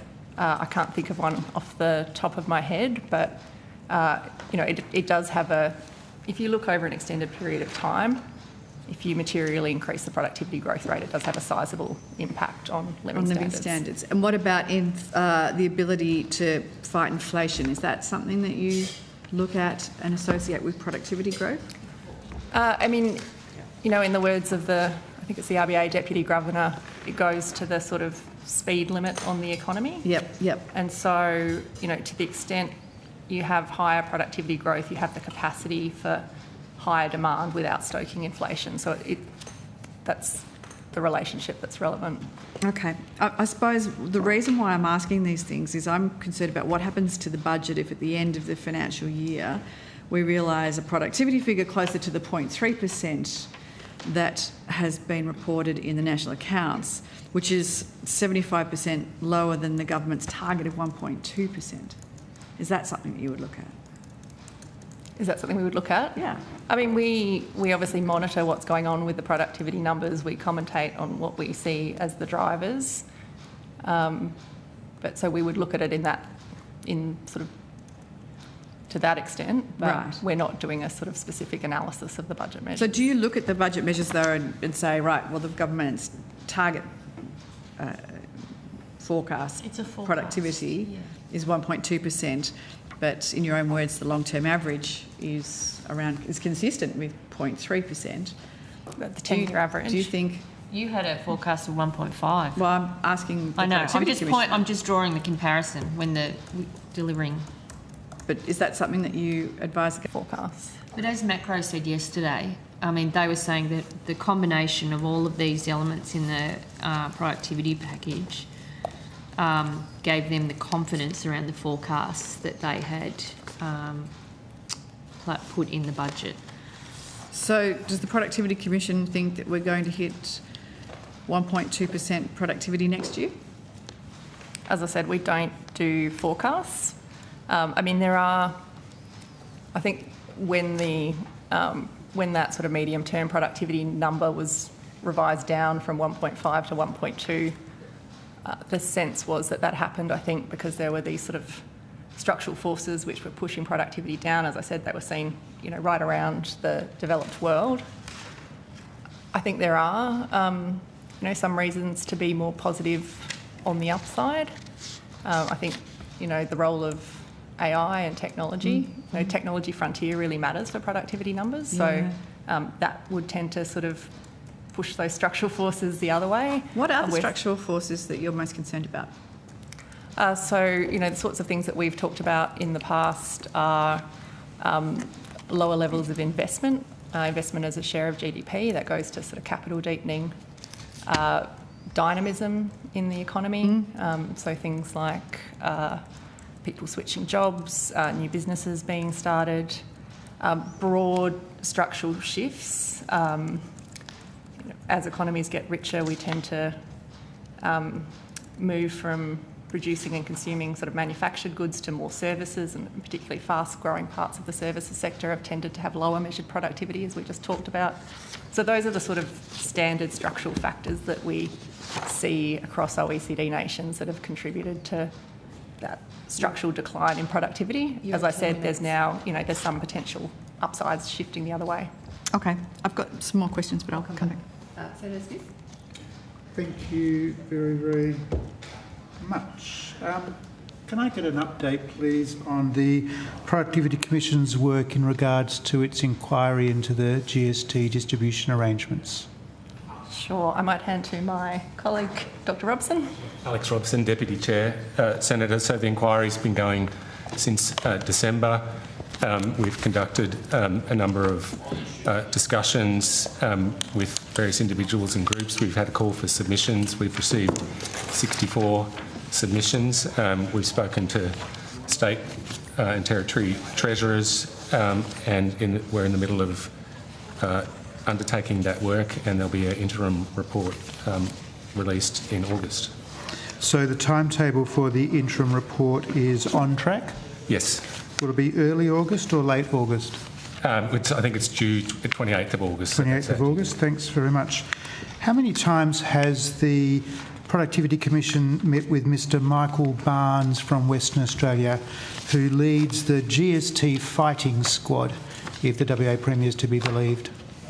I'd have to take that on notice, Senator, but I don't think I've had any meetings with him, but I'll double check. You've not had, you don't think you've had a meeting with Mr Michael Barnes, the former Under-Treasurer, who is the head of the WA GST fighting squad? I'll have to check. I'll take that on notice. Thanks very much. Say that they, I'm advised that the submissions, the WA government has made 2 formal submissions to the inquiry, is my advice. And how many times? The WA Treasurer. Sorry? We have met with the WA Treasurer and government representatives. How many times have you met with the WA Treasurer? I've met in person once, Senator, I think. Once? Yeah. Once. Mm-hmm. How many times have you met with the WA Premier?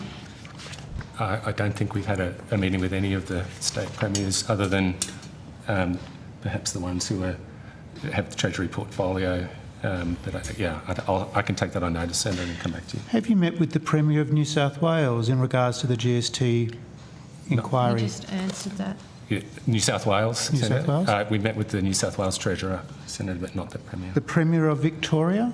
No, Senator. Right. The Premier of Queensland?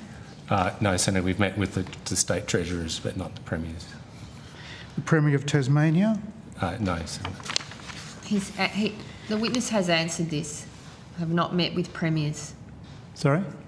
The earlier evidence was have not met with premiers. I think you can characterise this as a verification process on my part, just to be sure. The Premier of South Australia? Refer to previous answer. Thank you very much. Have you met with any other ministers from the West Australian State Government? I can take that on notice, Senator. You're testing my memory of meetings here, but I'm happy to take that on notice. The two formal submissions that Minister Gallagher references, am I right to assume that's a submission and a supplementary submission? I think that's correct, Senator. There's a formal government submission and then a secondary submission. So the advice I have is the first was prepared by the WA Government to summarise views provided through public consultation on the GST distribution arrangements, while the second was your standard state government submission. Well, I hope it's more than standard. Well, what you because would expect, we're arguing for retention of the 75-cent floor, so we want it to be exceptional. What you would expect in a normal submission from a state government through a process like this. Am I right to assume that the draft report or the the draft report will include a recommendation, draft recommendation, to retain the 75-cent floor, which is a key feature of the 2018 GST deal? We're in the middle of producing that work, Senator, so I can't comment on what the interim recommendations will look like at this stage. You can't confirm whether or not the draft report will include a recommendation to retain the 75-cent floor, which is the key element in the GST deal agreed in 2018. So our terms of reference ask us to assess the 2018 deal as well as look at alternatives. The floor is obviously part of the 2018 reforms as other components, and that's the work we're carrying out at the moment.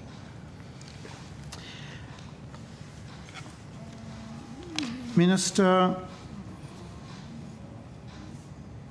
is the 75-cent floor a commitment that the government is prepared to uphold? Well, you look at the decisions that we've taken, Senator Smith. The agreement to extend the arrangements that we've made. I think you can see by our previous decisions. So my question is the government committed to retention of the 75-cent floor, which is a key element of the GST deal that was agreed in 2018? We remain committed to those arrangements, Senator Smith, and you've seen that reflected in the budget. Can West Australians continue to trust the Prime Minister on his commitment to give WA a fair share?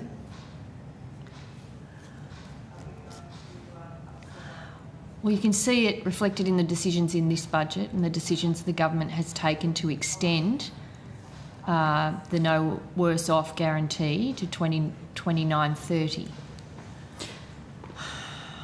Why should West Australians believe the Prime Minister when he says that his commitment to WA's fair share can be believed, when what we've seen most recently in the budget is just a litany of broken promises? Well, Senator Smith, I can see what you're trying to do here. What am I trying to do? What am I trying to do? Well, I think the people of Western Australia What am I trying to do? have seen exactly the Prime Minister's commitment to this through the extension of the arrangements to 2029-30. Like, that is the reality. That's what's happening. So can the Prime Minister's word be guaranteed on the WA fair share deal? The agreement has been extended to 2029-30, Senator Smith. Why can West Australians be confident that the Prime Minister's comments around WA's fair share won't end up becoming another broken promise? The agreement has been extended to 2029-30, Senator Smith. That is what's occurring, and I think the people of WA have recognised that, both in the support for the Prime Minister and the support for the government. Why was it necessary then for the Premier of Western Australia to tell the West Australian Parliament that the state government would need to ramp up its GST fight? Well, I can't answer on behalf of another individual if they're the Premier of WA or a WA resident. My experience dealing on this issue is the Western Australians and the Premier have always advocated very strongly about support for their jurisdiction, whether it be around the GST or actually any other matter. I don't think it is surprising at all. We see it from other states, you know, from time to time and on different matters. I think it's the WA Premier doing what WA Premiers do. What is it that WA Premiers do? Well, I've already said that. Advocate strongly in the interests of their jurisdiction. Why should West Australians be confident that the GST deal is safe when the lead GST fighting squad person, Mr Michael Barnes, has not even met with the Productivity Commission?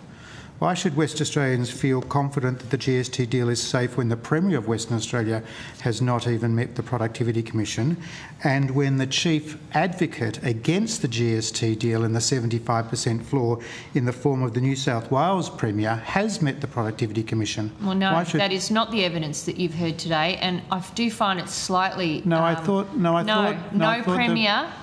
Premier has met. That was the evidence. That's what I was saying when you were going through. Just to clarify, the New South Wales Premier has not met the Productivity Commission? The Treasurer has met. The Treasurer has met. Oh, well, he's the second most. He's the second most chief. Well, he's the second chief advocate. Of WA. He's the chief. Yeah, that's right. Okay, but the chief. So but Mr. Michael Barnes. Where are we going here, Senator Smith? I'm testing the government's commitment. I've not finished. I'm testing the government's commitment to the GST deal in the form of the 75% floor. And I've already answered all of those questions. The government has extended the agreement to 29/30. And, you know, matters around how state jurisdictions advocate matters for state governments. The government is committed to it and has extended it to 2029/30, and we will continue to engage through the Board of Treasurers and no doubt through the Premiers, First Ministers on all matters that interest the Federation. You're at 10 minutes now, Senator. Just two more questions? Sure. Mr Robson, you're familiar, of course, with the Productivity Commission report into philanthropic giving. Is my account of events correct? I recall that when the draft report was released, the government, under the leadership of Prime Minister Anthony Albanese, was quick to reject one of the recommendations of that draft report, which concerned suggested reforms around school building funds.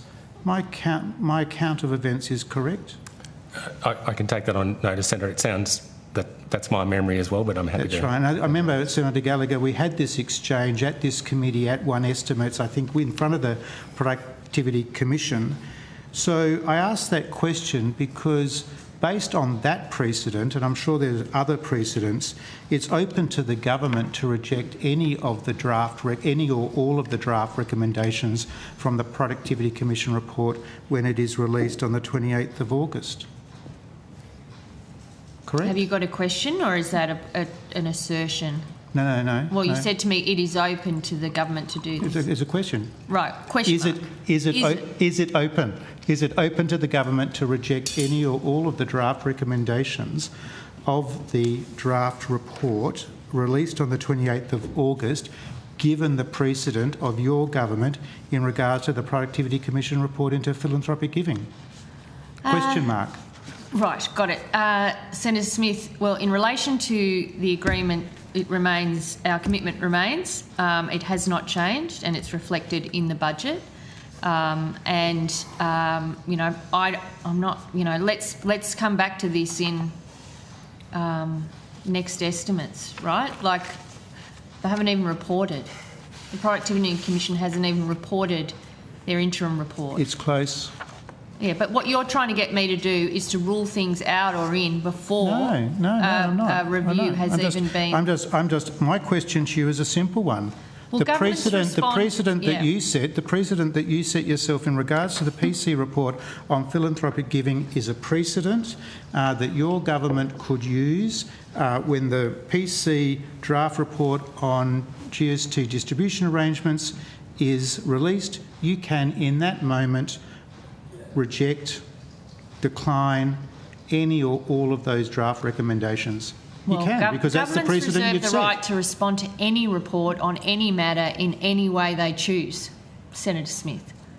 But it's open to you, given the precedent in the previous... I've just answered the question. Governments respond to any report from any organisation, government or otherwise, independent or otherwise, in any way they feel appropriate. But there's a point of difference here, because this is a draft report of the PC, which is released publicly, which then forms the basis of further consultation.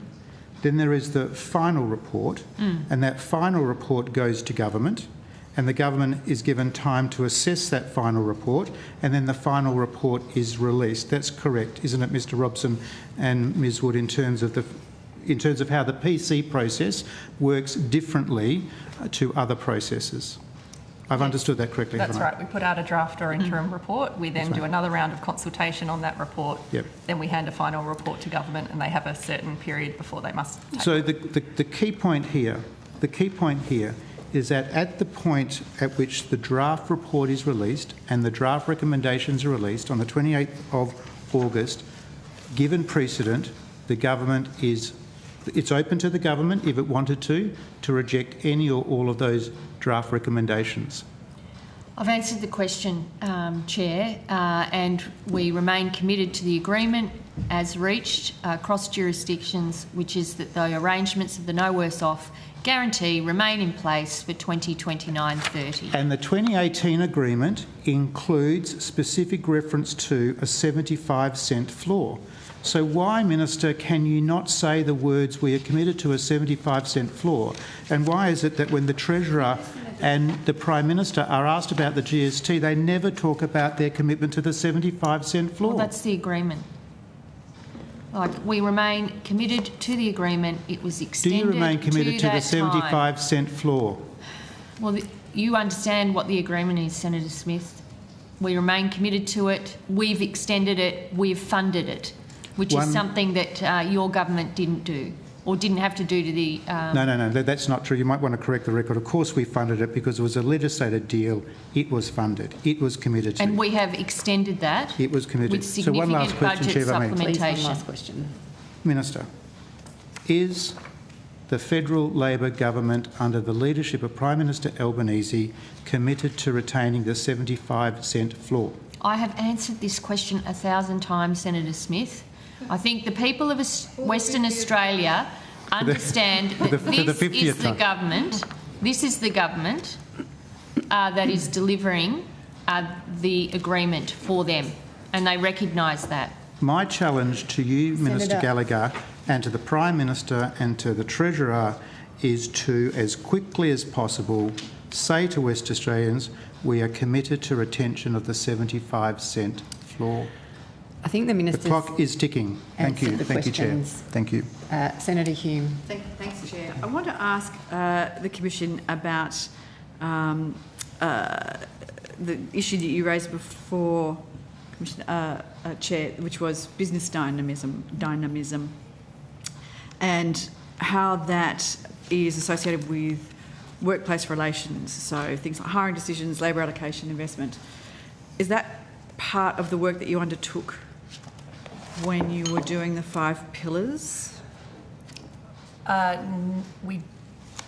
We didn't look at workplace relations in the broad. We did do some specific work on occupational licensing. On what? Occupational licensing. On occupational licensing. But surely workplace relations, the broader industrial relations system, is one of the greatest drivers of business dynamism.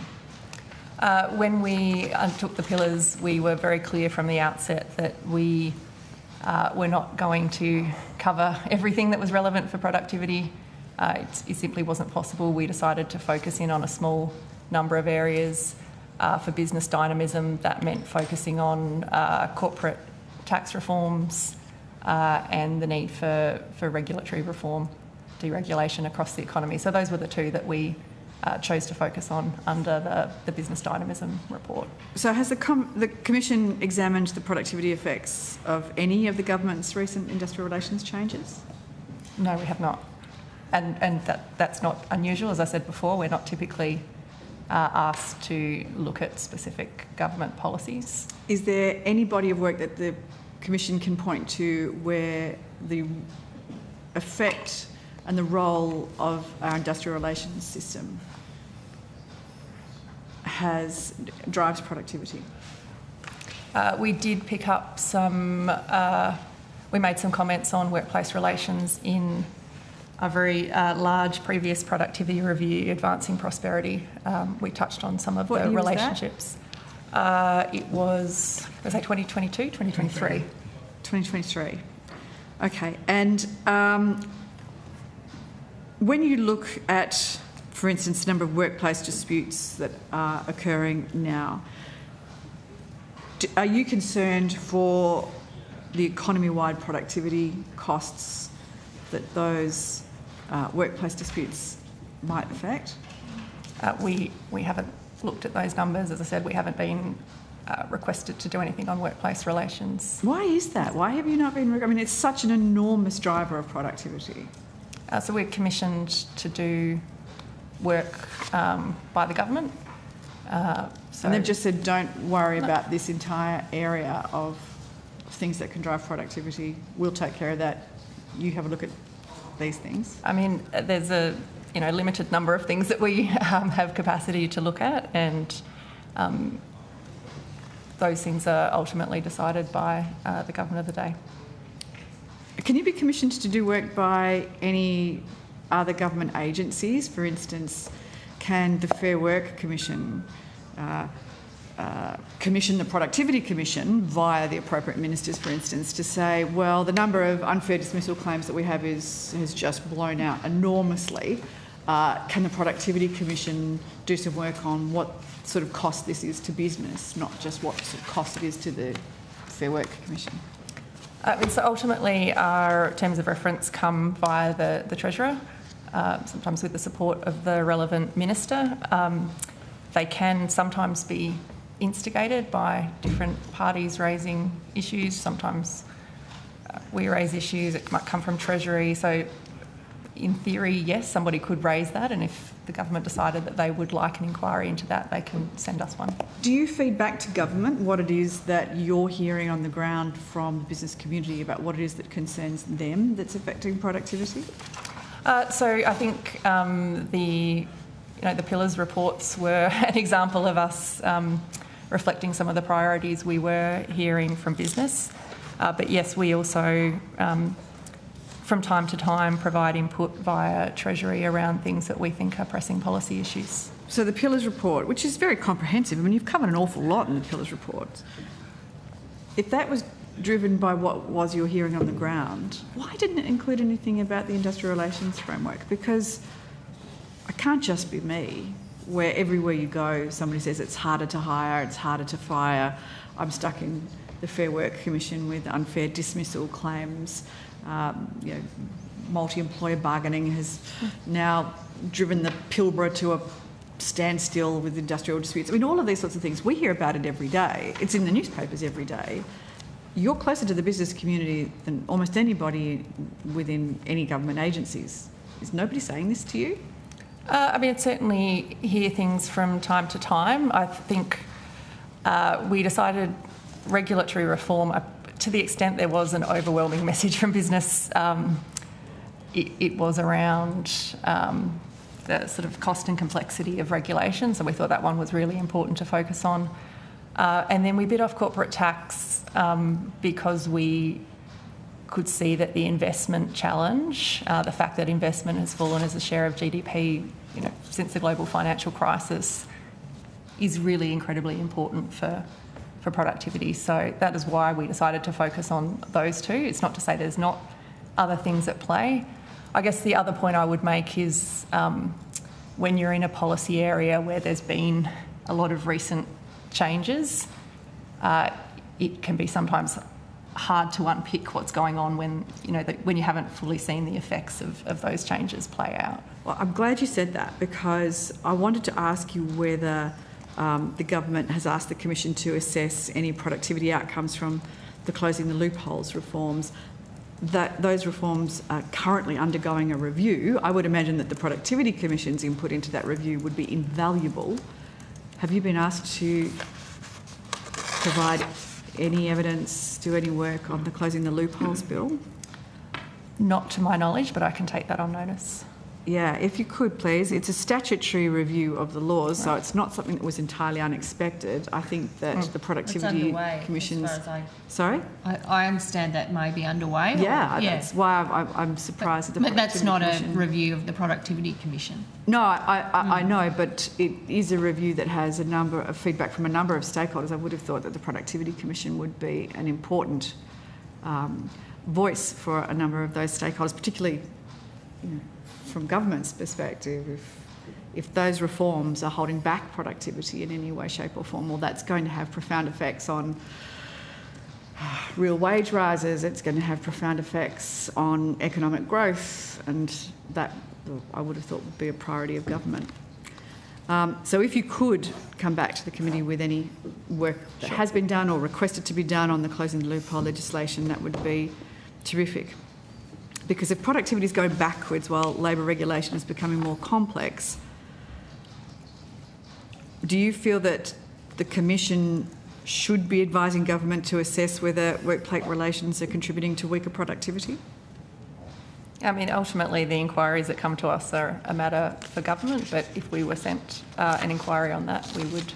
It feels like an enormous missing piece of the puzzle. It's like we're just sort of pretending it doesn't exist, whereas it's the, one of the great elephants in the room in the productivity challenge. As I said, if we were sent an inquiry on it, we would fulfil it professionally. I have some more questions, Chair, if you're happy I'm for me to I'm just go on. looking, it says a draft report of that has been published. It's open for stakeholder comment. Stakeholders are invited to comment at the Department's consultation hub, although that may be a bit outdated. Perhaps is the Productivity Commission invited to comment on that? Well, I mean, it's an independent reviewer. I'm just having a look at it. It's not something I've seen before, how this has been. With a final report due to the Minister by the 15th of June, so probably a bit short if that has if that hasn't been done by now. Perhaps it could have been done earlier. Can I keep going? Going, Thank Senator, you. but I just might, for those who might be following at home, the committee has agreed to release the Australian Financial Complaints Authority. So please keep going. Can I ask the Commission to explain the difference between market sector and non-market sector labour productivity for those playing along at home? As in the definitions of those terms? I can have a go, but Alex, you might be closer to this than me. Broadly, Senator, when we think about the market sector, it's where goods and services are exchanged for a price, and the non-market sector, they're not. That's the general way we think about it, and the way it's defined by the ABS. Okay. Yeah. And that's a common definition. It's not just one for the Productivity Commission, it's used across by other it's economists. standard. It's an ABS definition. Okay. So why is it important to separately identify the non-market sector productivity from the market sector productivity? I think there's, as the Chair talked about earlier, there's different challenges across each of those sectors. So non-market sector tends to be heavily concentrated in the services sector, where there's unique challenges around measurement, unique challenges around what a productivity improvement actually looks like. It may not be substitution of capital for labour, it might be improvements in service quality, those sorts of things. That's not unique to the non-market sector. That's right across Australia as well, where 80% of our economy is now in services, and that's a big part of the productivity challenge. But in the non-market sector, there's also challenges around the way in which things are funded, the way in which technology and knowledge and so on gets diffused between government entities and non-market entities, and that's different from the market sector. So it's the way to separate it out, and why we separate it out is to try to isolate those challenges and see where improvements can be made, because there's different policy advice that you give governments based on whether it's productivity challenges in the market sector or the non-market sector. Okay. Your publicly available data shows that the 5-year average for the non-market sector is negative 1.5. Is that correct? I don't have that number on me, but it sounds about right. It sounds about right. So productivity has gone backwards in the non-market sector, on average. It's measured productivity. Yeah, measured productivity. Right. Yeah. So, as the Deputy Chair said, one of the challenges is it's very hard to adjust for quality improvements in that sector, and we have seen a sort of a strong increase in employment. If that's translated into higher quality, but we can't capture it in the numbers, it may show up as a decline in productivity. Okay. So the Commission's March bulletin said that non-market productivity was down 0.7% over the year to December 2025. Has that deteriorated further following the March quarter national accounts? In the quarter, non-market productivity went down, as well as market sector productivity. Right. So how much did each go down in the March quarter? We were looking at the total I don't before. have my national account with me.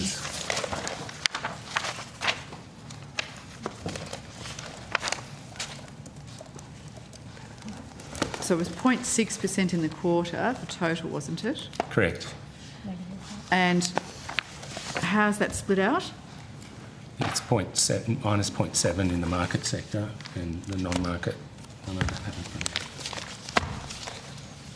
Sorry, say that again, Mr. Robson, sorry. It was minus 0.7 in the market sector. Minus 0.7 in the market sector? Yeah. Now I'm trying to get... So it was 1 point... And decreased by 0.3% in the March quarter in the non-market sector. Right, okay. So there was some analysis by Westpac recently that looked further beyond the market, non-market sector analysis using input and output tables.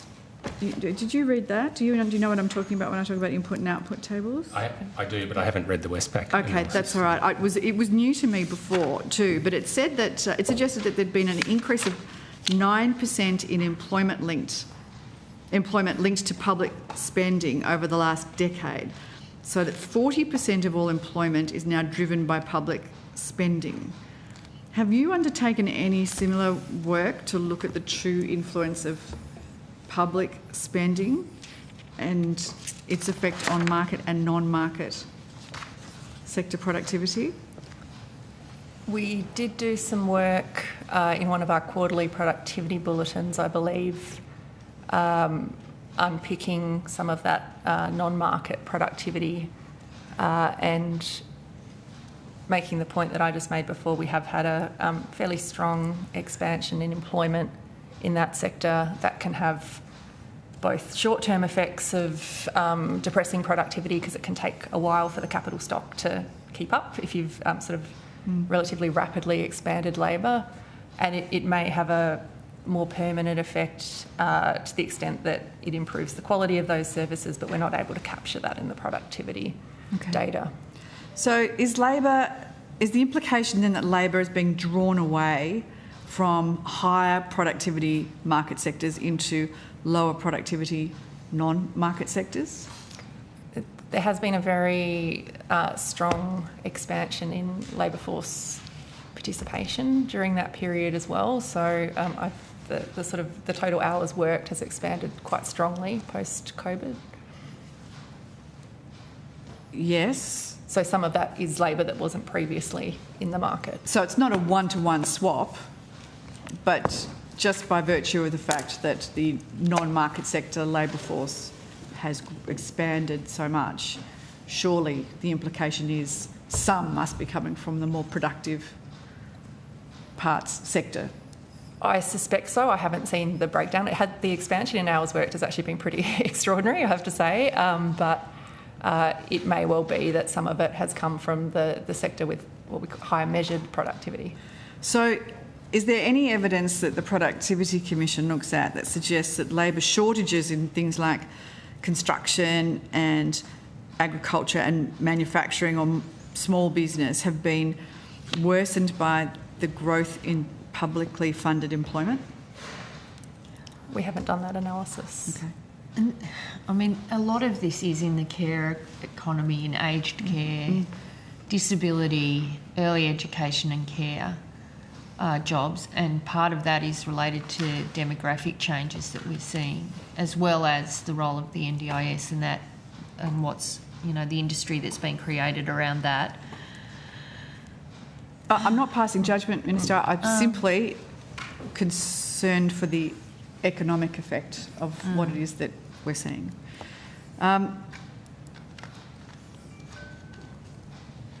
From the Commission's perspective, is it a legitimate productivity concern if labour is reallocating between the market and to the non-market sectors? If that's a trend? Not necessarily. I mean, to the extent that that reflects demand drivers and preferences, it's something that we see actually across all developed economies. So, you know, to the extent that that labour is providing services that people want and demand, you know, that can just be a reflection of preferences in the economy. I suppose so. We don't drive at productivity for its own sake. Yeah. We drive at it because we want to improve living standards, grow the pie, and improve living standards. And if people are making decisions to consume more in those particular sectors, then that's the outcome of people's preferences. Well, I suppose that's the guts of the question, isn't it? Can a country sustain living standards or grow living standards if most employment growth is in sectors that have negative productivity? Well, as I said, that's measured productivity, so we just always have to be careful if that's manifesting in improvements in quality of services that people enjoy. That is the productivity gain. It's just not one that we are able to measure at this point in time. But, you know, the market sector will always be important for productivity. I don't think we would shy away from that. Which industries or services do you think are driving the weakness in non-market productivity?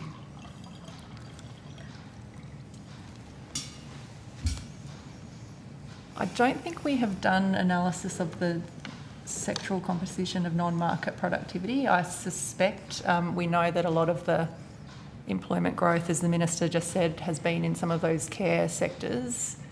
And so to the extent that that's driving the productivity numbers, I think it would probably be a fair working assumption that it is some of those areas, but I don't think we've formally decomposed it. Yeah, okay. Obviously there are some limitations, and perhaps you can talk me through them, in using hours worked against measured output in sectors where output is often proxied by inputs or administered prices.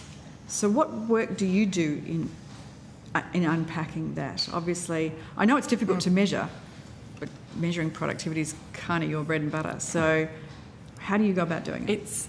It's a very hard question that a lot of people grapple with. We have had a go at doing an adjustment in health, and where we say, well, what have we actually got for those dollars, those increasing dollars that we're spending in health?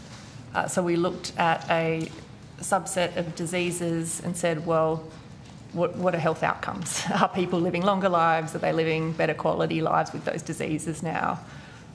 When we made that adjustment, so that's effectively an adjustment for quality, we found that health productivity was actual productivity adjusted for quality was considerably higher than measured productivity. So that was, a somewhat experimental approach for health.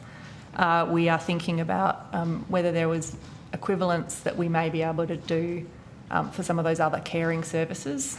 To be able to do that well, you have to be able to define an outcome and quality, and so we're looking at what potential indicators we might be able to use to do that type of adjustment. But this is something that I don't think anyone in the world, any statistical agency in the world, would say that they do well at the moment. So it is sort of pushing the frontier of trying to measure productivity in some of these sectors. So let me just phrase it differently. What reforms would improve productivity in the non-market sector?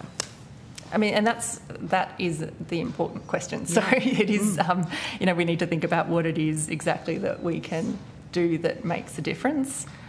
We had one of our pillars reports was on the care economy, and we made a number of recommendations.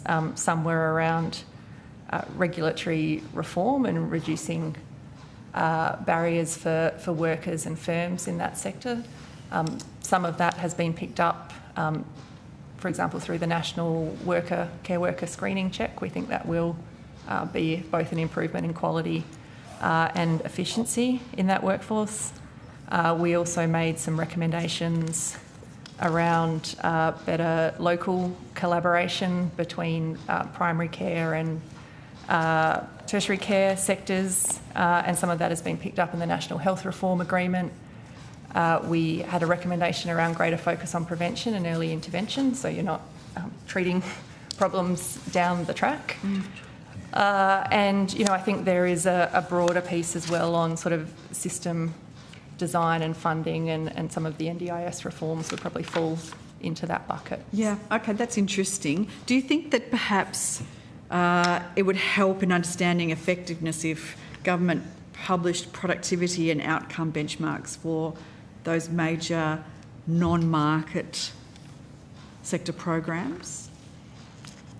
So yes, if you had outcome measures, and as I said, they're very hard to do, those were the sort of things that we'd be looking to if we were to do a quality adjustment for productivity. Oh, sorry, a quality adjustment. A quality adjustment. Okay. So I'm trying to pick a sector off the top of my head, and I genuinely am doing this off the top of my head, but if you were going to do childcare reforms, for instance, is there a way that you would measure productivity outcomes from childcare reforms or NDIS reforms? Is that what the Productivity Commission could do? If the government were doing a major set of reforms and it said, but in doing this, we're not just doing it for the sake of doing it, we're doing it because it will create we think it's going to create productivity gains, can they send it to you and you do an assessment as to whether it will improve productivity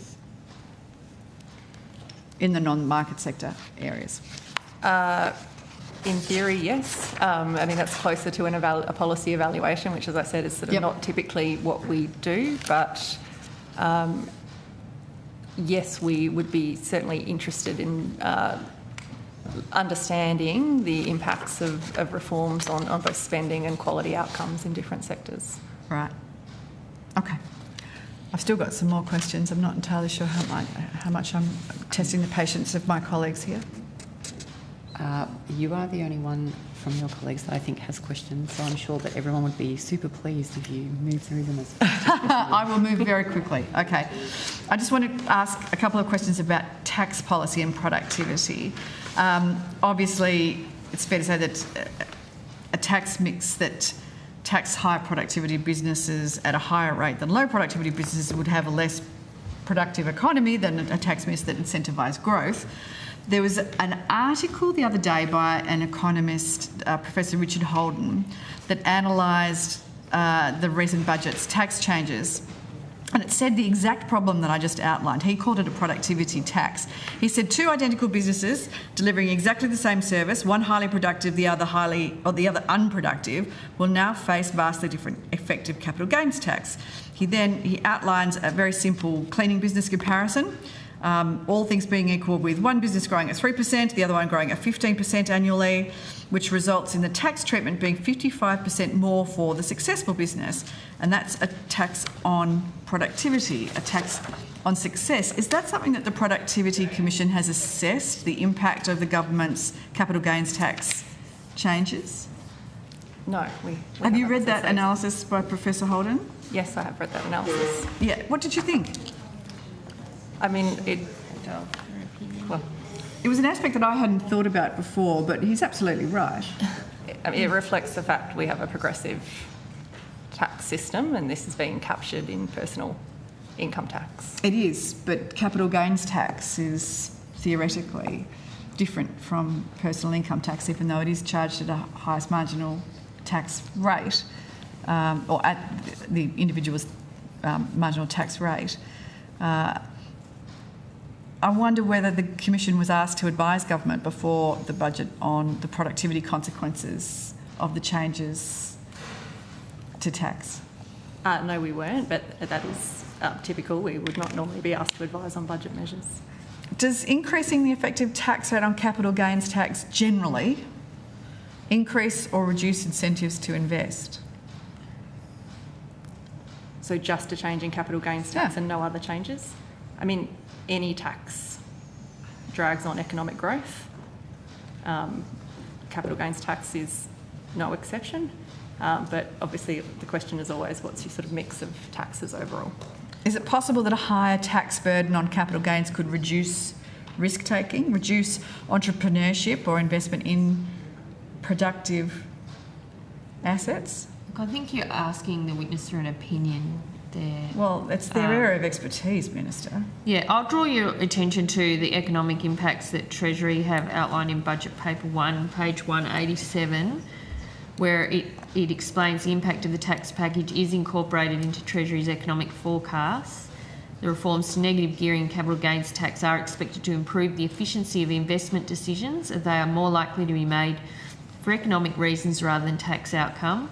This is expected to support productivity over time, and the business tax reforms are also expected to support investment, innovation, risk-taking and resilience. So that's the Treasury advice. How is it expected to improve productivity over time, Minister? Well, because we've got a simpler and more efficient tax system, and that people are making decisions essentially based on the most productive use of their investments rather than what might be more beneficial tax arrangements. Do you think this is a simpler system that you've well, that proposed? that is part of the approach in the reforms that we've outlined. But I mean, we went through this yesterday. That's the advice that Treasury provided in Budget Paper 1.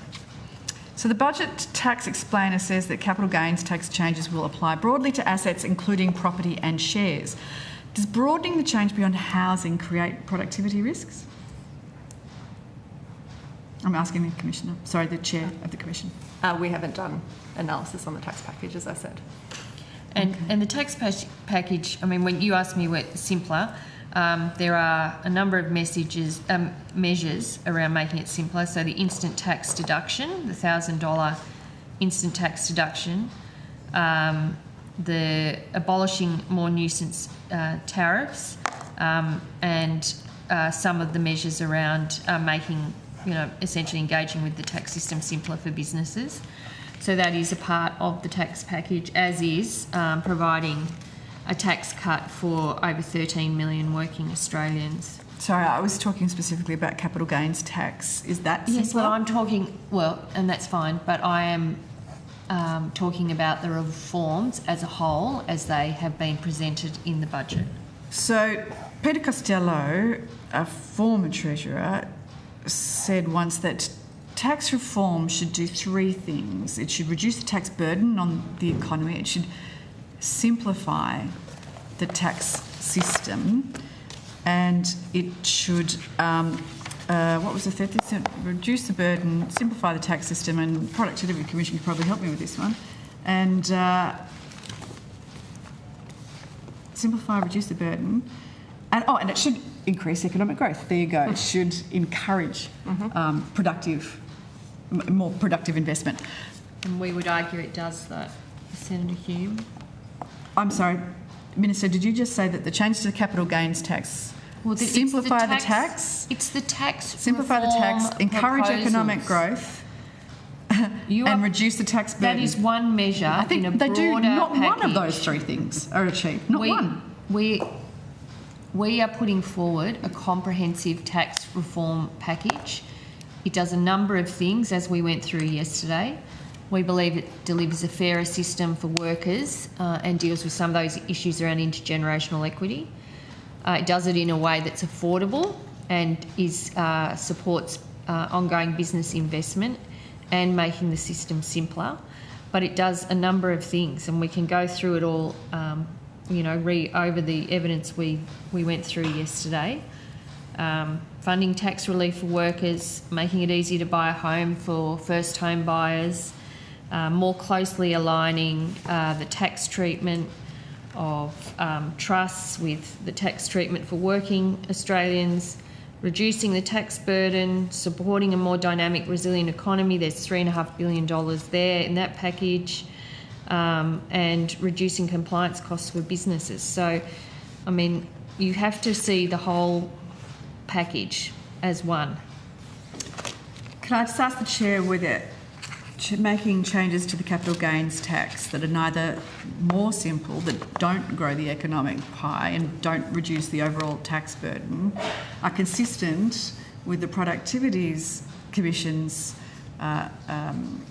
analysis that business dynamism is one of the things that drives productivity? These don't sound like things that are going to enhance business dynamism to me. Well, sorry, Chair, I don't want to jump in, but if you go to Budget Paper 186, under Supporting Investment, Innovation and Dynamism, you can see lost refundability reforms for businesses and startups, expanding venture capital tax incentives, and the changes to R&D tax incentives all form a part of this package of reforms. Minister, if the productivity implications for these tax changes are so fantastic, why does your productivity forecast remain the same at 1.2? And even that, everyone is saying, is heroic. Well, we took advice when we came to government that the productivity forecast that you kept at 1.5... Yeah, I'm not interested in 4 years ago. Tell me now. This is your budget. Own it. So we have taken the advice of Treasury about the long-term productivity forecasts, and that should be set at 1.2, which is reflected in the budget. And yesterday's evidence from Treasury, from Macroeconomic Group, were the reforms and the measures in this budget give them confidence about that long-term productivity forecast. That is the evidence that you heard from Treasury officials yesterday. So if these tax changes, reforms, support business investment, which is what you've just asserted, why do your budget forecast that business investment is going to fall over the forward estimates? Well, it doesn't, I don't believe. It does. It's around, well, the forecasts are about growth in business investment.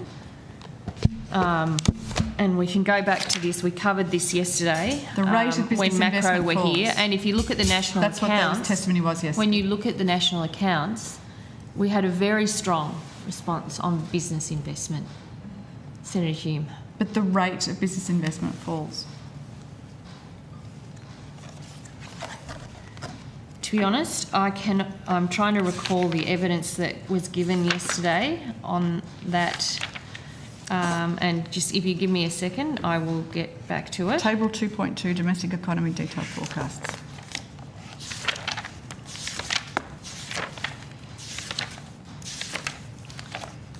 Keep going, Senator Hume. We can come back to it. Was it? All right, I absolutely will. Yep.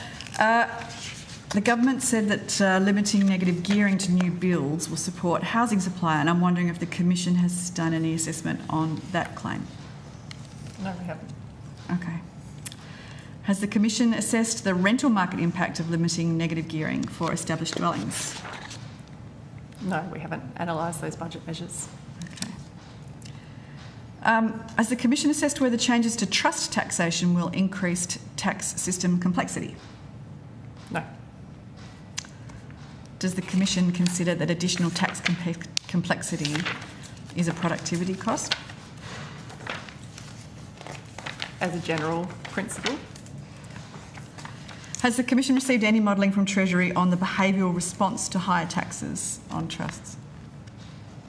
No, I mean, there's various modelling in the budget papers, but we've not received anything beyond that. Okay. So the government's claiming a productivity dividend from reducing regulatory burden, but at the same time it's introducing major tax changes that affect investment, assets and affect trusts. And I'm wondering whether the Commission has assessed the net productivity effect of both of those packages together. Obviously you haven't done them separately. So. No, I mean, we don't do analysis on specific budget policies. What I would say is there are a number of the policies in the productivity package which have come from Commission recommendations over time and we believe will be productivity enhancing. Okay. It sounds to me as though there are an awful lot of assertions about the productivity impacts of the government's tax changes. At the same time as productivity growth is negative in the national accounts, GDP per capita is also falling. There could be some pretty serious implications for the changes that were made. If the government was of a mind to give the Productivity Commission a role to assess the potential effects on productivity of these tax changes, is that something that you're capable of doing? Yes, we are capable of looking at tax system issues, just as we're capable of doing all the different inquiries that governments throw our way. Minister, why wouldn't you commission the Productivity Commission to do some assessment of the effects of the tax changes that you've proposed in your budget? Well, our priority is to get the tax changes through the Parliament. Well, then it's too late. And so for the economy. That is the focus for the government. Okay. Thanks, Chair. Thank you. Oh, Senator Little has a couple of questions. Thank you. I want to ask about bracket creep and productivity. Does the Commission consider bracket creep a drag on productivity? We haven't done any specific analysis on personal income tax. You know, as a general statement, as I made before, you know, all taxes drag on productivity to some degree. So, to the extent you have higher taxation in certain areas, that will have a productivity impact. So you can't tell me, you can't give any advice at this point as to whether the reforms being proposed by the government will actually lead to less or more bracket creep, and what that effect would be? The reforms under the current budget? Yes. No, we haven't analysed that. You just voted against the tax cuts yesterday. It seeks to return some of that. I'm asking about bracket creep. Thank you. Yeah, well, that's I wasn't asking you either. That's what we're dealing with. I could ask you that if I asked you that, but I'm asking the official. Well, that's what we're dealing with. You voted against it, and you voted against the other times we've done it. On the tax changes that you haven't been asked to assess. Hard to come in here and complain when you voted against it. Can I ask the questions, please, Chair? Has the Commission assessed the productivity impact? Oh, you've just told me that. You didn't assess the impact of productivity impact on bracket creep if you haven't been asked to do the analysis. No, that's right. And just again, it sort of would not be typical at all for us to be asked to analyse the set of policies in the budget. That's okay. You're not the only agency. Has bracket creep and therefore higher average tax rates for work reduced the reward for working more hours, taking a promotion or earning overtime or building skills? You're opposing a tax reform package that seeks to more fairly balance the tax being paid on assets and capital when compared to tax on wage income. I'm just saying. Just saying, you voted 11 times yesterday. Just saying that what you seem to be worried about is at the heart of this tax package that you are railing against. 11 yesterday. 50 Could have been times lower they weren't taxes going to do for it. wage earners. 50 times, now Let's 11. stick to the Q&A. Would getting rid of bracket creep help people keep more of what they earn? As I said, we haven't done any analysis on personal income taxes, so I just Senator, want to provide an opinion. So I just add to that, in the corporate tax work on Pillar 1, we did have some modelling done in relation to funding some of those proposals, and one of the mechanisms that was funded by was via bracket creep, but it wasn't the central focus of that work. It's a way of balancing the books in a sense in that work. So I recommend, if you wanted to go and investigate Pillar 1, there's some detail, but it's not going directly to the questions that you're asking. Thank you. There's certainly questions that people are asking me out there in the community. Has bracket creep made the tax system more reliant on personal income tax than it otherwise would be? I mean, you do realise that's what we're trying to do here with our reforms, is more fairly balance what wage earners are paying through the tax system with how assets are taxed. That's actually what we're trying to. That's a main kind of component of what we're trying to do here. More fairly balance that.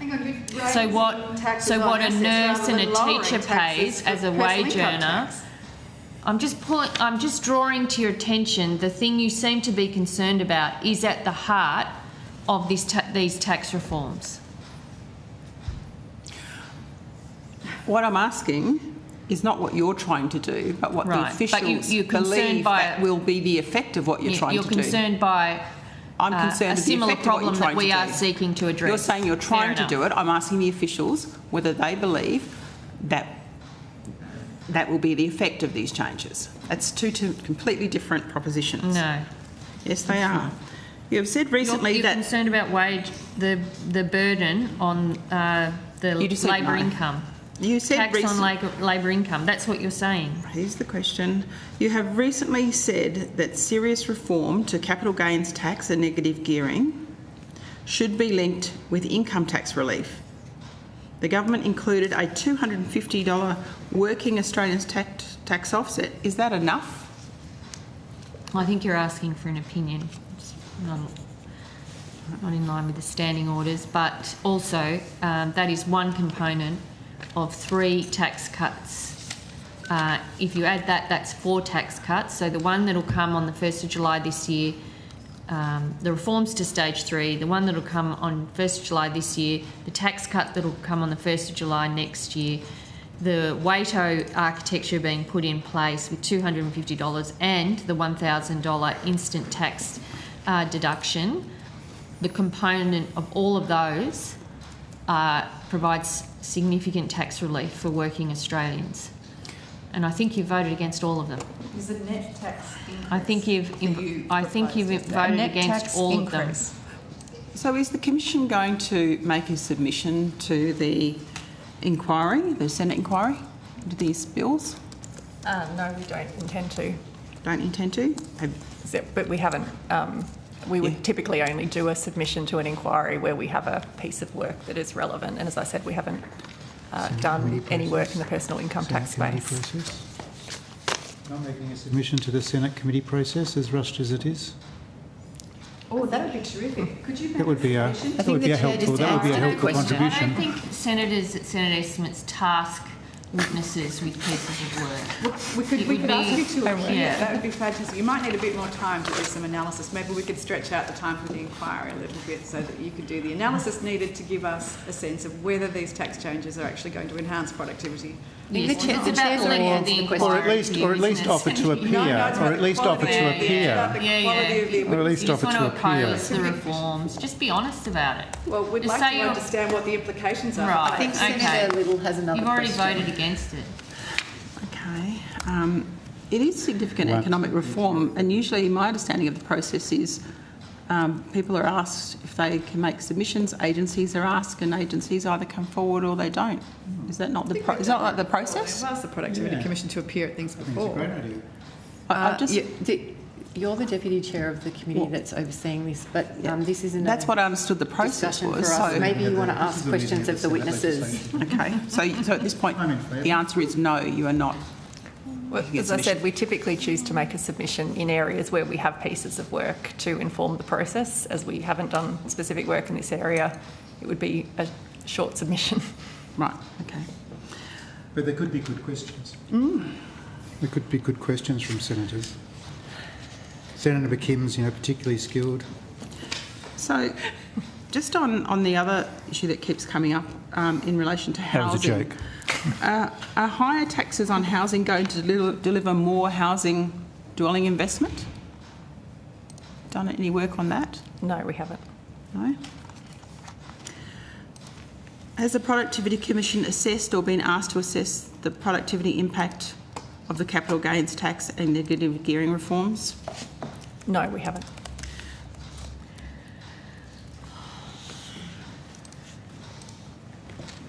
I'm sure you're aware of the major tax reviews, the Henry Tax Review and the Mirrlees Review, the UK one.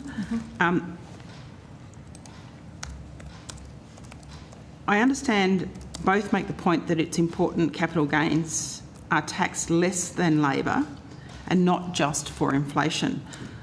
Another important reason is because savings represent deferred savings and you don't want to push or punish, rather, savers. Essentially, systems that don't have lower taxes on capital gains tax people that make the same incomes over their lifetime more if they save them, if they consume every dollar they earn. Is that actually accurate, that reference from those reports? Well, I don't know if it was, the Henry Tax Review was, I think, over 15 or 16 years ago now, so I don't know that we're going to be able to sit here and have a kind of contemporary discussion on that. But I think if you read Budget Statement 4 in BP1, it actually takes you through all of the arguments about why we're doing the reforms, why we're returning to indexation of capital gains, and indeed takes you through some of the data about where the overwhelming benefit of some of those concessionary arrangements is going per income decile.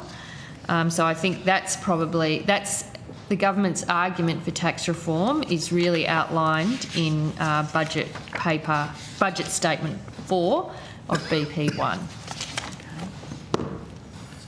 Sorry. I would have thought that the Henry Tax Review is just 101 of the understanding of economics, but what is the economic consequence of taxing people's decisions to defer consumption and to save more? Does that show up as less productivity and less economic growth? Well, if I take you back to page 187 of BP1, the Treasury view is that on the economic impacts of this package, the impact of the tax package, which is incorporated into the forecasts, are expected to improve the efficiency of investment decisions as they are more likely to be made for economic reasons rather than tax outcomes. This is expected to support productivity over time. And the business tax reforms, in addition to those, are also expected to support investment, innovation, risk-taking and resilience. So that's what the government is telling us. Well, that's the Treasury. Papers. That is the Treasury advice to government. Treasury advice. I'm asking the Productivity Commission, what is the economic consequence of taxing people's decisions to defer consumption and to save more? Does that show up as less productivity and less economic growth? That's not something that we have done a piece of analysis on, Senator. Okay, but as a general principle? Well, I think it would depend on a whole range of factors, to be honest. Like, give us some more specifics, even though I guess we're not here to give you individual tax advice, but you have to look at the measures on the tax reform as a whole, what we're trying to do for people who earn labour income or wage income, what we're trying to do around home ownership and first home buyers, what we're trying to do to drive investment, dynamism, and innovation, and how we are making reforms to the tax system to make it simpler and easier. You have to look at all of that as a whole. Can I ask you about countries like Singapore, which has had higher productivity and economic growth? It's had 0% capital gains taxes. Well, again, we went through some of the international arguments or discussion yesterday. I think the advice from Treasury was, you know, if you look internationally, there are a range of different arrangements for applying capital gains tax. You know, there does not seem to be a universal approach to capital gains tax when you look at countries. And I don't think your party is proposing having no capital gains tax payable. Is there a single number in the budget for how much these measures have increased growth or productivity? Well, they're reflected in the forecast. So I'll take you back to page 187 of BP1, where Treasury says the impact of the tax package is incorporated into Treasury's economic forecasts. And then if we go back to statement 2 and then go to where we were with Senator Hume, I think on 2.2, you know, when you look at where am I?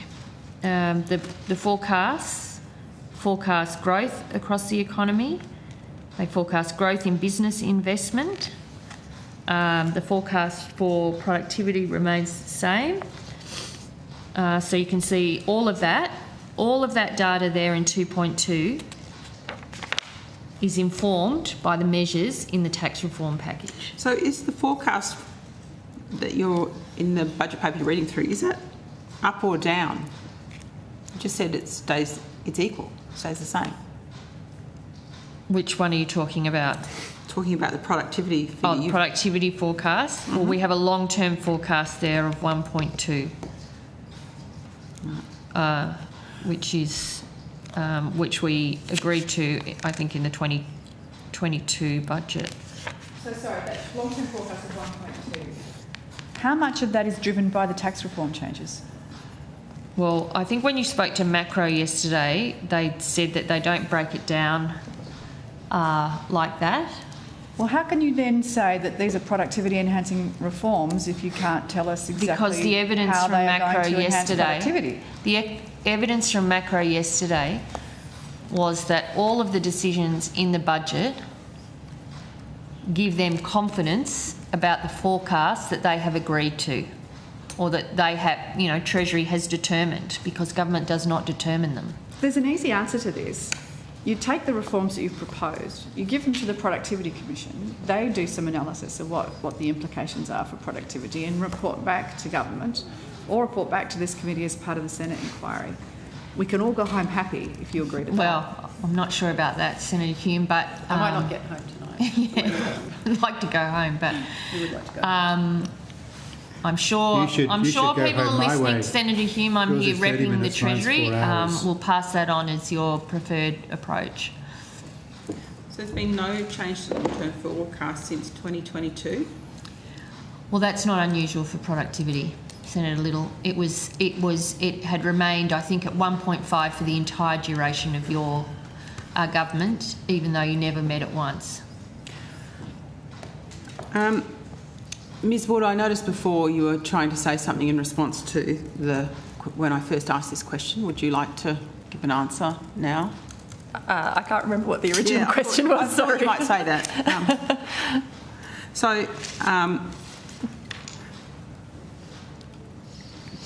The Productivity Commission has said that efficiency is largely about removing distortions and having a relatively neutral tax system, thus allowing the market to do its work.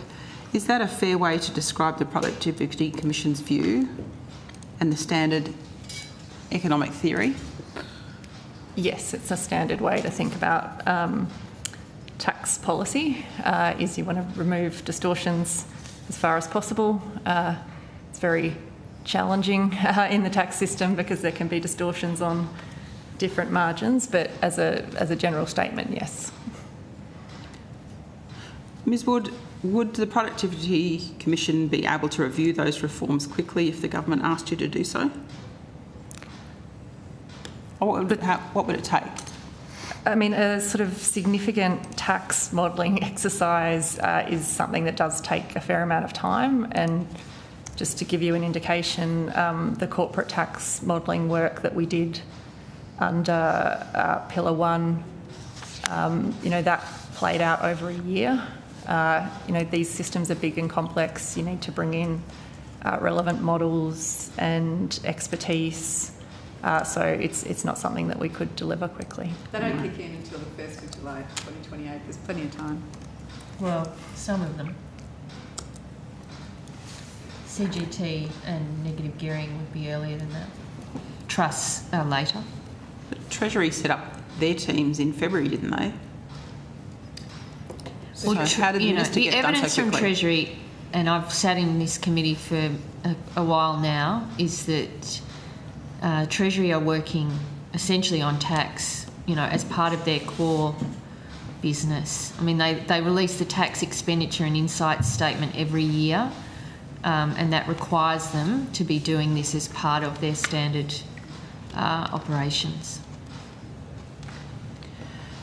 So is it fair to say, Chair, that even if you did appear at the legislative inquiry, the government's rushed legislative timeframe would not enable you to model the productivity impacts in time? No, we wouldn't be able to model, and as I said before, we wouldn't typically do a piece of modelling on a policy. The way that we do our work is we are commissioned by the government to undertake significant pieces of work on key policy issues. Those timeframes are generally in the sort of 6 to 18 month period. We do significant consultation. We have sort of very formal processes for how we do our work. We're not sort of on tap as economic modellers or consultants. Thank you for that explanation. You're not the only agency. Under the budget changes, capital gains are indexed for inflation, but capital losses are not.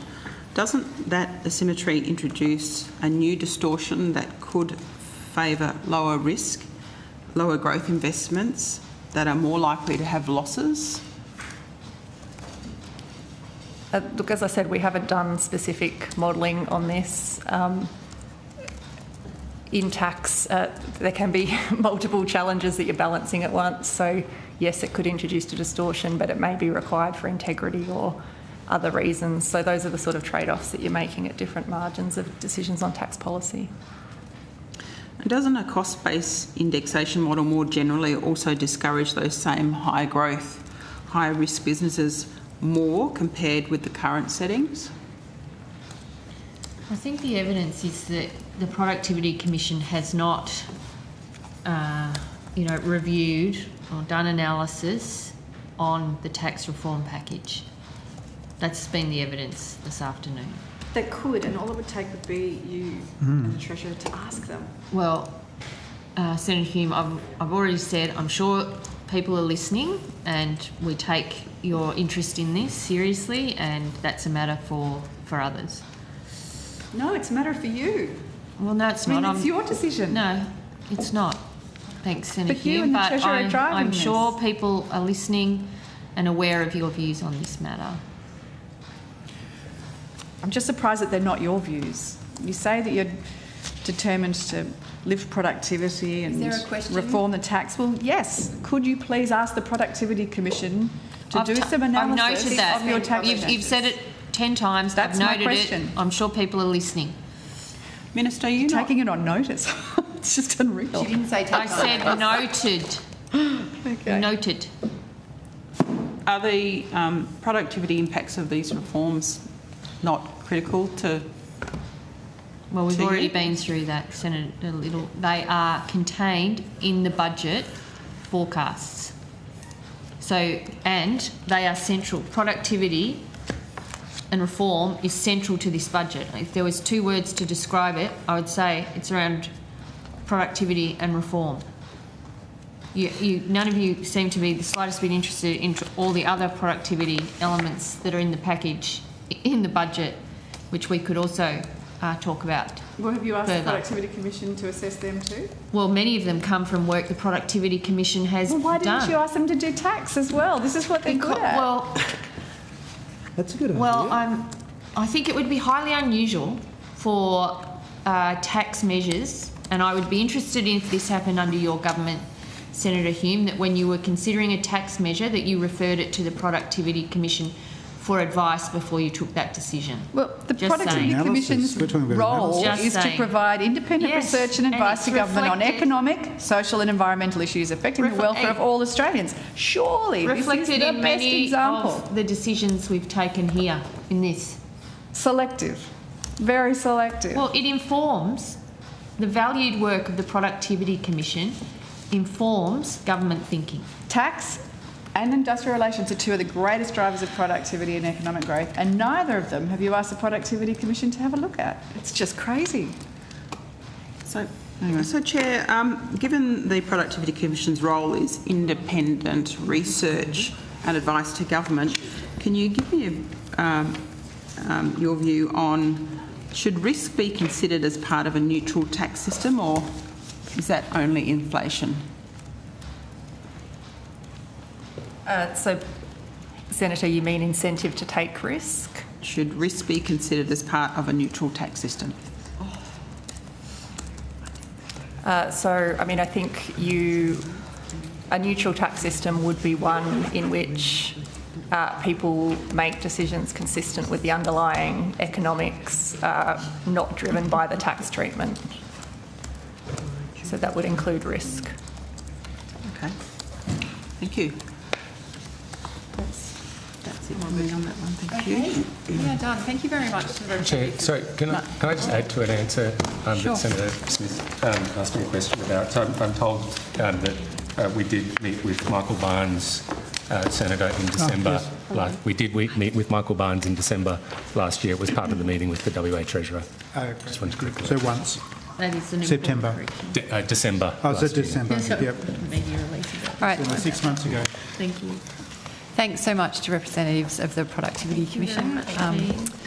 We will suspend and while the Australian Competition and Consumer Commission and National Competition Council join us, please.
Rightio, let's get back into it. The committee welcomes representatives from the Australian Competition and Consumer Commission and the National Competition Council. I welcome Ms Gina Cass-Gottlieb, Chair of the ACCC. We have your opening statement here. Would you like to speak to it, or we just incorporate it into Hansard? Oh, incorporate it. Table it. I'm happy that we have provided it and tabled it, and happy to go straight to questions. Thank you, Chair. Thank you. And I also welcome Mr Marcus Betsy, President of the National Competition Council. Would you like to make an opening statement? We have yours here as well, circulated. Sorry, my eyes are terrible. Oh, there you are on the TV. Yeah, I won't go through the table statement. First, yes, I should apologise. I'm actually on a pre-arranged walking holiday. I don't want to make a detailed opening statement. All I want to do is welcome the opportunity to appear today.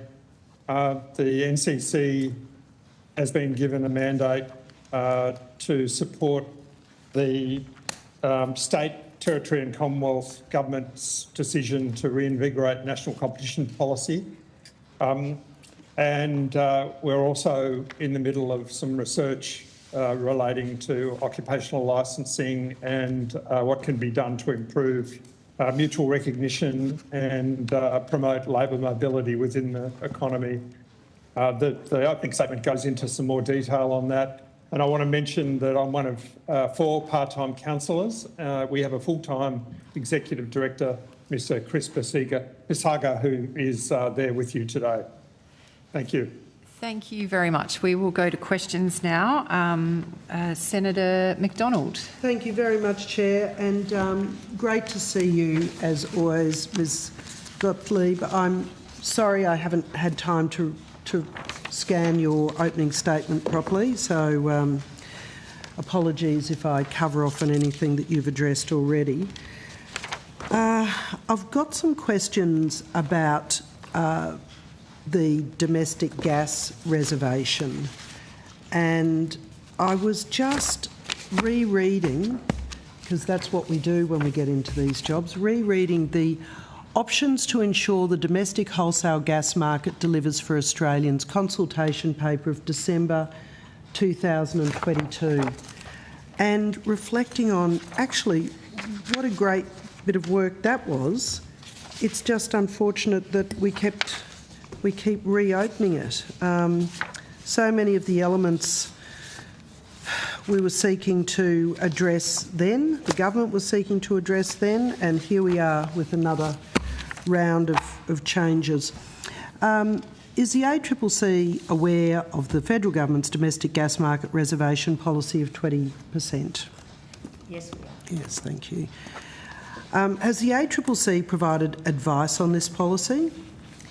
We provided all our reports and the data that we had published to inform the policy deliberations.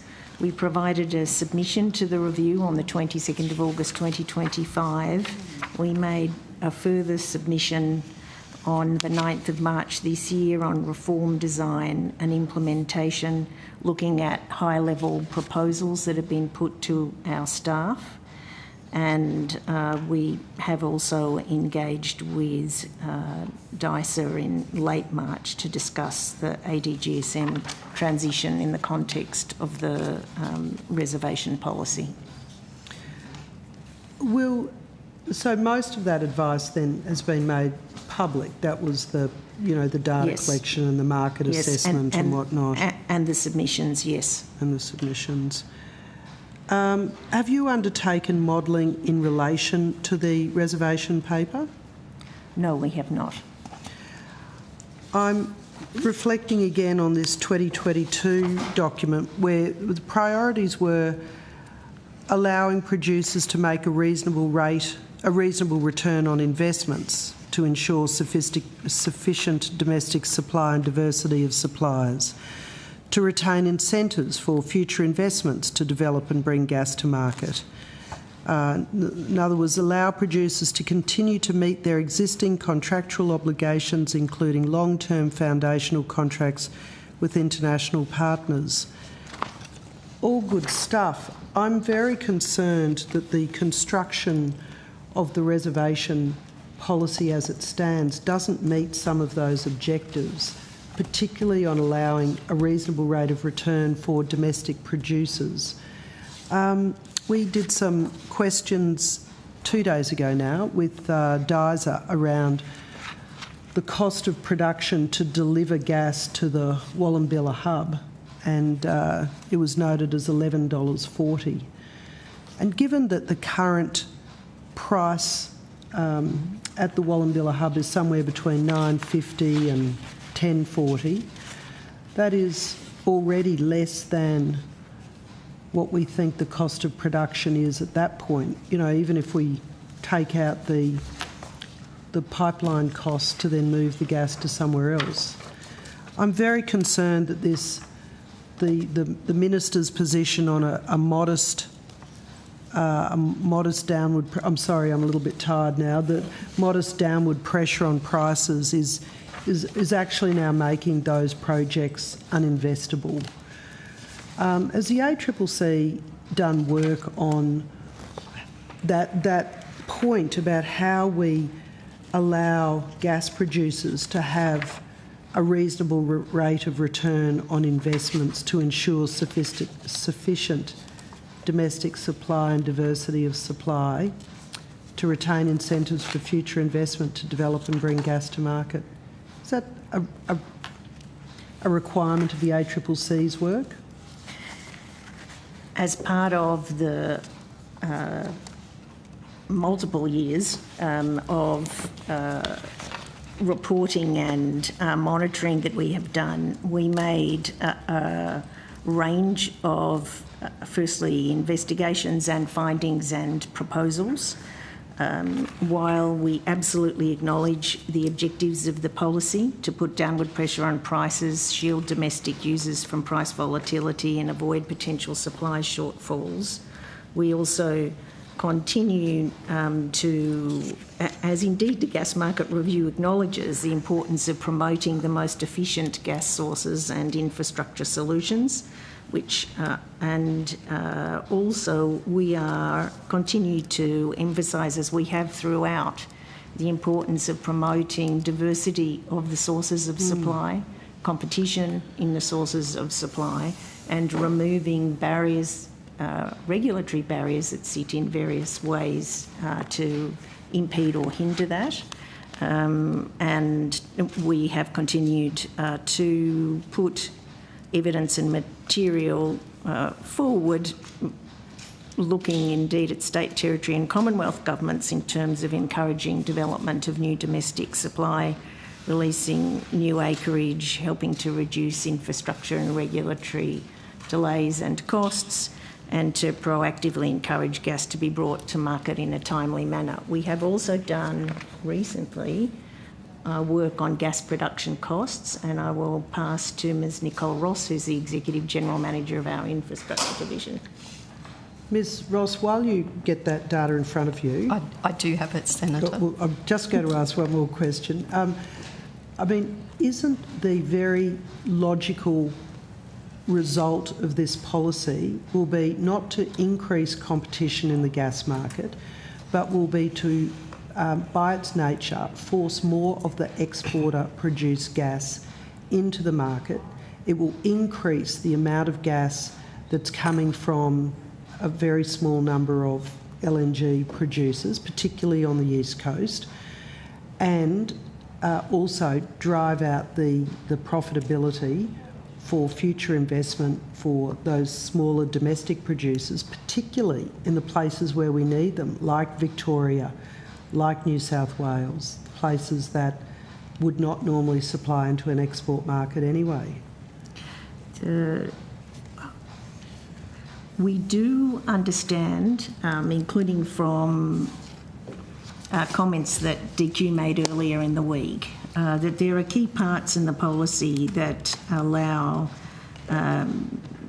firstly, flexibility in terms of the levels of the DSO, and will enable greater capacity, including support in terms of infrastructure, to continue to give incentives to domestic producers. We think it's very important that that capacity is enabled, and we also understand that there is still consultation happening between the department and industry in relation to these aspects. Yes, they have been consulting for 12 months, and I think industry has been saying don't do what you've just done, so the departments will continue to hear that feedback, no doubt.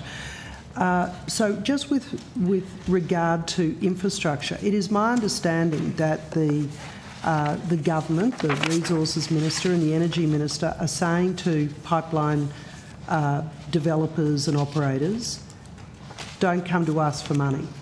And particularly given that so many pieces of finance,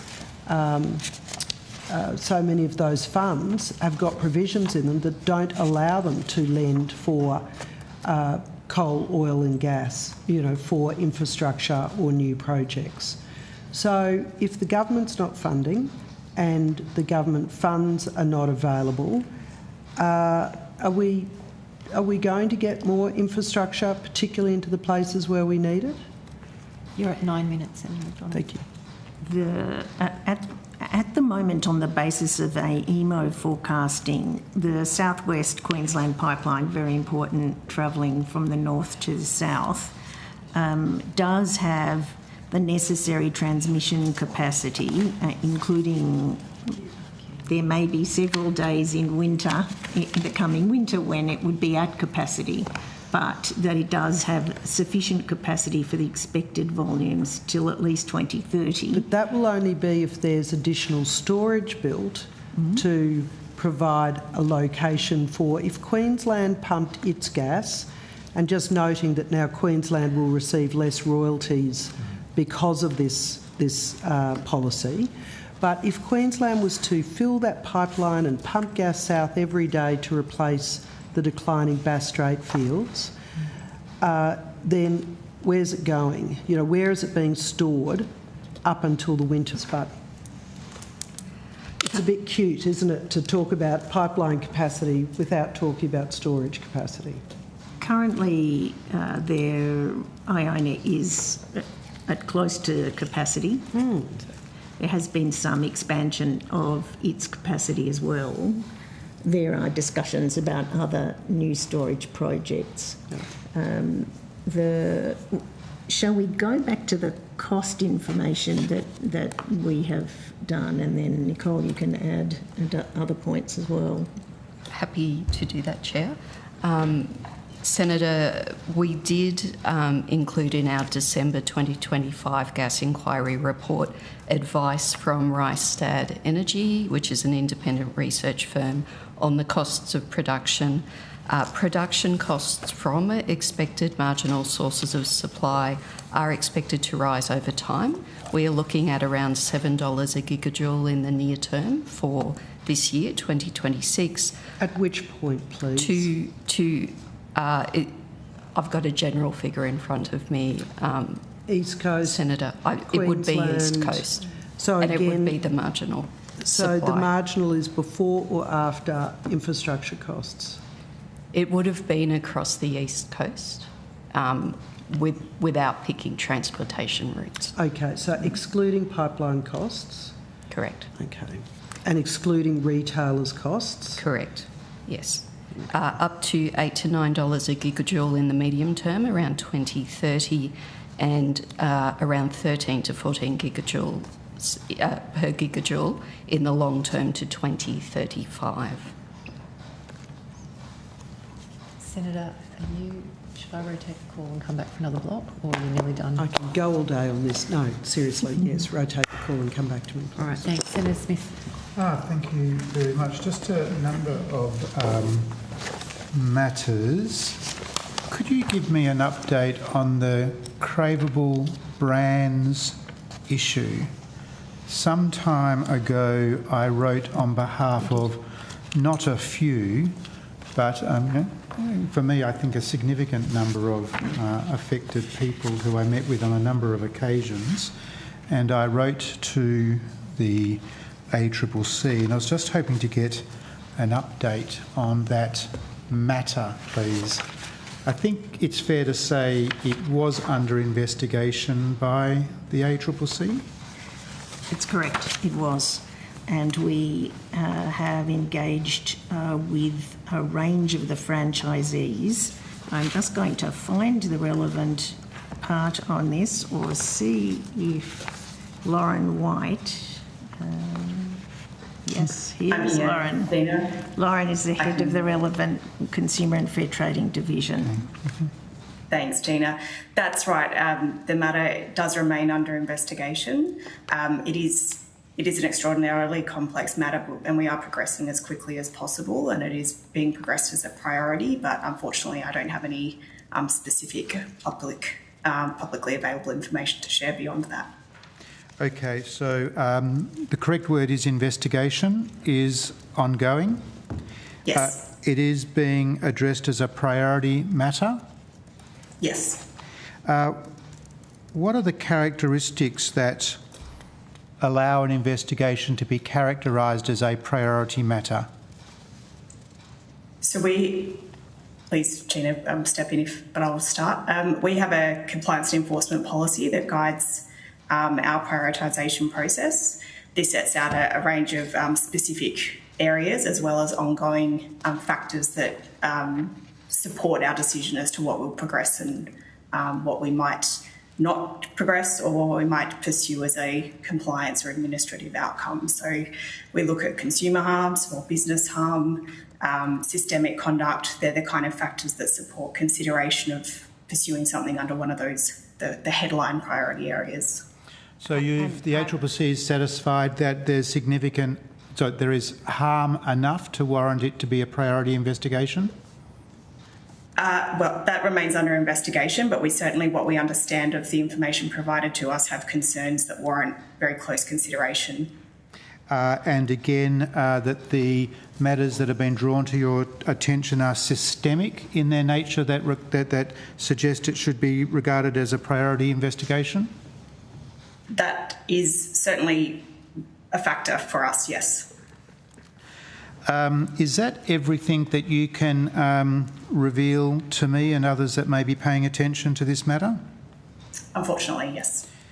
Okay. So, Commissioner, can I make, as you know, the ACCC has always been, I've enjoyed full and wholesome engagement with the ACCC. You have a variety of matters, merger reforms, etc. And I'm a supporter of the important work that you do in the economy. But just from my perspective, I wrote to the ACCC. On every occasion that I have sought to be updated, I have had to make an inquiry to the ACCC. The ACCC has not fortnightly or 3-monthly or quarterly thought we might just contact Senator Smith and his team to provide them with an update. That update might be as simple as there's nothing more that we can reveal to you, Senator Smith, because of the nature of the investigation.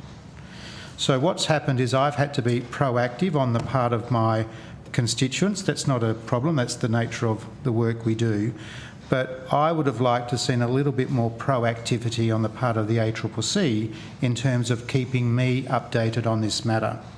I say that because the CEO of Craveable Brands resigned from her position in September 25. The CEO of Trick and Treat, which is part of the brand, resigned in August 2025. The Chief Legal Counsel for Craveable Brands resigned in August 2025, and the market head of Red Rooster, which is part of the brand, resigned in September 2025. Wow. Wow. So there on the public record have been very, very significant resignations of people who could have been the decision makers in regards to the systemic issues that were brought to my attention. But on every occasion, I've had to proactively reach into the ACCC to get an update. Now, I'm pleased to hear that this is a priority investigation. I'm pleased to hear that not pleased, but I'm satisfied that the concerns were raised with me have turned out to be systemic, because that is the that is the characterisation of the that the constituents gave to me that have been adversely affected. These are small business proprietors who have lost livelihoods, taken risks. So the systemic nature, the serious harm, whether it be to consumers, but I suspect in this case it's predominantly to small business proprietors, and the resignation from their positions of 4 key decision makers, and I've refrained from using their names. I just thought perhaps the ACCC might have been able to might have been a little more proactive in keeping myself engaged on these matters. Is there a timeline for priority investigations of this nature? Is there a resolution point identifiable to you at the moment? Yes. Okay. Yes, we do monitor investigation progress quite closely. We don't have a set standard timeline, but we are holding it to a timeline. Yes. Okay. Ms. White, you mentioned administrative versus compliance enforcement. Could you just explain the difference between those two? I can assume, Sure. but I'd rather hear it from the ACCC. Yep. Yeah, sure. So we consider a spectrum of potential outcomes to address conduct. The most serious of conduct we would consider taking enforcement action, so commencing legal proceedings, and then along that spectrum we'll consider a range of other things, which may be a warning letter to a trader, it could be agreeing on a compliance undertaking where they commit to a series of compliance enhancements. So there's a bit of a spectrum depending on the conduct that we're assessing. And are all of those various enforcement options still open, or have some been? They have this matter in terms of progressing to a final resolution has not been presented to our commissioner group yet for final recommendation. So yes, we haven't narrowed down as such. Okay, a possible remedy or a enforcement, in the broadest sense of the word, an enforcement approach. So you make a recommendation to the commissioners, and they will agree, disagree, come to their own conclusions. And then when that decision is taken, I'm assuming there's a public announcement of sorts. And then I'm assuming that the various individuals, proprietors, franchisees, I always get my franchisees and franchisors always mixed up, but the franchisees will be notified as well of the outcome? Yes, as a general matter, of course. Yep. To the extent there are impacted stakeholders, we advise them of a public outcome. Okay, I'll leave it at there because I don't want to interfere in any other way, with your investigation. Thank you very much for the information. I do feel somewhat reassured that things have been progressed. So thank you very, very much for that, and they've not fallen into a black hole anywhere. But I make my remarks in a spirit of cooperation and perhaps something the Commissioner to take on board. Mm-hmm. Thank you. Oh, sorry, a few more moments? You're at 10 minutes now. Oh, okay. I'll come back, yeah. Senator, could I just, and then I know you have further questions subsequently. We do receive many letters and concerns raised by parliamentarians. We take every one of them seriously. Mm-hmm. Mm-hmm. We always come back, usually early on, to say we're going to take this forward, or we have looked at it and we consider either this information will assist you to help your constituents, or we're going to investigate. If we have made a decision to then investigate, it does become generally a confidential process, mm-hmm. Including to be able to get witnesses to have confidence to speak with us. You are very proactive, and I thank you for... Would you like to say that again, just one more time? I Consistent, Not at tenacious. this stage of the hearing. But I don't want to give a sense that we would be, because it is actually often contradictory to the benefits of, when we get to an in-depth investigation, to the benefits of it, to be giving feedback frequently. So I don't want to create a sense of expectations, including broadly for parliamentarians, that we wouldn't think was desirable in the interests of the investigation to do so. And I understand that. I just make this point, that I apply great due diligence over all of the matters before I take them to agencies and others to, like yourself, but I take that on board, and the proof will be in the final outcome. But thank you very much. Thank you. Senator McDonald. Thank you very much, Chair. If we could return to the gas market. I just want to go back to you on this cost of production number.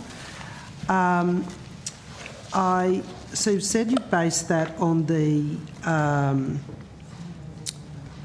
Rystad data, which isn't quality assured by producers, who are the ones who incur the costs. So how do you test yourself that this is accurate information? Senator, Rystad are a quite well recognised independent advisor. They've been used by many industry participants. They operate internationally. We did go through a process to engage them to assess the rigour of their analysis. They tend to have quite good contacts within the industry when they put together these analyses. Okay. I do question that number when privately I hear that the number is closer to the $11.40 that the department provided 2 days ago, possibly even a little more than that, with no margin in that. That's just cost of production. So I think that there is some questions to be asked about that body of work demonstrating where those prices came from and how recently and how accurate it is, because it's certainly not the East Coast marginal producers that I'm hearing from. Yep, we could certainly look to see what the department makes available. Just on another data point,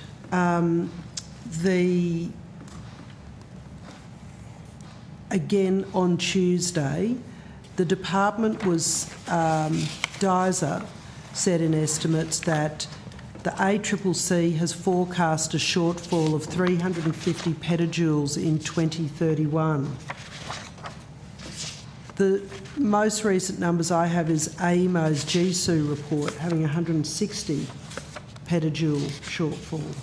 Which one should I believe?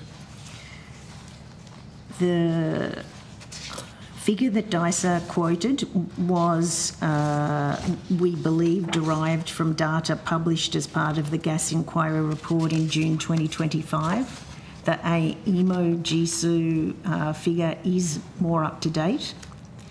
As we understand, it is now taking account of a series of changes, including that there has been an extension of life of a range of the coal-fired plants, that there is a slower take-up of EVs than had previously been forecast. So there are a number of differences between the two. And we would certainly say that the AEMO one is more up to date and should be relied upon. Okay, so the 160 petajoules. Has the ACCC forecast supply or demand gaps for 2027? We have done our most detailed work for 2026, including updating it for the purposes quarterly for the ADGSM, and received the forecasts by the producers for that period. We did have 2027 contained, so looking forward in the December 2025 report, and we'll cover those again in our June report, which will soon come out. We will hang on that arrival. I've also been reading Energy Quest's report into Australia's proposed domestic gas reservation, May 2026, entitled A Gas Market Fix That Doesn't Fix Much. It has made a number of points around the gas market, production, infrastructure, and including that the 20% setting will do damage to the domestic production market, and that the timeline for additional gas coming from exporters would be around 10 years, which I don't know if you've had the opportunity to read that report. No. No. Okay. Well, I won't ask you to discuss that. I do think that there's some, again, just reflecting on the work that was done in 2022, the work that's been done by industry, and the gas market reservation, which I think is at real odds with the reality of what's going on in the Australian gas market, and I fear will lead to less investment into additional new gas fields, which, you know, I'm led to believe that that is part of the purpose of the future gas strategy, is to produce less gas, to wind gas production down. I think that would be a terrible mistake for Australia. So anyway, that's my opinion. I don't think that's with the evidence that you've had in other committees, though, supported that assertion. I accept you disagree, but just wanted to respond. Has the ACCC received any advice on market competition being substantially lessened as a result of the reservation policy? No, we have not. Okay. Is it the view of the ACCC that there's no likelihood of inadvertent predatory pricing via this market oversupply, with the potential to lead to smaller gas companies exiting the market?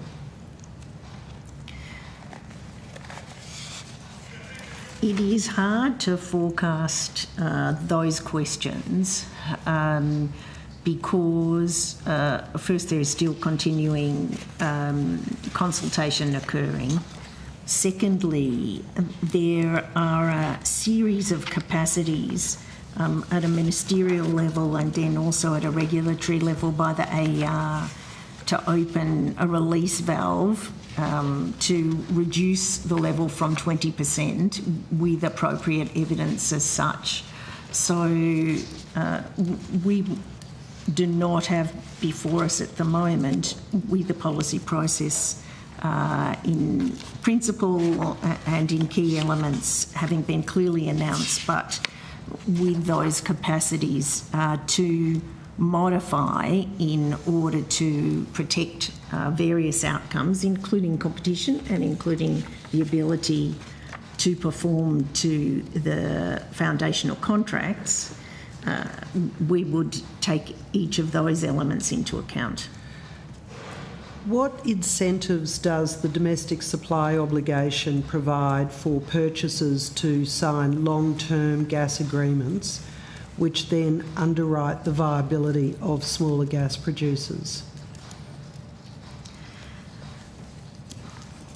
My experience is that purchasers do frequently seek diversity of supply in order to protect themselves from being dependent upon too concentrated a set of providers.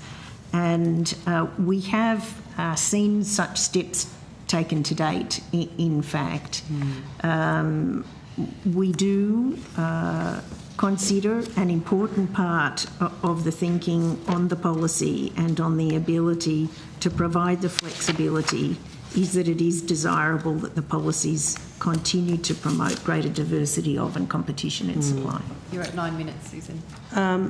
Thank you, Chair. I mean, I think this is a really important point because I've not heard anyone feel confident that this domestic reservation policy would in fact provide additional competition. It will in fact do the reverse, which is consolidate supply powers into the hands of a few LNG producers, that it will make it difficult and uncompetitive for smaller gas producers, particularly in the places where we need them, on the East Coast and in the southern markets, to be viable. Has the ACCC sought any advice of any kind on whether the domestic gas reservation policy contravenes Section 46 of the Competition and Consumer Act? So we have not, and in a situation, the Act will not apply to a government policy decision. Oh, wow. What a great get out of jail card. So you can do whatever you want as the government because it doesn't... Okay, great. That's handy, isn't it? So you don't have to comply with the Competition and Consumer Act. Producers, of course, yes, they do. Will continue to be bound by the Act. Yes, but the government can put in place policy that may reduce competition. The government is only bound to the extent that it's engaging in business, and also if it is and governmental policy, governmental legislation is not in trade and commerce. It might set the framework for trade and commerce, but it's not as a purely governmental function. It is not. Sorry, I'm a bit stuck on that. Okay. Back to contracts. Does the ACCC... I'll just finish this question and pass it over. Does the ACCC have any record or evidence of any manufacturers signing long-term supply contracts, particularly given that prices are at a real term historical low, I would suggest, in real terms? We are seeing overall shorter contracts and longer term contracts and purchases on shorter duration. We have a range of contracts available to us, but they are the actual details of them are confidential for both parties, both the producers and the customers. I appreciate that, but I was really just asking if you had any information that they were occurring, not necessarily the commercial terms of them. And we will be reporting again on contracted prices in our next report. Yeah, and terms. Yeah, and the terms, yes. I mean, the length by that. Yes, thank you. Thanks, Chair. Senator Smith. Thank you very much. Just on the CDR, in your opening statement, Chair, you mentioned that you've been provided with some additional funding. Can we just get a high-level overview about how the CDR is progressing? I understand that there might be some cause for optimism and that things might have turned a corner. This is correct. Oh, there we go. Great. We are very pleased. So we have passed the 1 million ongoing consents, and we continue to see a good pace of growth in the consents. We are also in the process of facilitating the rolling out of the non-bank lending sector to join the CDR. We have, of course, a very high proportion of both data holders and in both the banking and the energy sectors. And we are also seeing new use cases in addition being provided, which are expanding the uses that users are putting and giving greater confidence and uptake. We are also working closely with the Data Standards Board and other relevant regulators to seek to make the regulation proportionate to try to assist to reduce the cost for data holders and participants in the sector in order to right-size regulate so that the benefits, which we consider are important, and important in an environment in which to be able to exercise choice and therefore competition, it is important to be able to control but give consent and give your data to be able to be properly advised on alternative choices. So we are feeling confident we were always confident in the systems and the structures, but we are confident in that the changes are enabling faster uptake and that consumers are seeing the benefits. Great, that's excellent. Turning to another matter, the e-conveyancing issue. In evidence before this committee during the course of the week, the Treasury confirmed that it was in receipt of a letter from states and territories, I'm paraphrasing now, seeking Commonwealth ideas and involvement in trying to move through the impasse that has characterised the broader the introduction of more competition into the e-conveyancing market. Have you been requested to provide? Before I go there, they also shared that they were reaching out across government, seeking input into the letter that the Treasury will send back to states and territories. I inquired whether their response was likely to be narrow or whether it was to be broader, and by that I meant offering up possible pathways to move through this impasse, this regulatory impasse. Have you, the ACCC, been asked to provide any commentary or any advice or any input into that correspondence?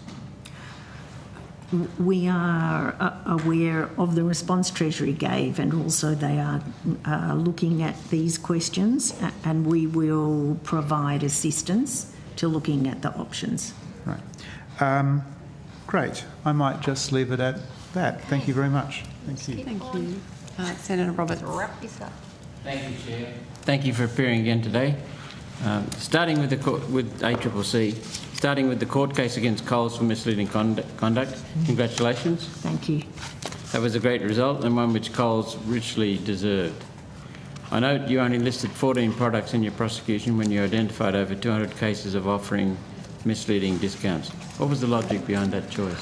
So we took action in relation to the 250. That choice of the 14 was by the judge in order to focus the proceedings on a sample set of products. But the conclusions the judge has reached, which is that 13 of that sample set are misleading and deceptive, will then, those conclusions and criteria will be applied across the full 250. So it was a manner for the judge in more efficiently conducting the proceedings. Thank you. A similar case for Woolies is still before the courts. Is there a time frame on that case? The judgment is reserved and we will await the judge's decision. Okay. These supermarkets have corporations on their share register with trillions in funds invested, BlackRock, Vanguard, First State, State Street, etc. They're able to muster huge legal resources for Coles and Woolies. Are you appropriately resourced to conduct these cases for maximum benefit? I mean, you had it with Victory, so...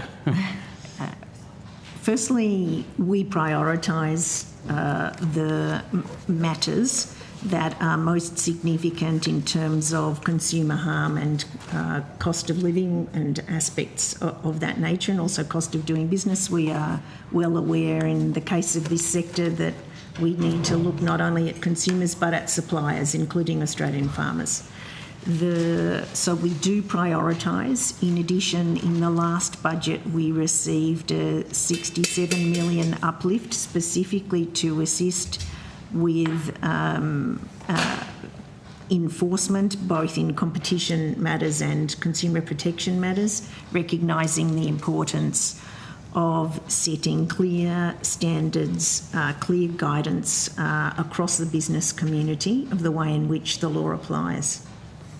There are many factors involved in which case do you take on? There are. We have to take account of a range of factors in order to determine where we can give most benefit to the public through our strong enforcement program. But you're not daunted by the deep pockets of BlackRock, Vanguard, State Street, because they own controlling interests in many Australian companies, or many Australian brands. No, we are not daunted. Okay. And you will have seen in other litigation that we commenced in the past year, including with allegations relating to Microsoft's conduct with the rollout of integration of Copilot in the Microsoft 365 program, and only a week ago we commenced action against Amazon in relation to its online marketplace sales of products that we allege are unsafe. So we are confident and dedicated to take action where it's most important for the public benefit, and that includes against very major domestic and global companies. Thank you. These fines being awarded go into consolidated revenue. You don't get to keep the money in your budget, is that correct? That is correct. Do you get to deduct your costs in the prosecution before handing over the proceeds? No. Would that incentivise you to pursue? If we win, we will recover our costs from the other side, yeah. But if we don't, we will also pay their costs. Being able to recover your costs, it doesn't matter. Your February 2026 opening statement contained this passage. The ACCC continues to, this is a quote, the ACCC continues to observe concerning conduct that, while not necessarily breaching current consumer laws, nevertheless causes significant harm to consumers and small businesses. Can you expand on that comment, please? This was particularly reflecting the importance of the unfair trade practices bill that has passed the lower house and is before a committee in the Senate currently. So the importance of that bill is that there is some conduct which at this time we consider there is not sufficient coverage under the Australian consumer law to protect consumers or to protect small businesses. And it includes conduct that is not expressly misleading and deceptive or expressly unconscionable conduct as that has been interpreted, and that it is important to introduce the amendment that this bill will bring, which is to create a general principle prohibition upon unfair trading practices. And the sorts of ones we have considered, which are the ones we were thinking about there, is when an interface on a mobile phone is nudging you to make a purchase or confusing you with a significant amount of information, which means you can't focus on what really matters to you, or a subscription that you find practically impossible to cancel, so that these sorts of examples need amendment to be able to be covered by our law. And this bill, which the government has introduced, is very important, and we welcome it and are looking forward to its passage so that we can then conduct investigations and move through a compliance and enforcement program with it. Thank you. Chair, that completes my questioning for ACCC. I want to comment that and put on the record. I appreciate Ms Cass-Gottlieb's succinctness and comprehensiveness. Very clear. It's wonderful. Thank you. She always... Very helpful. It's true. Yep. Thank you. It's quite a pleasure to do estimates in this part of the day. Yes. Yep. Well, don't feel it needs to go on for too much longer, though. I think we're all day 8. We're almost at breaking. Can I turn back to the gas market? Thank you. Will the domestic supply obligation apply to manufacturers? Will they be required to sign long-term contracts? The reason why I raise this is that one of the characteristics of the reservations policy is that producers must sell into the market, not offer to the market. Yes. And so what obligations are there on the buyer to engage in a productive, meaningful, reasonable manner? The I mean, no, the ACCC is not responsible for the gas strategy or gas policy. But the ACCC would oversee competition. So sort of conduct. And conduct, yeah. I mean, as it relates to, I guess, conduct concerns. Yeah, that's where I'm going.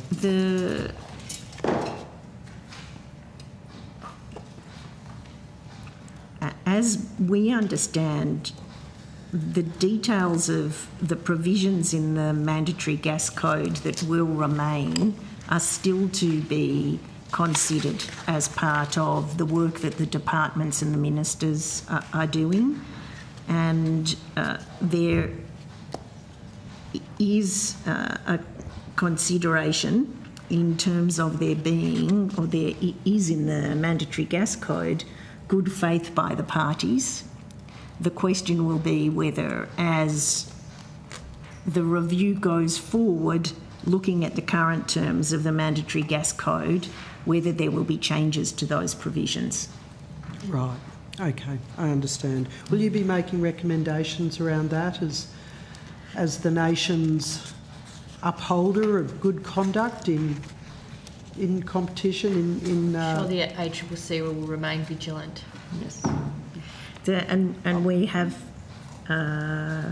said very clearly to the relevant departments that we want to work closely to ensure that there is a smooth transition while we will retain the across the economy competition focus, and this is a critical sector to do so, and also consumer law focus.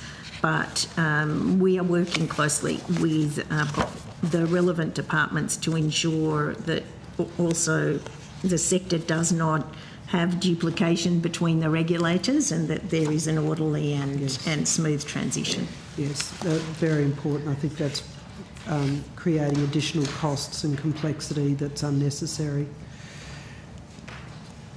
Again, I just return to this concept of cost in the market and the result of an additional 20% gas coming into the domestic market, which I think under your modelling you would describe the East Coast as being well supplied currently, particularly given where prices sit currently. Yes, currently, so prices, domestic gas spot prices are currently between $8 to $10, below the 2025 average of $12 per gigajoule. As you were referencing previously, Senator, the volume-weighted price at Wallumbilla this week was $8.91. And the contract prices, longer-term contract prices, are between $13 to $15 a gigajoule, where there is that assurance of the longer-term supply rather than the short-term or spot pricing. In that regard, we can see that at this time, provided there is supply from uncontracted gas by the LNG producers, that is an important part of the supply that is allowing the market, together with the domestic producers, to be sufficiently supplied at this time. The period of time we had concerns about were from 2028 and particularly after 2030. What modelling was done to come to the 20% number? Did you provide input into that number? We did not. We provided data, which is the public data, because we have been, with each of our reports, we have been providing data, publishing data, which has been available for government and also for industry, actually. And, but no, we did not do modelling. What problem do you think the reservation policy seeks to solve, given that spot prices are so low? Is there a need for a domestic supply obligation? Well, it's been a decision of government. Yes. It's not really a matter for the ACCC, and we have decided that there is, to make sure that we have good, sufficient gas supply, no shortfall, and to make sure that people are, domestic supplies at an affordable level. I'm just wondering, because the domestic supply obligation is designed to put downward pressure on prices, how to quote a great song, how low can it go before there is no further investment? Well, this is really a matter for DISA. Investment. I'm not here representing the Minister for Industry and Resources. So,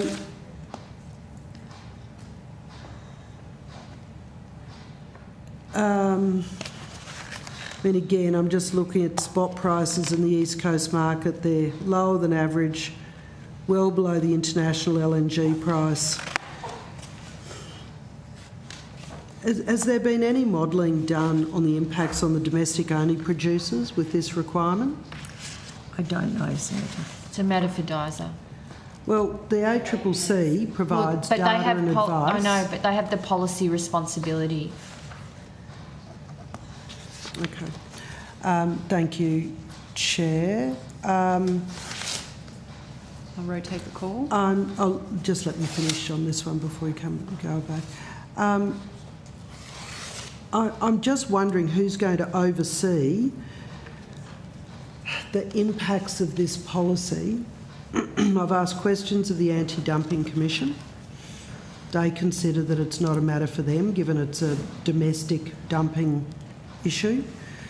Section 26 of the CCA Act doesn't apply. We're hearing evidence that costs of production figures don't align. Minister, do you have confidence in this policy and its implementation, hearing this sort of data? Yes, I'm not here representing the Minister for Resources, but of course the government has taken a number of decisions. We inherited a massive problem when we came to government. I think the gas price at that point was over $30 a petajoule. Is it a... Sorry. Gigajoule. A gigajoule. It's very late. And we have managed to do a number of things through policy initiatives largely led by Minister King to bring that right down, and the focus on guaranteeing supply, and importantly guaranteeing supply for domestic purposes, including for heavy users, the manufacturing sector. But if the price we pay from this latest intervention, I think we're up to the 5th or 6th intervention since the government's come in, what if the price that Australia pays is no further investment in new gas projects, is that a win? We'll get a short-term sugar hit of price reduction, but a longer-term drying up of gas. It's not a short-term approach. It is a long-term approach. But honestly, these are questions that are more appropriately dealt with within the portfolio that has policy responsibility for this. Sure. Minister, can just quickly.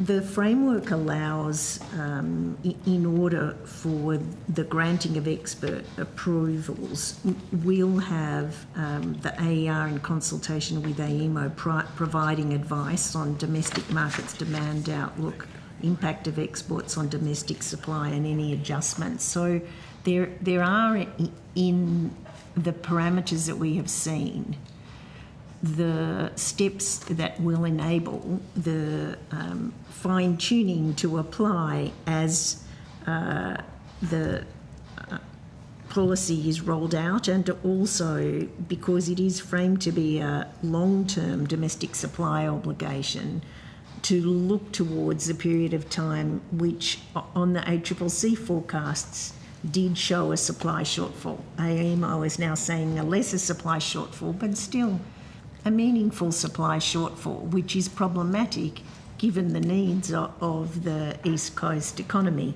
for the gas, so that we can see the need for a response, and there is a capacity for fine-tuning and for enabling it to apply to the particular conditions.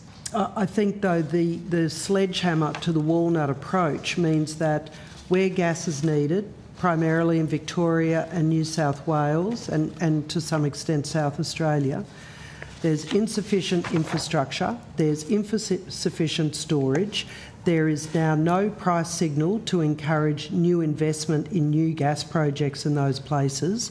We'll continue to rob gas supply from our trading partners when we rely on them for domestic fuel. That is not true. That is, well, Korean gas. That is not Korean true. gas said exactly that. They never come out publicly. I mean, it's the wrong committee, but I can't see why you're arguing against ensuring the specific supply of our domestic needs at an affordable price for households and businesses. That is what we are trying to do here. I know you are, and I just want to respond to this. What I'm arguing for is a lot more gas being produced by Australia, and this policy will just continue to run down export capacity, not build domestic capacity. I mean, that instead of us accessing our abundant resources... I think we've heard this in other... Well, I think you've exhausted your questions for this part of the portfolio. This is an implication that I'm arguing against domestic supply for manufacturers and consumers. Yeah, and you've made your case, but we're going to need to rotate the call. Senator Roberts. Thank you, Chair. My question is now for the National Competition Council. Yes, Senator, and the President's online as well. Great, thank you. This is my first attendance in this session with the NCC. It's inspired by a common theme in many calls to my electorate office, noting that we have an apparatus of government that's designed to ensure free enterprise competition sets market pricing rather than crony capitalism. Yet prices seem to be out of control for many people, and corporate profits are at record highs. The perfectly legitimate conclusion is that something is broken and the attention must fall on the National Competition Council. It's your task to ensure competition, isn't it? Might see if the President wants to say something first. Thanks for the question. I think we've got some problems. You might have to take over, I think. Senator, hang on. They include promotion. Can you hear me? Can you hear me, Senator? It's a bit crackly. Yeah, very bad line. Very broken. Try again. Yeah, we have a range of responsibilities. Is that okay? Can you hear me now? Yes. Yep. Yes. Range of responsibilities under the Competition and Consumer Act. They include the promotion of competition, but within the context of national competition policy and within the context of specific research projects that we're given. So, for example, we're dealing with a research project at the moment which will help tradespeople and other occupations operate across state borders, and that's an important aspect of promoting labour mobility within the economy. We are also working to support states and territories who've identified a range of areas of reform, regulatory reform, which will help to promote competition. I'll see if my colleague, Mr Bisaga, wants to add anything to the answer. Thank you, President. So Christopher Bisaga, Executive Director. So just also, Senator, I'd like to add that with the intergovernmental agreement being put into place in November 2024, along with the respective federation funding agreement, we are actually at also the early stages of re-getting national competition policy and standing that back up. So over the past number of years, the NCC was mainly responsible for the national access regime, and we literally are now in a phase of gearing up to be able to be more active back in the national competition policy space. Okay. Thank you. The internationally used measure of concentration of market power is called CR4. It simply shows how much market share the top 4 companies have within a specific market. A high CR4, above 60%, suggests the market could be classified as an oligopoly with limited competition. In an oligopoly, profits are high because the entrants work together to rip off their consumers, who all lose. Can we agree a CR4 is too high in any industry? President, do you want to have a go first? Yes, I might begin with a response. So, as I mentioned, our role is to promote competition. The Treasurer has identified that in many areas of our economy, sectors are significantly concentrated and more concentrated than would be preferred.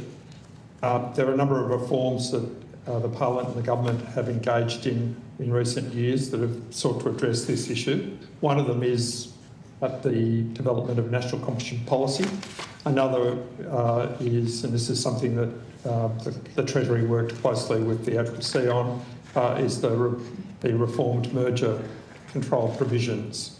Those provisions were explicitly targeted at giving the ACCC the capacity to tackle market concentration in sectors where it had grown too strong.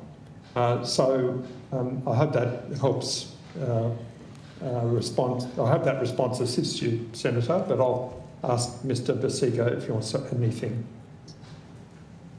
Thank you, President. No. Okay, let's go on to some specific examples. An example of what goes wrong in an oligopoly is in our supermarket sector right now, where the ACCC has prosecuted Coles and Woolies for false and misleading advertising, increasing retail prices, which is inflation, and increasing corporate profits. These facts were proven by the court judgment against Coles. Does this mean the National Competition Council has failed to ensure free market competition in the supermarket sector, or are you just winding up to do that? Senator, we share responsibility for promoting competition with the ACCC. As you pointed out, the ACCC has done an excellent job prosecuting that particular case and has a mandate to enforce the competition law, and that's a very important task in concentrated markets like supermarkets. They've also been given specific power to deal with mergers in the supermarket context, and Ms Cascott-Leib is probably best addressed to discuss how those powers are being used. But our mandate at the NCC is about promoting national competition policy, and over time we're hoping that will assist to create a more dynamic, more competitive economy. Thank you. In Australia, many sectors of the economy have a CR4 concentration of market power above 70%, including banking, supermarkets, telecoms and insurance. These are industries which directly affect cost of living for millions of everyday Australians. How did Australia get to this position, and when are you going to target these inflation-critical industries to restore free enterprise competition and shift market power back to consumers?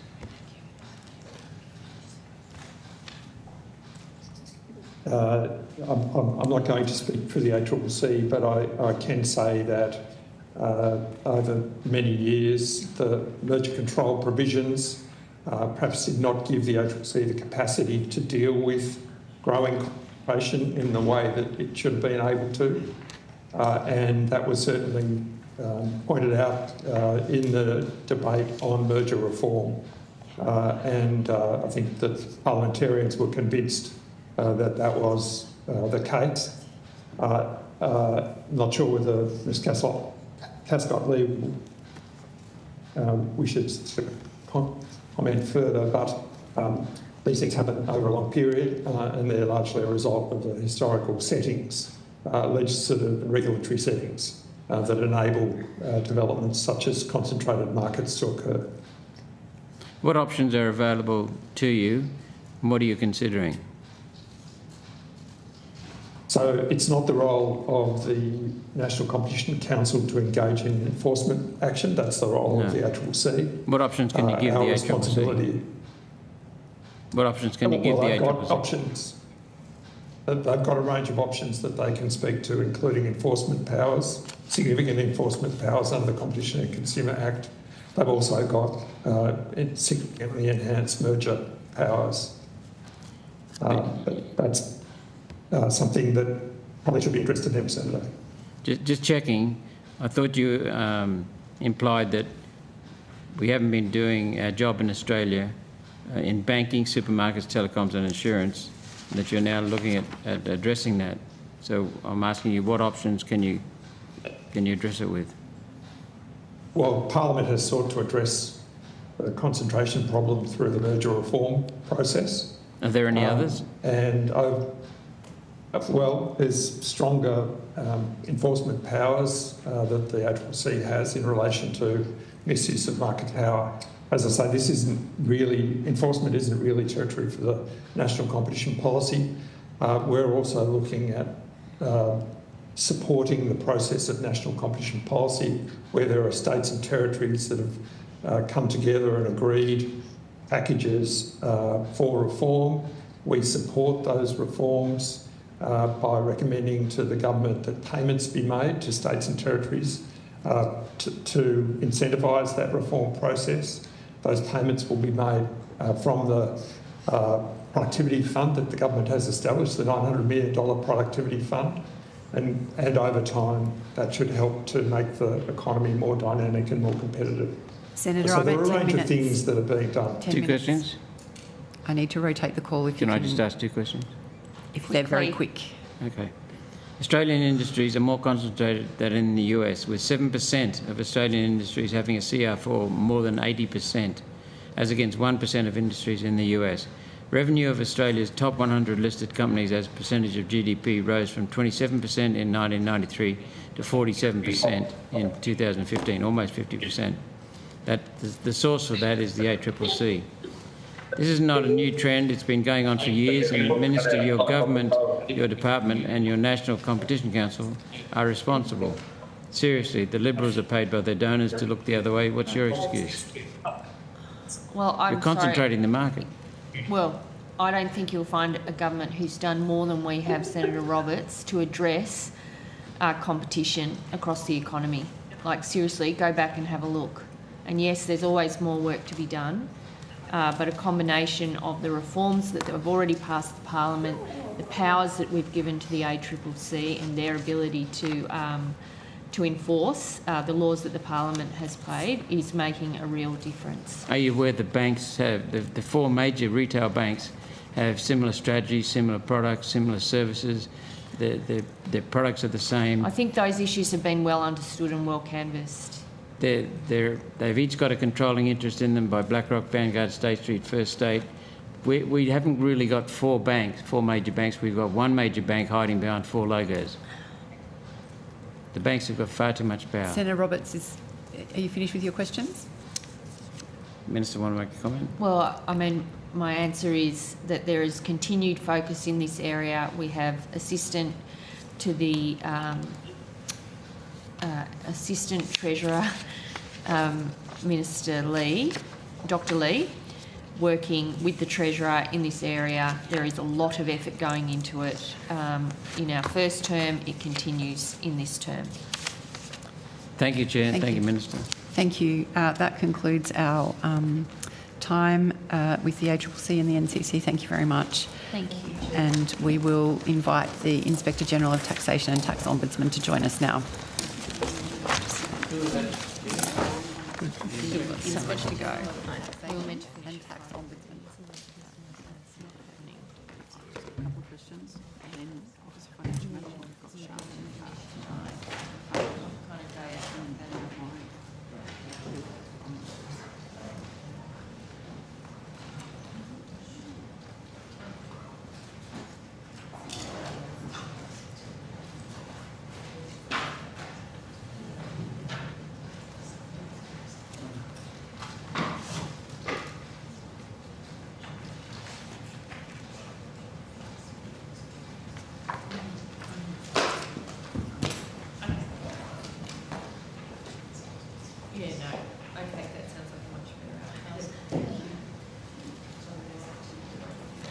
Yeah, yes. Right.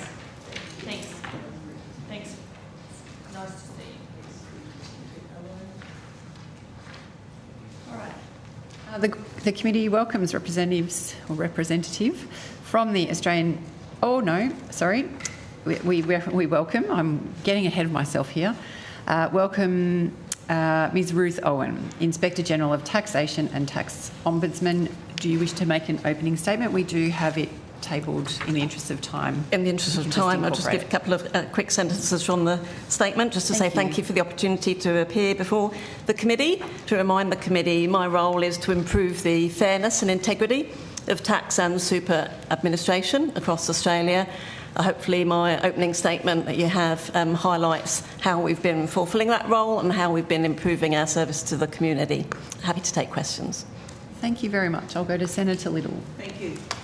I want to ask about the Tax Ombudsman's report on general interest charge remission. Obviously, general interest charge has an important role. People need to pay their tax debts and government's not a bank, but at the same time, it is a penalty and there can be grounds to not apply the full penalty. Is that basically correct? Yeah, so the general interest charge is applied to create, if you like, a level playing field between people who pay their tax on time and the people who delay or avoid paying tax. So general interest charge is accrued on any tax debts by legislation, but as you're aware, as you've seen from our report, the Commissioner of Taxation has the discretion to remit that interest in certain circumstances where it's appropriate to do so. Okay. So that report found the ATO tightened its approach to remission without clear communication. That report was in 2023. Does the Tax Ombudsman know whether this change to GIC corresponds with the appointment of the new ATO Commissioner Rob Heffron in December 2023, or whether this was a directive he made quickly when he became Commissioner? I think it would be an issue for the ATO to determine how they made that decision. I think my observation, and I wasn't enrolled till 2024, just to be clear, that the ATO reconsidered its position in the post-COVID period. So as you're familiar, the ATO had a certain posture in terms of being generous to businesses during the COVID period, and then post-COVID needed to tighten up debt collection in recognition of the growing debt balance. That turned into the change of position that they held on debt collection, which I think we've all seen in the last 2 years has been a significant change of position. I'm not familiar with the fact that it was related to any change of Commissioner. Okay, thank you. How many taxpayers have been refused remission or only received a partial remission under that approach? Again, that's really a question for the ATO rather than myself. Obviously, I'm commenting on how the ATO actually, the fairness in which the ATO applies that discretion. Okay. Under your recommendations, does the ATO have to go back and review the decisions it made in 2023 and address any historical mistakes? No. So some of the recommendations that I've made are about for the ATO to reconsider how it uses its discretion in releasing taxpayers, be they individuals or businesses, from their interest. Just to explain really quickly, what I'm seeing, in particularly the complaints that I receive, is a number of taxpayers who have got themselves, for a number of reasons, into tax debt. The application of general interest charge makes that tax debt grow and grow and grow to the point that they actually can't pay it back. So my recommendation is where people are actually trying to do the right thing, trying to engage with the tax system, trying to become compliant, that the tax office should find ways to agree to remit some of that interest up front so they can come to an agreement to pay that tax debt back. And that certainly is the sort of the majority of the cases that I've seen. The tax office has agreed with my recommendation that that should be something that they should explore. I'm waiting to see how they will fulfil that recommendation, but I'm not expecting it to be retrospective. Okay, so just for clarification, you don't have any data about how many people have been affected by that? Not with me. I mean, I can take it on notice, but I think that the data is really the ATO's data. Yeah. Right, okay. Right. The report also found large businesses had higher approval rates for GIC remission than individuals and small businesses. Can you talk us through that finding?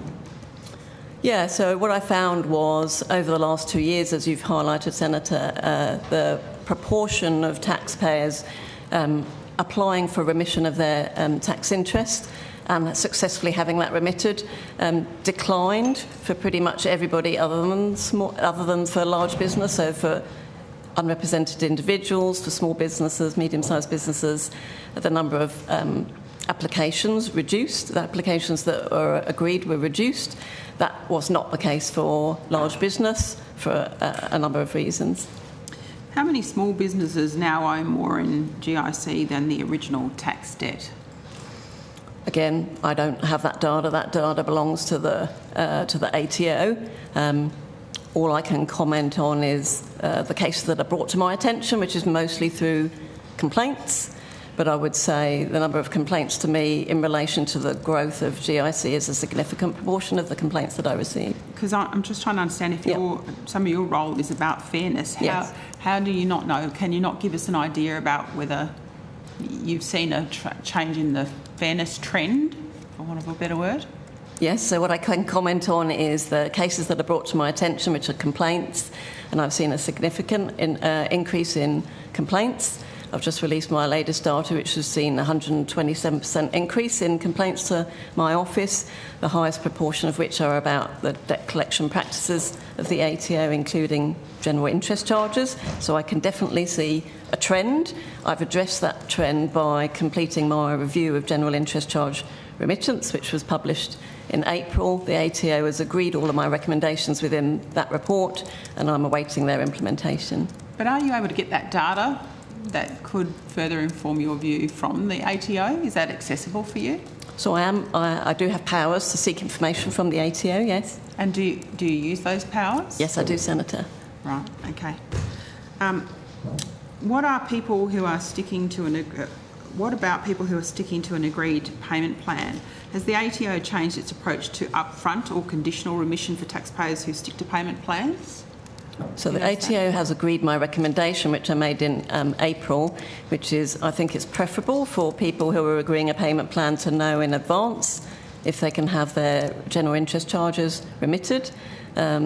So that's not a practice they are conducting right now. At the moment, you have to agree to a payment plan that includes the primary debt, the primary tax debt, and the interest, which means for a significant proportion of the cases I see, actually it's impossible to sign up to a payment plan because the debt is so big, because the interest is blown out due to daily compounding. So I'm waiting, as I said, I'm waiting for the ATO to then consider how to approach that upfront agreement, which was my recommendation, which I think will help a number of taxpayers who want to pay their tax debts back. Right. I just want to ask, if you could get the data from the ATO, why didn't you ask for the number of people impacted by this, given your report is fairly damning of the fairness that was being used? Because the numbers that were actually impacted would be very helpful, surely. Yep, so with every report that I produce, I ask for a number of pieces of data from the tax office that supplies the evidence that I've based my recommendations on. That particular piece of evidence that I think you asked for in terms of the number of people whose interest is greater than the primary debt was not one I was asking for, but I have looked at the kind of trends of the growth in tax debt, the growth of GIC. I can see that the growth in general interest charges is significantly higher than the growth in the tax debt. So I know the evidence is there that people are paying more interest. I didn't ask for the numbers of taxpayers because I'm kind of looking at system level opportunities to improve. Right. The report said taxpayers cannot seek merits review of GIC remission decisions through the Administrative Review Tribunal. So what realistic review pathway does a small business have if the ATO refuses remission, if it's entirely unreasonable? Yeah, so this is one of the key recommendations in my report. So if you get a rejection from the tax office that says they're not prepared to remit your interest at the moment, the letter says your next port of call, if you like, is to the federal court because there is no application to the tribunal. My finding was that isn't actually correct. What is correct is that you can ask for an informal internal review from the ATO. And that was my recommendation, to make clear to all taxpayers, including small businesses, that you can, if you think that the ATO has made an uninformed decision or made a mistake, you can ask for that decision to be reviewed by the ATO. And of course, you can complain or raise a complaint with myself as the Ombudsman. Yeah. And again, the ATO has not only agreed that recommendation, but their guidance on their website has already changed to make that clear. Was that the case before 2023? That was the pathway they could take? No. No. Right. From 1 July 2025, GIC is no longer deductible following legislation by the government. Does the Tax Ombudsman know if that has exacerbated the problems highlighted by your report? So I think it's too early to tell because tax behaviours will change kind of post-implementation of that piece of legislation. What I would observe is when I talk to taxpayers, and in particular tax professionals who obviously are planning for that change, it definitely has changed the anxiety about the scale of general interest charges because it is no longer deductible. Okay. So for a small business trying to pay its debt, GIC can compound daily or continue during a payment plan, be refused without merits review and is now non-deductible. Will you continue to follow up the ATO to ensure they implement your recommendations? I will, Senator. Every recommendation I make to the ATO, if they agree it, then I pay due diligence to make sure I have an implementation plan from them, and on a quarterly basis I follow through to make sure that they are implementing as planned and as designed. On that particular review, I did also recommend to the ATO that they conduct a post-implementation review of recent changes that they have made, and that should be conducted this year. Okay. I think that concludes my questions for that. Thank you. Do you have questions here? Senator Roberts. Thank you, Chair. Thank you, Ms Owen. Ms Owen, isn't it? Yeah. Thank you. Are you familiar with the judgment of the Supreme Court of Queensland in the case The King versus Clark? Yes, Senator. This is a case dating back to 2017 in which which is before your time, admittedly, well before your time, in which the ATO alleged fraud in a research and development application and in which the ATO referred the matter for criminal prosecution. The Queensland Court found there was no criminal case to answer on the initial allegation, but the ATO persisted. In the recent court decision on the final matter, this was again thrown out, and the court found that the ATO officers concerned deliberately altered expenses statements. The ATO officer concerned was involved in the preparation of false statements, provided misleading information in affidavits to obtain search warrants, lied in a briefing note to the Queensland Bar, failed to disclose emails, ignored the fact that R&D funds were spent on legitimate expenses. The court also found the ATO undermined the fundamental right of the defendant to remain silent. The conduct of the ATO amounted to oppression of the defendant. The conduct of the ATO has brought the administration of justice into disrepute and has a tendency of undermining the integrity of the court. The defendant self-represented for more than 4 years. I understand that for some days during the CDP and ATO and Attorney Generals had some 12 in the combined legal teams, including 3 to 4 barristers plus numerous ATO staff in attendance.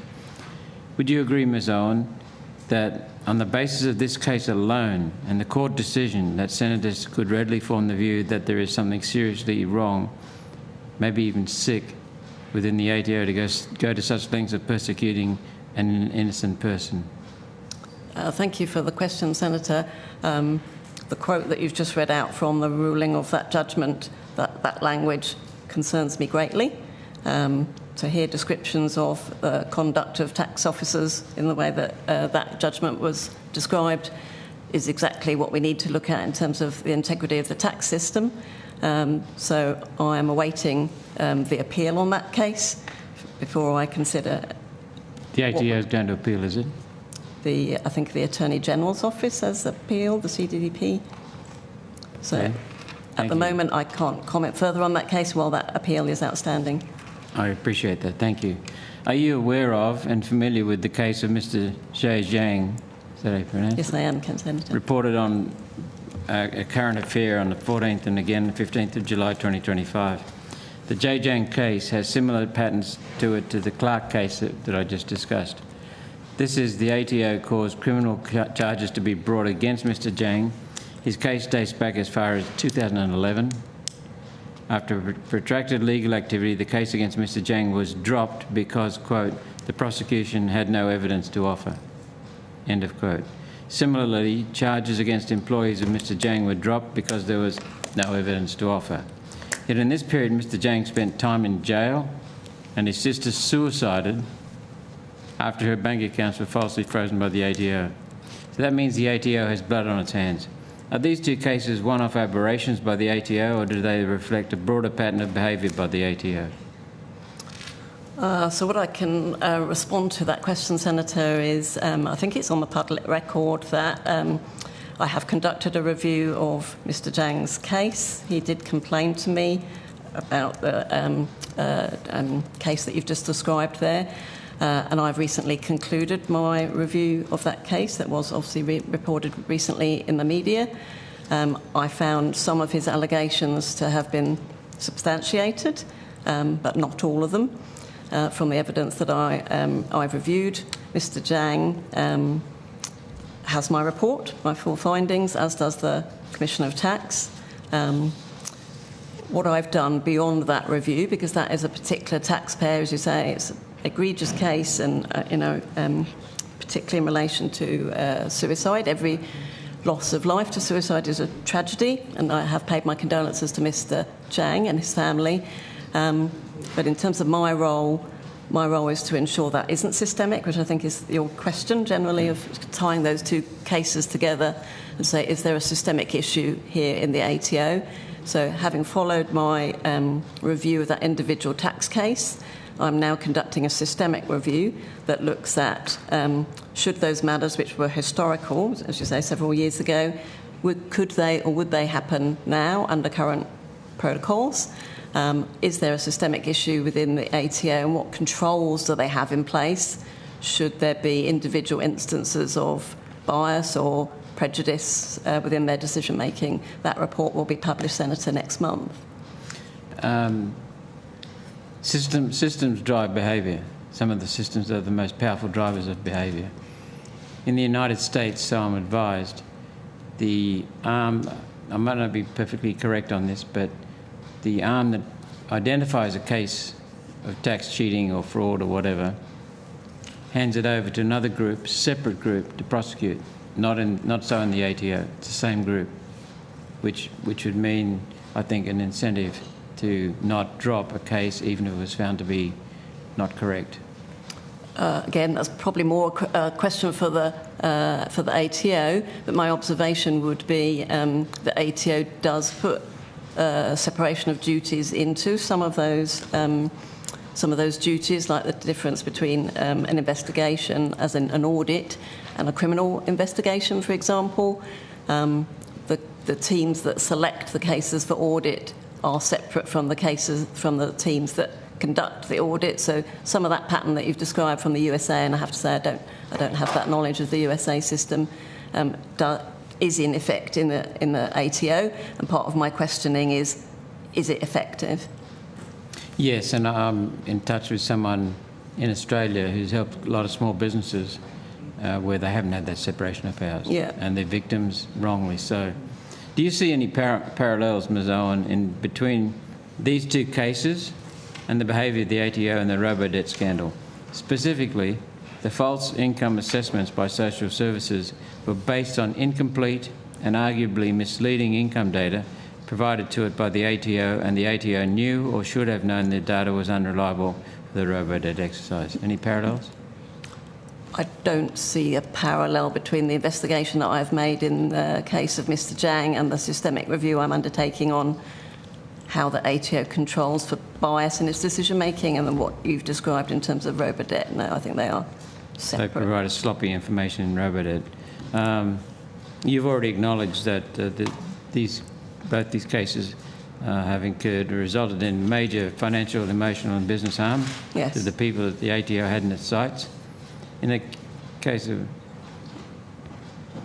where you've acknowledged implicitly, I think, correct me if I'm wrong, I'm not trying to put words in your mouth, Mr Jang's sister's suicide arguably is linked to the chasing of his business and employees by the ATO.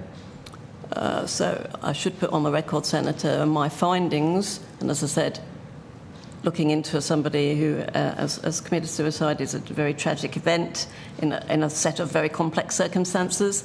In the investigation that I undertook, I found no causal link between the actions of the ATO and the tragic loss of life. Did you find? Did you say? What did you say? Then you found? I found no causal, Okay. no causal relationship between the actions of the ATO and the tragic loss of life of Ms Jang. What I did comment on was how the ATO had treated Ms Jang, and in particular, very sad consequences of how they failed to acknowledge notification of her death for 5 years. In the case of Clark and Jang, would the Commissioner give undertakings to compensate Clark and Jang for the harm done to them? That's a matter for the Commissioner, I think, yeah. Do you have any role in undertaking, for example, to conduct a compensation process? That's outside my remit. That's the Commissioner? Yeah. You're at 9 minutes, Senator Roberts. Okay, I'm just... Now that I have a better understanding of her role, some of these questions don't apply. Okay.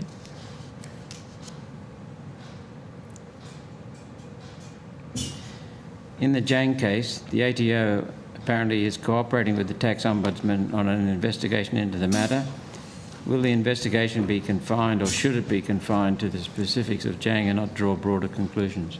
And what are your broader conclusions? Yeah, so just to be clear, the review that I've undertaken is in two parts. The first part is specifically in relation to the taxpayer, Mr Jang, and his personal circumstances. That is because of privacy reasons. That is a report that is now concluded. It's gone to Mr Jang as the original complainant. It's gone to the Commissioner.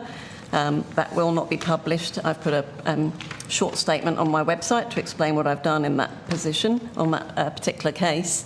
Phase 2 of the review is to look at the systemic issues, which again I think, Senator, is where you're coming from. Is there a pattern of facts here? Is there a theme emerging of things that we should be concerned about in the conduct of the ATO? That review is where I'm looking at are there instances of bias or prejudicial decision-making within the ATO? What controls does the ATO have in place to prevent that happening, given that it's a known risk in all tax authorities? And that report is the report that will be published in July next month. Thank you. Perhaps I can ask this question, last question, Chair. I assume you're familiar with the Felinsky inquiry? Yes. Thank you. Conducted by the House Parliamentary and Tax Committee that made recommendations for changes to the Tax Act. I understand that one recommendation was to shift the burden of proof on tax debt allegations from the taxpayer to the ATO. Do you consider that the Jang and Clark cases add weight to the Felinsky report recommendation? I think that's a policy matter, probably outside of my remit, Senator. Okay. Thank you, Chair. Thank you, Ms. Owen. Thank you. That concludes our questions for the Inspector General of Taxation. Thank you very much for your time. And we will now invite the representatives from the Australian Office of Financial Management to join us.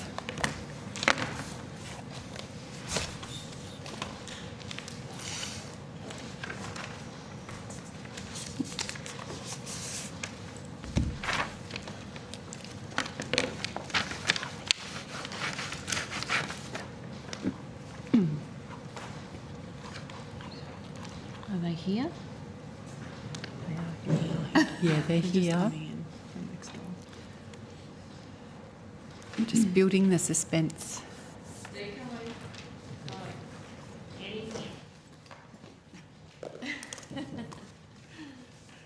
You can probably say that.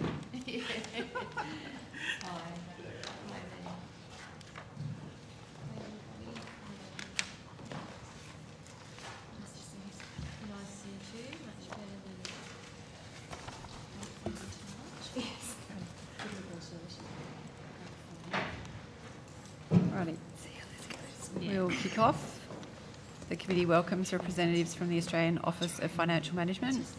I welcome Ms Anna Hughes, Chief Executive Officer. We've got your opening statement here that we can incorporate. Would you like to speak to it? Yes, I would, if that's possible. Sure. If you could keep it brief, that would be great. I would. It's less than 5 minutes, I promise. We've been here for a very long time, so the shorter would be appreciated, the better. Very good. So thank you very much for the opportunity of making an opening statement. Over the past 6 months, the Australian Office of Financial Management has continued to focus on its core responsibilities, issuing debt securities on behalf of the Australian Government, managing cash and debt portfolios, and implementing initiatives in the Australian securitisation market. This continued focus on the AOFM's core functions was recognised in the independent review of the AOFM, which noted the agency is effectively meeting the Commonwealth's financing needs and are delivering a highly respected debt management program in a cost-effective manner. The review also recognised the AOFM's focus on strengthening its capability to execute the debt program, including through cross-skilling across the agency so staff can support tender operations and syndications. In addition, the review acknowledged that this approach broadens the appeal of roles across the agency more broadly, supporting staff retention. The review acknowledged that the introduction of the Deputy Chief Executive and the Chief Operations Officer roles is grounded in sound logic, and the capabilities and structure of the AOFM's operational functions are appropriate. We note that this structure is relatively new and expect that further benefits will emerge over time. The AOFM supports the direction set out by the review. As an agency that prides itself on continuous improvement, we will use the identified opportunities to improve our operations. We acknowledge the recommendation to strengthen organisational capability during periods of heightened financial stress and to ensure appropriate challenge. In response, we are considering all options as part of our strategic workforce plan. The plan will focus on managing key person risk and enhancing organisational capability, workforce sustainability and succession planning, while also addressing the organisation's need for technical skills and contextual knowledge. Implementation of the review's recommendations are already underway. Alongside the development of the strategic workforce plan, the AOFM will continue to work closely with Treasury and the AOFM Advisory Board to ensure our governance arrangements, organisational capability and operational settings remain fit for purpose. In early 2026, the crisis in the Middle East caused the closure of the Strait of Hormuz. The resulting supply chain shock has elevated inflation worldwide, and that persists today. Globally, central banks have generally shifted from an easing bias to being either on hold or adopting a tightening stance. Despite the prevailing volatility, the Australian Commonwealth Government bond market has remained functional, deep and liquid. Tenders across all three AOFM funding instruments, Treasury bonds, Treasury index bonds and Treasury notes, have proceeded smoothly, supported by consistently solid demand from intermediaries.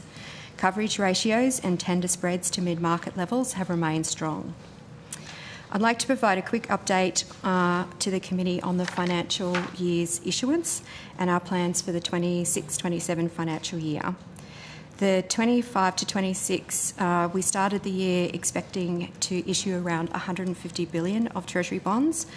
Due to better than expected budget outcomes, this was revised down to around 125 billion at the mid-year economic and fiscal outlook, and subsequently to around 120 billion in the recent budget. Treasury index bond issuance will be around 3 billion. We undertook 3 syndications during this time. In July 25, we conducted a $16 billion syndication of 4.25%, maturing in October 36 with an order book of 62 billion. In January 2026, we completed a $15 billion syndication of 4.75% Treasury bond maturing in October 37 with an order book of 67, the second largest on record. In May 26, we completed a $7.5 billion syndication of a 5% green Treasury bond maturing in June 2036 with an order book of 24 billion, the largest green bond syndication and exceeding that of our inaugural green Treasury bond. As of the 5th of June 2026, the level of Australian government securities on issue is 975.3 billion. This is comprised of 891.6 billion in Treasury bonds, 40.6 billion in Treasury index bonds and 43 billion in Treasury notes. AGS issuance for 25-26 financial year includes 116 billion of Treasury bonds, with 78.2 issued by tender and 38.5 through syndication, and 2.8 in Treasury index bonds issued by tender.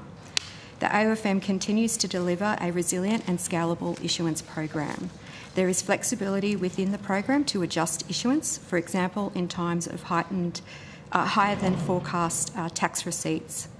The AOFM maintains transparency through regular market announcements. For 26-27, based on budget forecast, issuance of Treasury bonds, including green Treasury bonds, is expected to be around 125 billion in issuance, and of Treasury bonds, Treasury index bonds by tender is expected to be between 2 and 3 billion. And any additional issuance by syndication may be considered. Finally, I'd just like to make a few comments around organisational culture. The AOFM has continued to focus on strengthening organisational culture, capability and staff engagement over the past year. This has included implementing the actions identified through the 2025 APS employment census process, including learning and development that is tailored to the individual, encouraging innovation and decisions backed by data, and ensuring our people remain aligned with the agency's purposes and objectives, and to remain committed to making a difference by sharing their ideas and going the extra mile to deliver results. The census survey for 2026 are closed today, and we're looking forward to seeing the results later in the year. The AOFM has finalised its integrity framework and delivered staff awareness activities to support understanding of what integrity looks like in practice. An internal audit review was also undertaken to assess the design of the framework and further strengthen governance and assurance processes. The internal audit review concluded that the framework is well-founded and fit for purpose, given the agency's size, complexity and risk profile. It also identified strong operational discipline across the areas reviewed, with no integrity failures or material non-compliance with AOFM policy requirements. Additionally, no public interest disclosure reports have been made regarding the AOFM during 25-26. We are also pleased to report that staff turnover in 25-26 is expected to be around 16%, below the AOFM's 5-year average of 22%. Overall, the AOFM staffing profile has stabilised. Current headcount is 45, with active recruitment underway for 1 vacant position. Thank you for the opportunity to provide you with an opening statement, and I welcome your questions. Thank you very much. We'll go to Senator Sharma. Thank you, Chair. Good afternoon. And colleagues. When will gross debt hit $1 trillion based on your issuance plans? We expect it will be sometime this next financial year. I can't give you a week, but it is forecast to go over $1 trillion next financial year. I expect you can't give me a week, but can you give me a month? I presume you've got that level of granularity in your bond issuance plans. Matthew Whedon, Head of Funding Strategy and Research.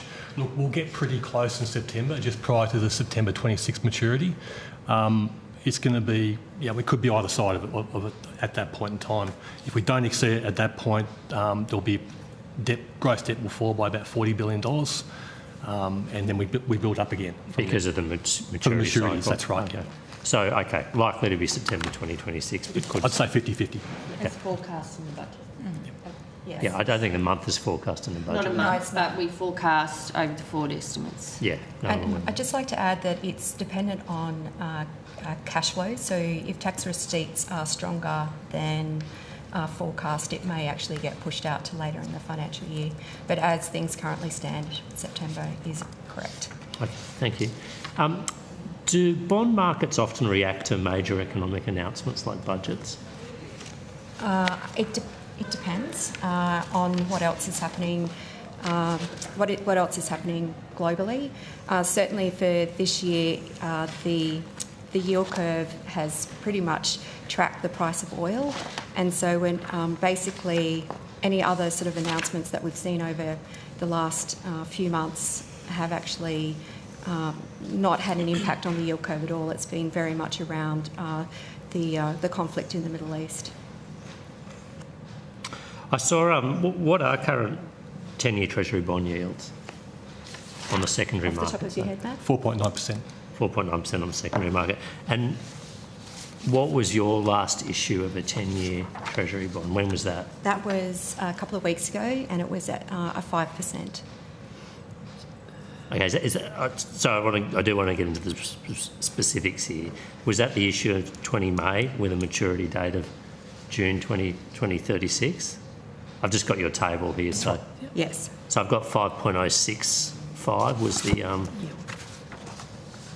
was the I'm just trying to see what this column is described as. The weighted average. That's correct. Yield? That's correct. 5.065. Yep. Okay. And I saw you did one 2 weeks before, where the weighted average issue yield was about 9 basis points lower on the 6th of May. Is that in accordance with your understanding? Yep. So what explains the jump of 9 basis points in those 2 weeks between the 6th of May and the 20th of May? It's just regular. There is day-to-day volatility in 10-year bond yields. To go up by a handful of basis points or down a handful of basis points, even intraday, is perfectly normal. Essentially, we've been following offshore moves pretty closely in recent weeks. You can draw a chart of the oil price and US or Australian bond yields, and you'll find a very close correlation. That's probably the big explanator right now. Okay. I'd understood that there'd been a divergence with US Treasury bond yields over the past approximately 6 to 9 months. We were tracking them. We were almost identical with them, but a spread has developed. Is that right? Yep. Do you make it go? Yeah.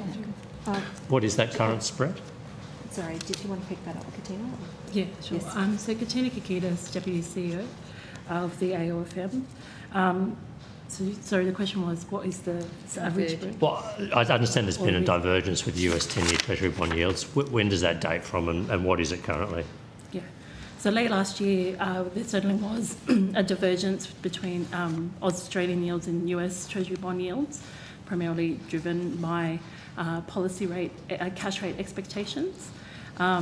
More recently, though, as we have executed cash rate hikes in Australia, and the US has started to consider rate hikes themselves in light of the geopolitical landscape, the spread divergence between Australian yields and US yields has started to narrow.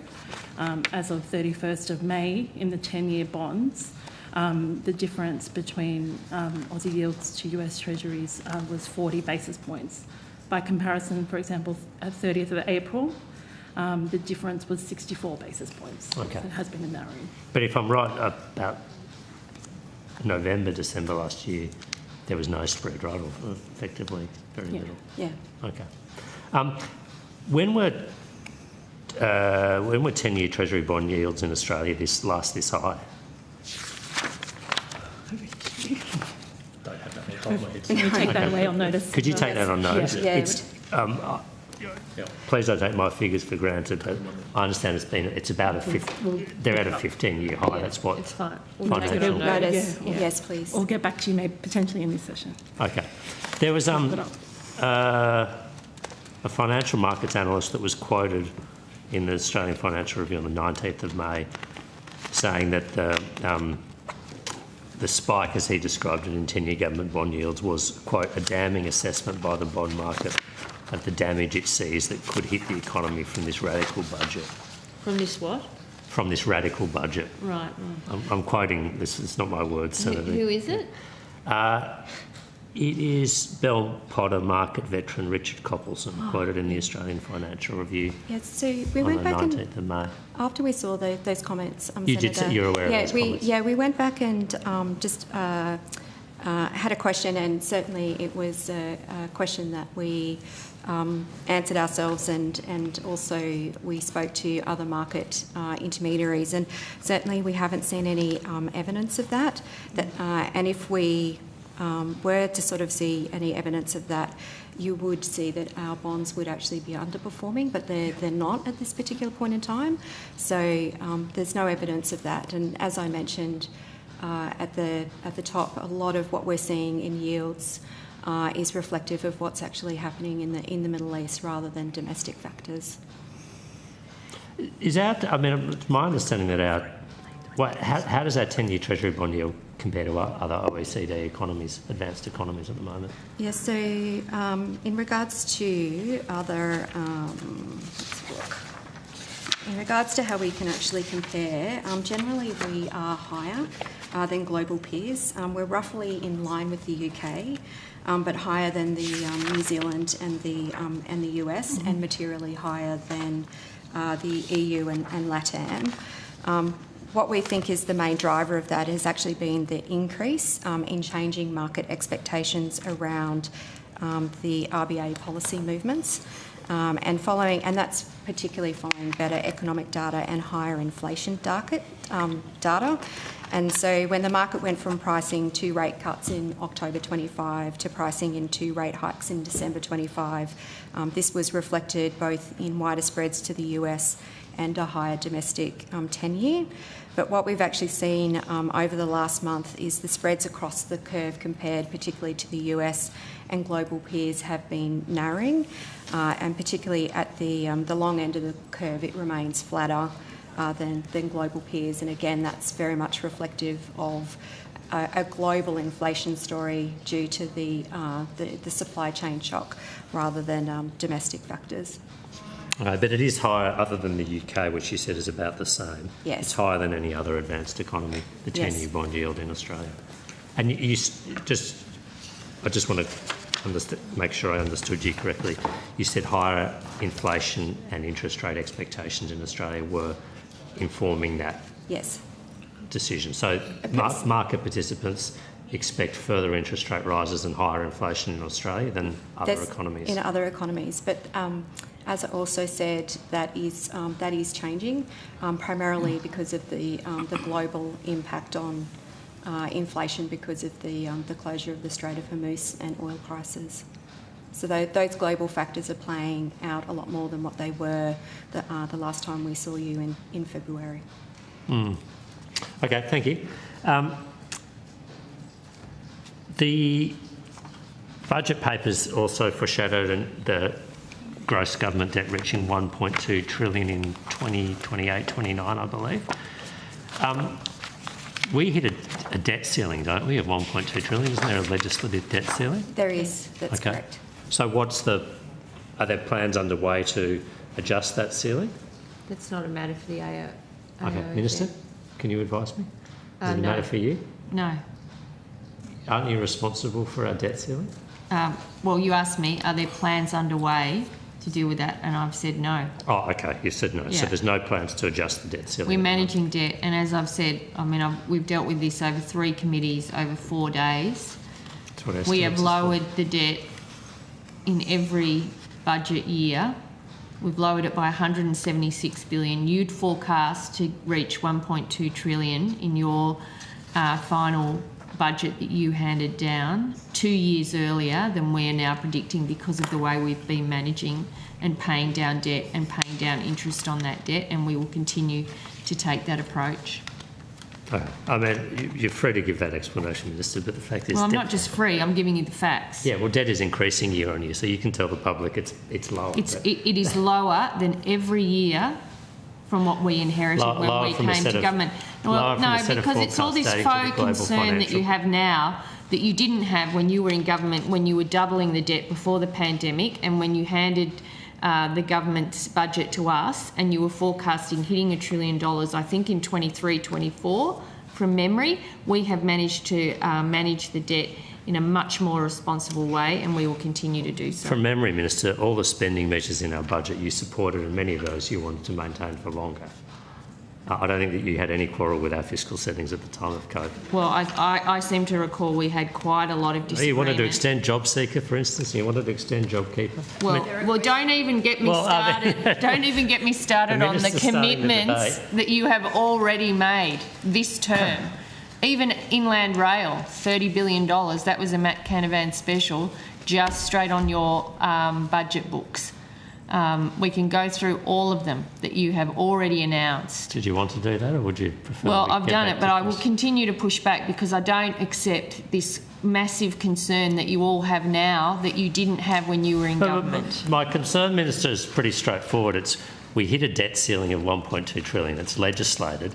Your own budget papers say our debt will hit 1.2 trillion in 2028-29. I'm just wondering, what is the strategy for dealing with that? Because at that point, the Australian Office of Financial Management will not be able to issue I'm telling you what our strategy is, Senator Sharma. I'm telling you, we're paying down debt. Debt is lower in every year than what we inherited. But you don't have a strategy. We have our upward revisions to revenue have been returned to budget, I think into the order of about 75%, roughly, of all revenue upgrades have gone to managing the budget. Deficits are lower, debt is lower, interest on that debt is lower, and we will continue to take that approach. But does your budget strategy keep gross debt under $1.2 trillion? We forecast in this year what the budget decisions take, and next year, just as we have done, the debt forecasts in this budget are improved on what we handed down in my EFO, and we will continue to take that approach, Senator Sharma. Oh, but I'm just pointing at this. The obvious that's in your own budget papers is that we will exceed our debt ceiling in 2028-29, and that is legislated. So something needs to change. That's all I had to say. I do have some further questions, but I'm happy to share the call. Chair? I think you're the only one in town. So you can Thank you. Keep going. Thank you, Ms Hughes, for your comments on the Dr DeBell review. Did you want to elaborate on those at all? Because we did discuss these with Fiscal Division at Treasury yesterday too. I'm happy to take any specific questions you have.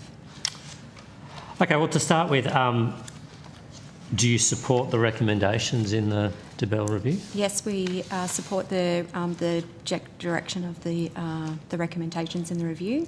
As the head of Fiscal Group noted yesterday, there are also a number of improvement opportunities, and we've made a start on all of the recommendations as well as some of the improvement opportunities.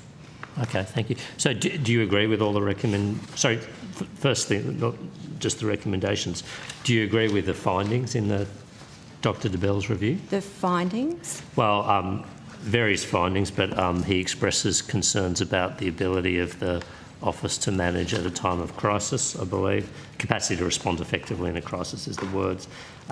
The size of the liquidity buffer and the cost of maintaining it, the channel for grievances, the role of the advisory board, yes, the lack of peer review or contestability. I mean, those findings? Do you disagree with them? You're free to say so if you do. So I mean, we acknowledge all of the recommendations as well as the improvement opportunities, and certainly we take them all on board and will consider them over time. In regards to the advisory board, that is something that we'll need to discuss with Treasury, given it is their advisory board. And in regards to the liquidity buffer, we're also sort of considering the size of that as part of our annual liquidity statement. And again, that will be decided in conjunction with Treasury and the advisory board.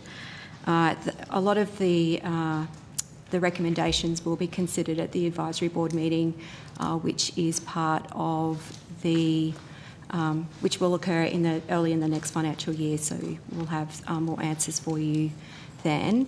As I noted in the opening statement in regards to capability, and I note that the concerns raised around the AOFM delivering during a time of crisis was an improvement opportunity.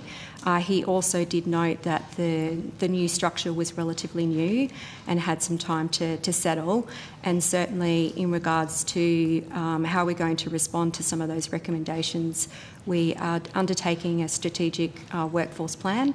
We've had our first meeting around what that plan will look like, because we need to not only address the concern around the future management of heightened financial risks, but also looking at key person risks, succession planning, making sure we have the right capability and sustainability over the longer term rather than just in the short term. One of the findings in the review is that the concern about the AOFM's capacity to respond effectively in a crisis, and he highlights in particular the departure of experienced staff who've dealt with the crisis. So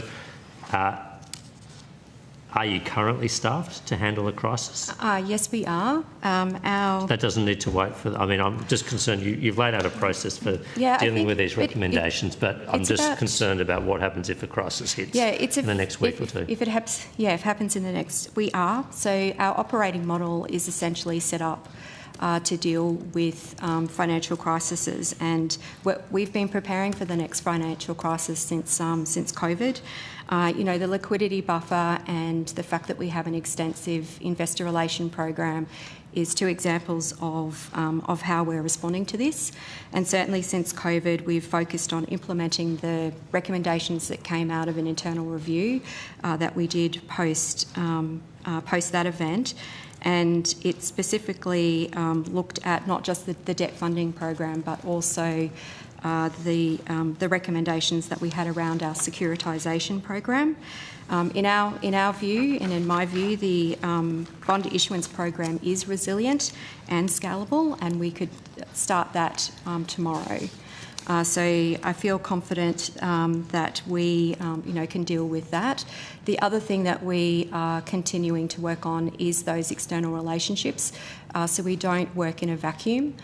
We have a role to play in the next financial crisis, and we sort of continue to work with both Treasury and the RBA. And one of the things that we're looking at doing is essentially undertaking some fire drills so that we can practice different types of scenarios of what a crisis might look like.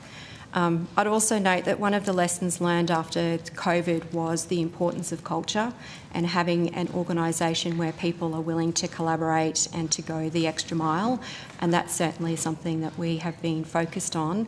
And it also noted that in the time of crisis, you actually want people who are agile and adaptable and can cope with uncertainty rather than actually being specifically prepared for types of scenarios. So we're very much focused on delivering during the next crisis. And as I mentioned, this was an improvement opportunity rather than an immediate risk to the organisation and to what we need to deliver. Are you suggesting, you might not be, but that some of the staff you previously had were not agile and adaptable? No, not at all. I think it's really important that we keep focusing on that. Okay. I mean, it was under your leadership that three of the most experienced crisis officials departed. I think that Mr Acosta, Mr Barth and Mr Parry. Do you take some personal responsibility for the loss of crisis capability of the AOFM under your watch? I think I stand by my decisions. It's important to remember that there were two processes, and what we've done over the last couple of years has actually allowed us to establish a new senior leadership team, in that we didn't have any SES positions, and as the review noted, we have actually created a Deputy CEO and a Chief Operating Officer position, and both of those, the development of those two positions was regarded as a good idea in the review. And so to allow that to happen, there needed to be some changes within the organisation.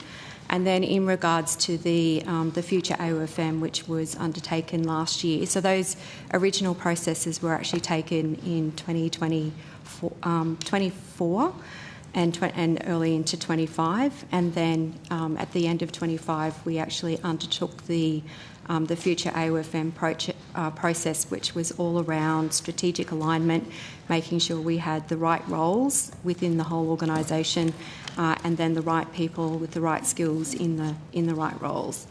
So there were two separate processes that we've undertaken over the last 2 years. Dr. DeBell, here's quite, I think critical is a fair description of your liquidity management strategy. I think there's about 3 pages of his reviews devoted to that, and particularly the I think what he describes as an overly conservative set of assumptions and the neglect of the increased cost of managing a liquidity buffer of that size, and the fact that it tends to operate as a floor rather than a midpoint. How do you respond to those concerns, and what changes do you intend to make? And you did foreshadow your annual liquidity statement. If you could tell me when that statement is, and how it's formulated. So the liquidity statement.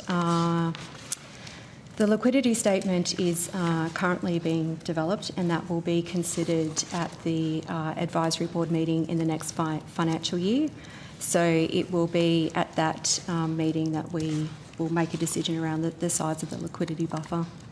And is the development of that strategy or statement informed by some of Dr. DeBell's analysis? It will be, yeah. It will definitely be part of the considerations. Okay. There was another element in Dr. DeBell's report I just wanted to ask you about. He makes a reference to, and I'm sorry, I don't have the piece in front of me here, but I'm sure I can find it. A channel of grievances, whilst it exists, is not widely known or well established, and that could be better known or better articulated inside the organisation. Would you just, can you tell me, because it's quite a small organisation, right? You have 45 people? Yes. Or thereabouts.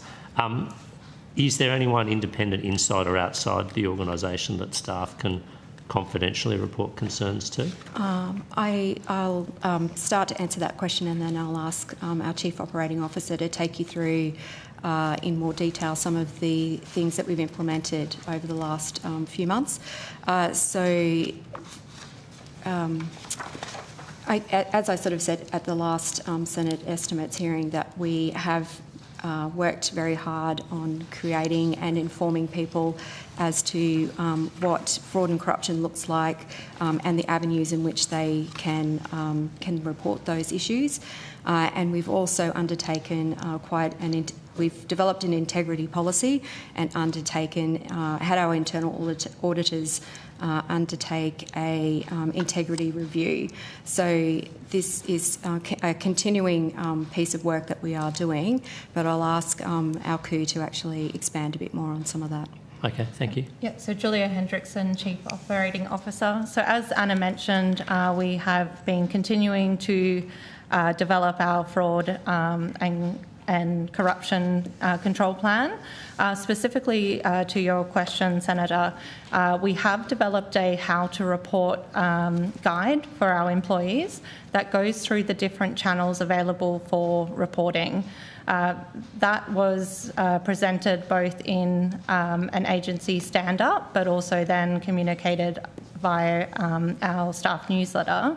Additionally, the Enterprise Risk team has created an intranet page where that information is also housed. To your question around reporting internally versus externally, so we do have some channels internally. We have a virtual suggestion box where people can report without giving their name. That goes through to our people team.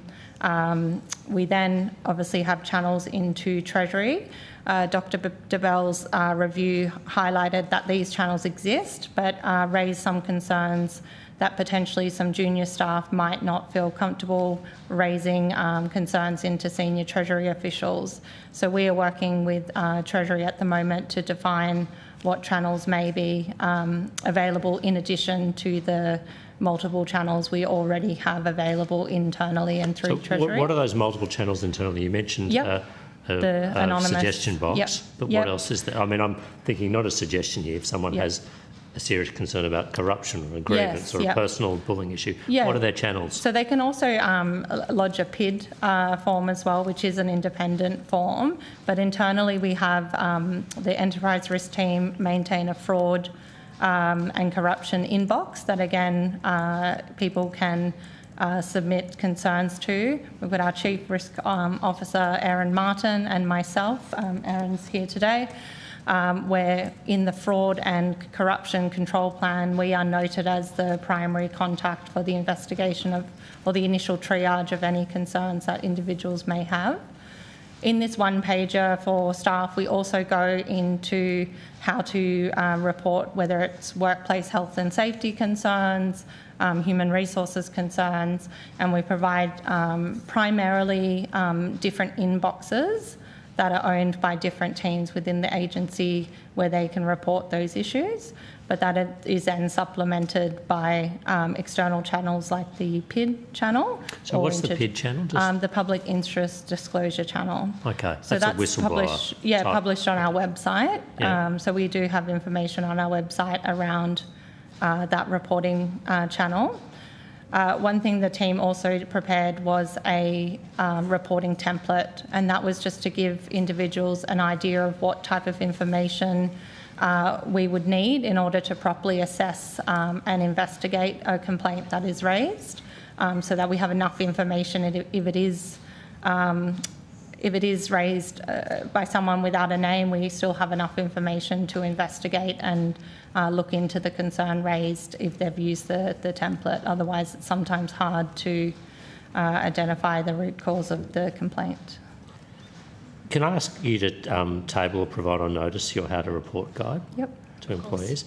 And external channels, what external channels exist? So the PID. So the PID. You've also got channels like NAC is an external channel to ourselves. But what about fiscal group in Treasury?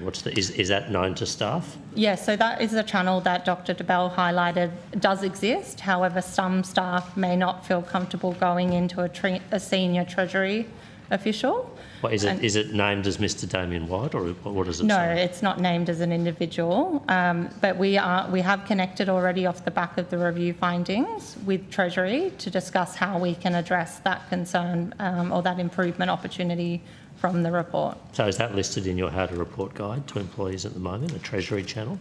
I'll just have to check that with my colleague. No, that's not currently listed in the how to report card. The how to report is focused on our internal reporting channels. Okay. But as I understand it, the internal reporting channels go to either you or the Chief Risk Officer. So there's a few that might go into the people team. So if someone has a workplace health and safety concern, there might be an escalation into the people team. The virtual suggestion box goes into the people team as well. So there are a few different inboxes, but I would say primarily they'll go into the Enterprise Risk and Assurance team or the people team or myself. And what assurances do people have that that information will be treated confidentially and not passed to their colleagues or their supervisors or further up the chain? Yeah, so within our fraud and corruption control plan, we outline the steps for the triage investigation that Erin and myself will do, including that the information will be kept confidential as well. In terms of I've also got some additional information. We also have the Commonwealth Ombudsman, which is also an external channel for individuals to use. And then, as I mentioned, the NAC is potentially for people that want to raise a concern where, yes, if it did relate to myself or the Chief Risk Officer, for example, that channel could be used as an alternative channel. Mm-hmm. And you mentioned the census closed today? It did, yeah. So when will those results be available? Usually around August. Yes, so they're around August. So we had great participation from the office. I think we ended at about 95%. So we obviously communicated to the office that we were keen to hear everyone's feedback as part of the census, and we had a great participation rate as such. And is it your intent to publish those results on your website?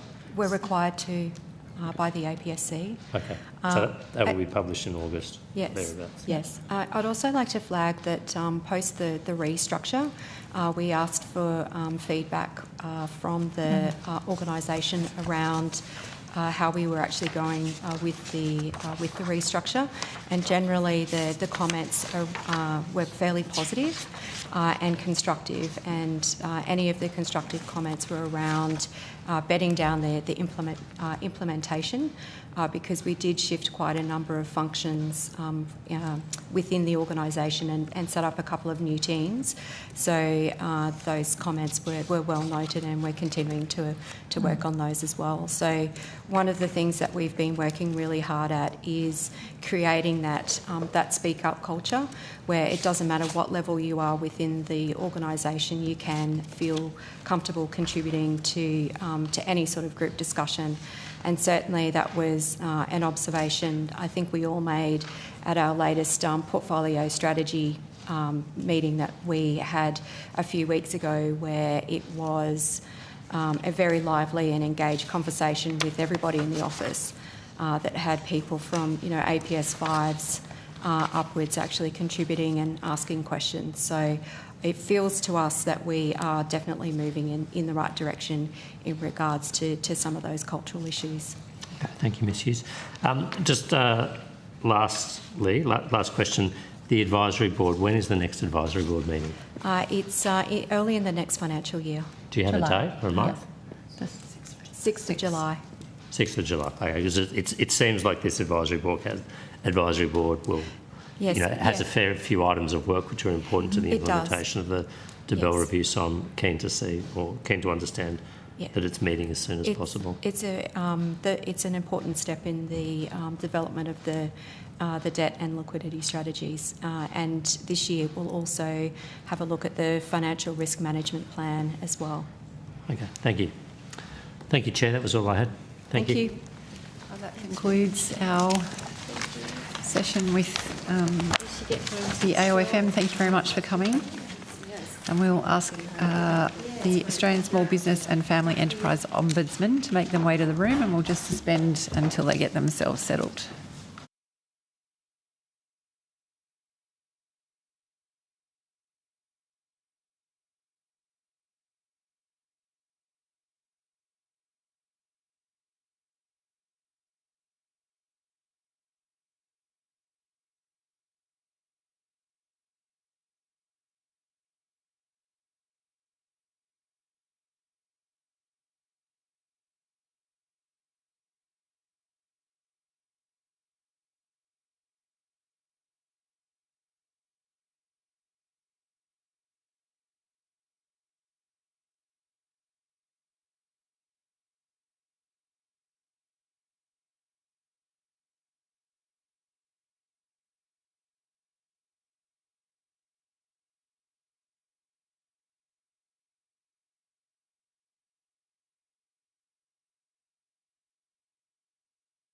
Going again. Hello. The committee welcomes representatives from the Australian Small Business and Family Enterprise Association, Ombudsman. I welcome Ms Linda McAlary-Smith, the Small Business and Family Enterprise Ombudsman. Would you like to make an opening statement? Linda McAlary-Smith, the Australian Small Business and Family Enterprise Ombudsman. No, thank you, Chair. I'm happy to move to questions. Thank you very much. We will go straight to Senator Namatjima-Price. I'm very pleased you are. Happy to go straight to questions. Thank you for being here this evening. And I suppose, may I refer to you as Beffio? Yes, please. Yes. Okay, great. I just want to ask a few questions around small business conditions. Has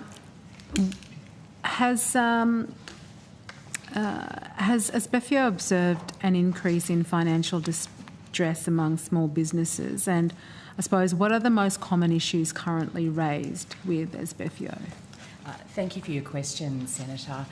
We're having an increasing number of small businesses come to us seeking assistance with respect to disputes, where they're in disputes with other businesses. One of the trends that we're seeing at this stage is around payment disputes, where a small business hasn't been paid by another business. That could be a larger business. It could also be, quite commonly, another small business. So it's not so much that there's a contractual dispute or an issue around performance of a contractual arrangement. It's that someone's performed work, provided services to another business, and they haven't been paid for that. So we have seen an increase in terms of the level of assistance that we're providing in that space. And we've also, so the dispute assistance, I think, is up. Dr. Latham, I think we're up around, is it 30-odd% that we've got with disputes? Yeah, no. Craig Latham, Executive Director. The disputes have gone up, and then, as the Ombudsman said, particularly in the payment type disputes, which go to that, but we're also seeing an elevated number of digital platform disputes as well, and they've gone up very significantly. So our percentages that historically the payment disputes have been the greatest that we've had, but more recently it's the digital platform disputes coming through. Okay. Are there any other issues causing financial distress for small businesses? Yes, we're seeing issues, small businesses coming and talking to us in a range of different ways, both through our contact centre where we provide advice over the telephone, and also not only through our dispute assistance but in our outreach and stakeholder work where we're talking to small businesses as well. It's no question that for a lot of our small businesses it's a difficult operating environment at the moment, so consumers are price sensitive. Small businesses are also dealing with their own pricing margin challenges with respect to pressures around fuel pricing. It could be energy costs are up.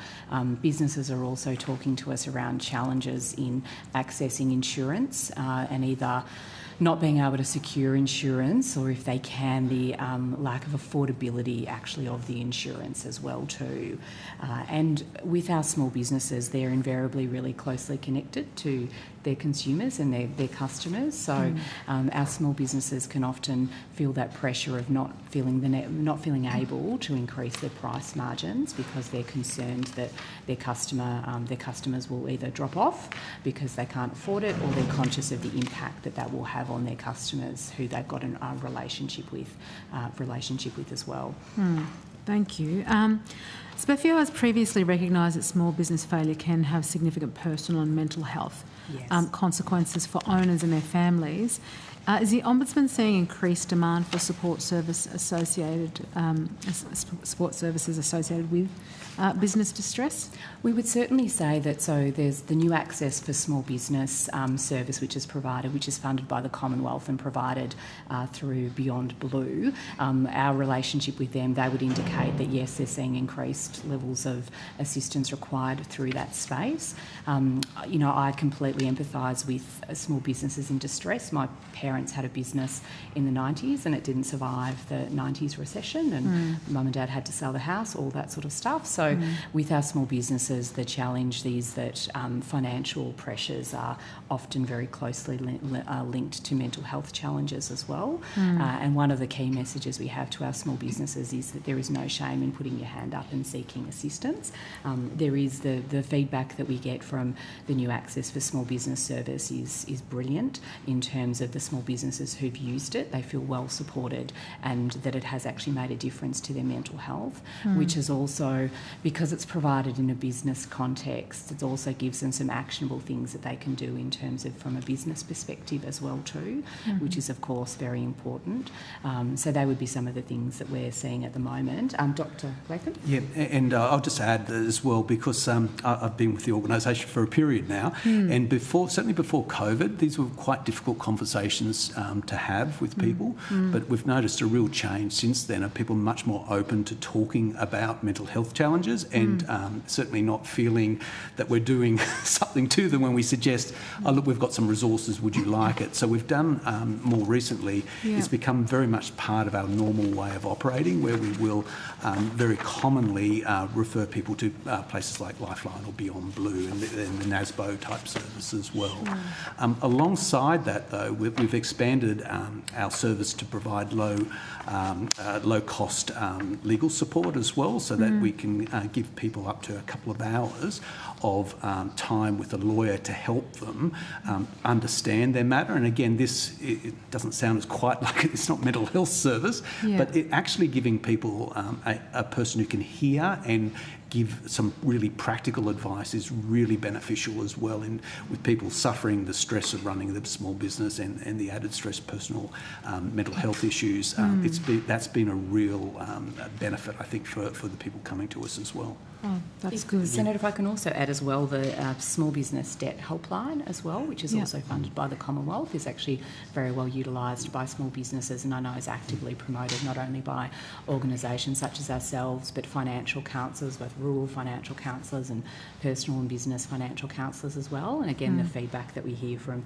businesses who reach out for that sort of help is that it's important. We're increasingly seeing businesses come to us when they are in earlier in the stage of when they are in a financial distress, which is, from our perspective, a real positive, because the sooner a small business person can reach out for assistance, the more options that are on the table. Whereas the later in the piece that they reach out, they might have more limited options, both from a business perspective, but also from a health and wellbeing perspective as well. Okay. And do you hold data on the number of businesses accessing those services? They would be held by those services centre. They're held by those services. And do you have access to that? Yes, we would be able to. So on notice, perhaps, would you be able to provide? With regard to the all those services that you've just suggested then, in terms of for debt. The debt helpline and also for the mental health. Well, anything that's, I suppose, relates to distress, that'd be very helpful if you could provide that. Thank you. So businesses appear optimistic about the future, about future demand, but are reporting weaker profitability. Is Asbefio observing the same sort of trend? We're certainly, there's a great energy about our small business operators and optimism for the future. So we do see small businesses being eager to start up and craft their own path, and either that through self-employment, and perhaps they want to create a livelihood for themselves and their family, and they don't have aspirations to grow beyond that, and that's an honourable way to earn a living, of course, as well. And so we would see across sectors that there is, there's still many small businesses wanting to open up and have a go, which is really positive. So one of the things that I think we've got a key role to play is making sure that those people who are thinking about starting a business have the right information to support them to set it up in the best way possible, and ideally, obviously, to make decisions which are as well informed as possible.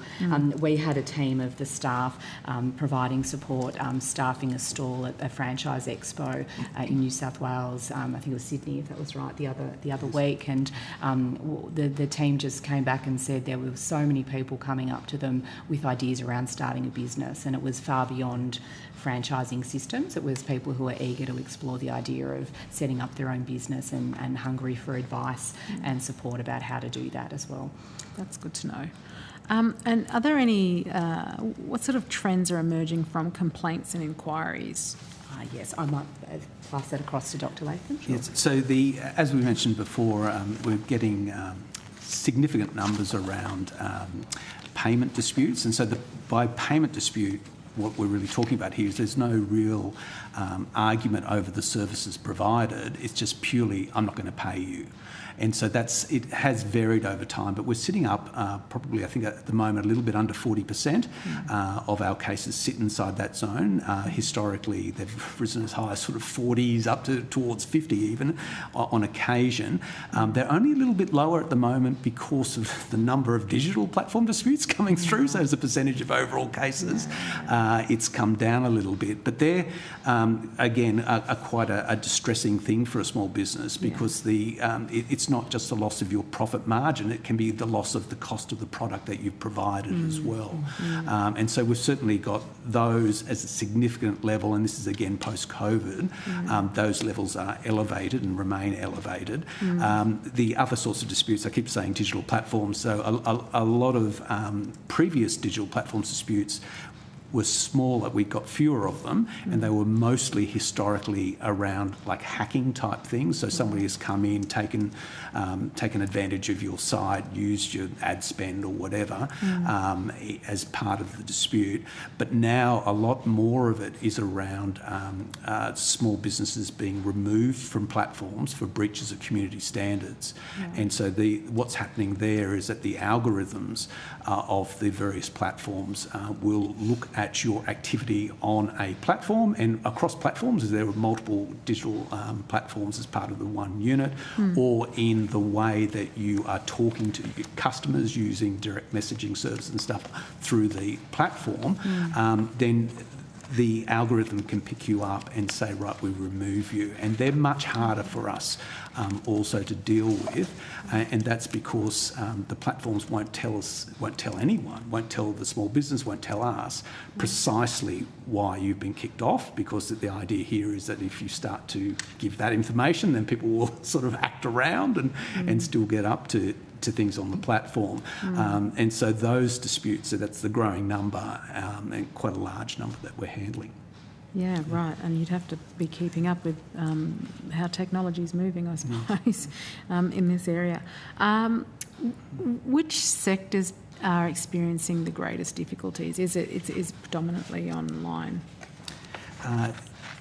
There's a real spread across our cases, and so, as I said, the debt type disputes can be across any sector, and so the small businesses that come to us, we look at them through the prism of what it is you're arguing about.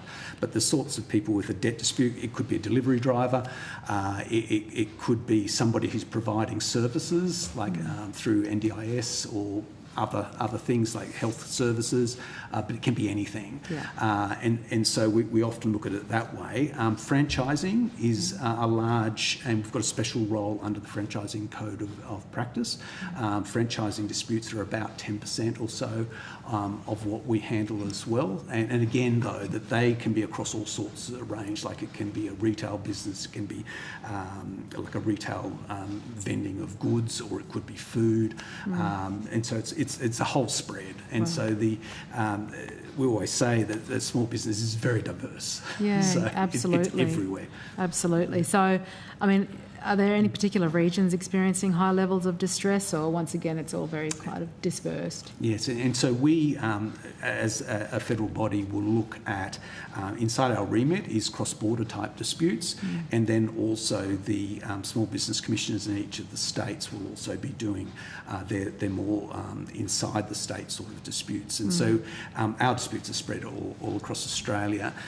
Predominantly it follows the population demographics, so like the eastern seaboard will get predominantly it will be Queensland, New South Wales and Victoria will be probably around about 80% of the disputes, and the other states and territories fit in the rest. But our low, we couldn't say to you there's a particular region that's doing something odd, although we will on occasion get multiple parties maybe in having an issue with the one other business, big business, small business, government in a region that may be affected.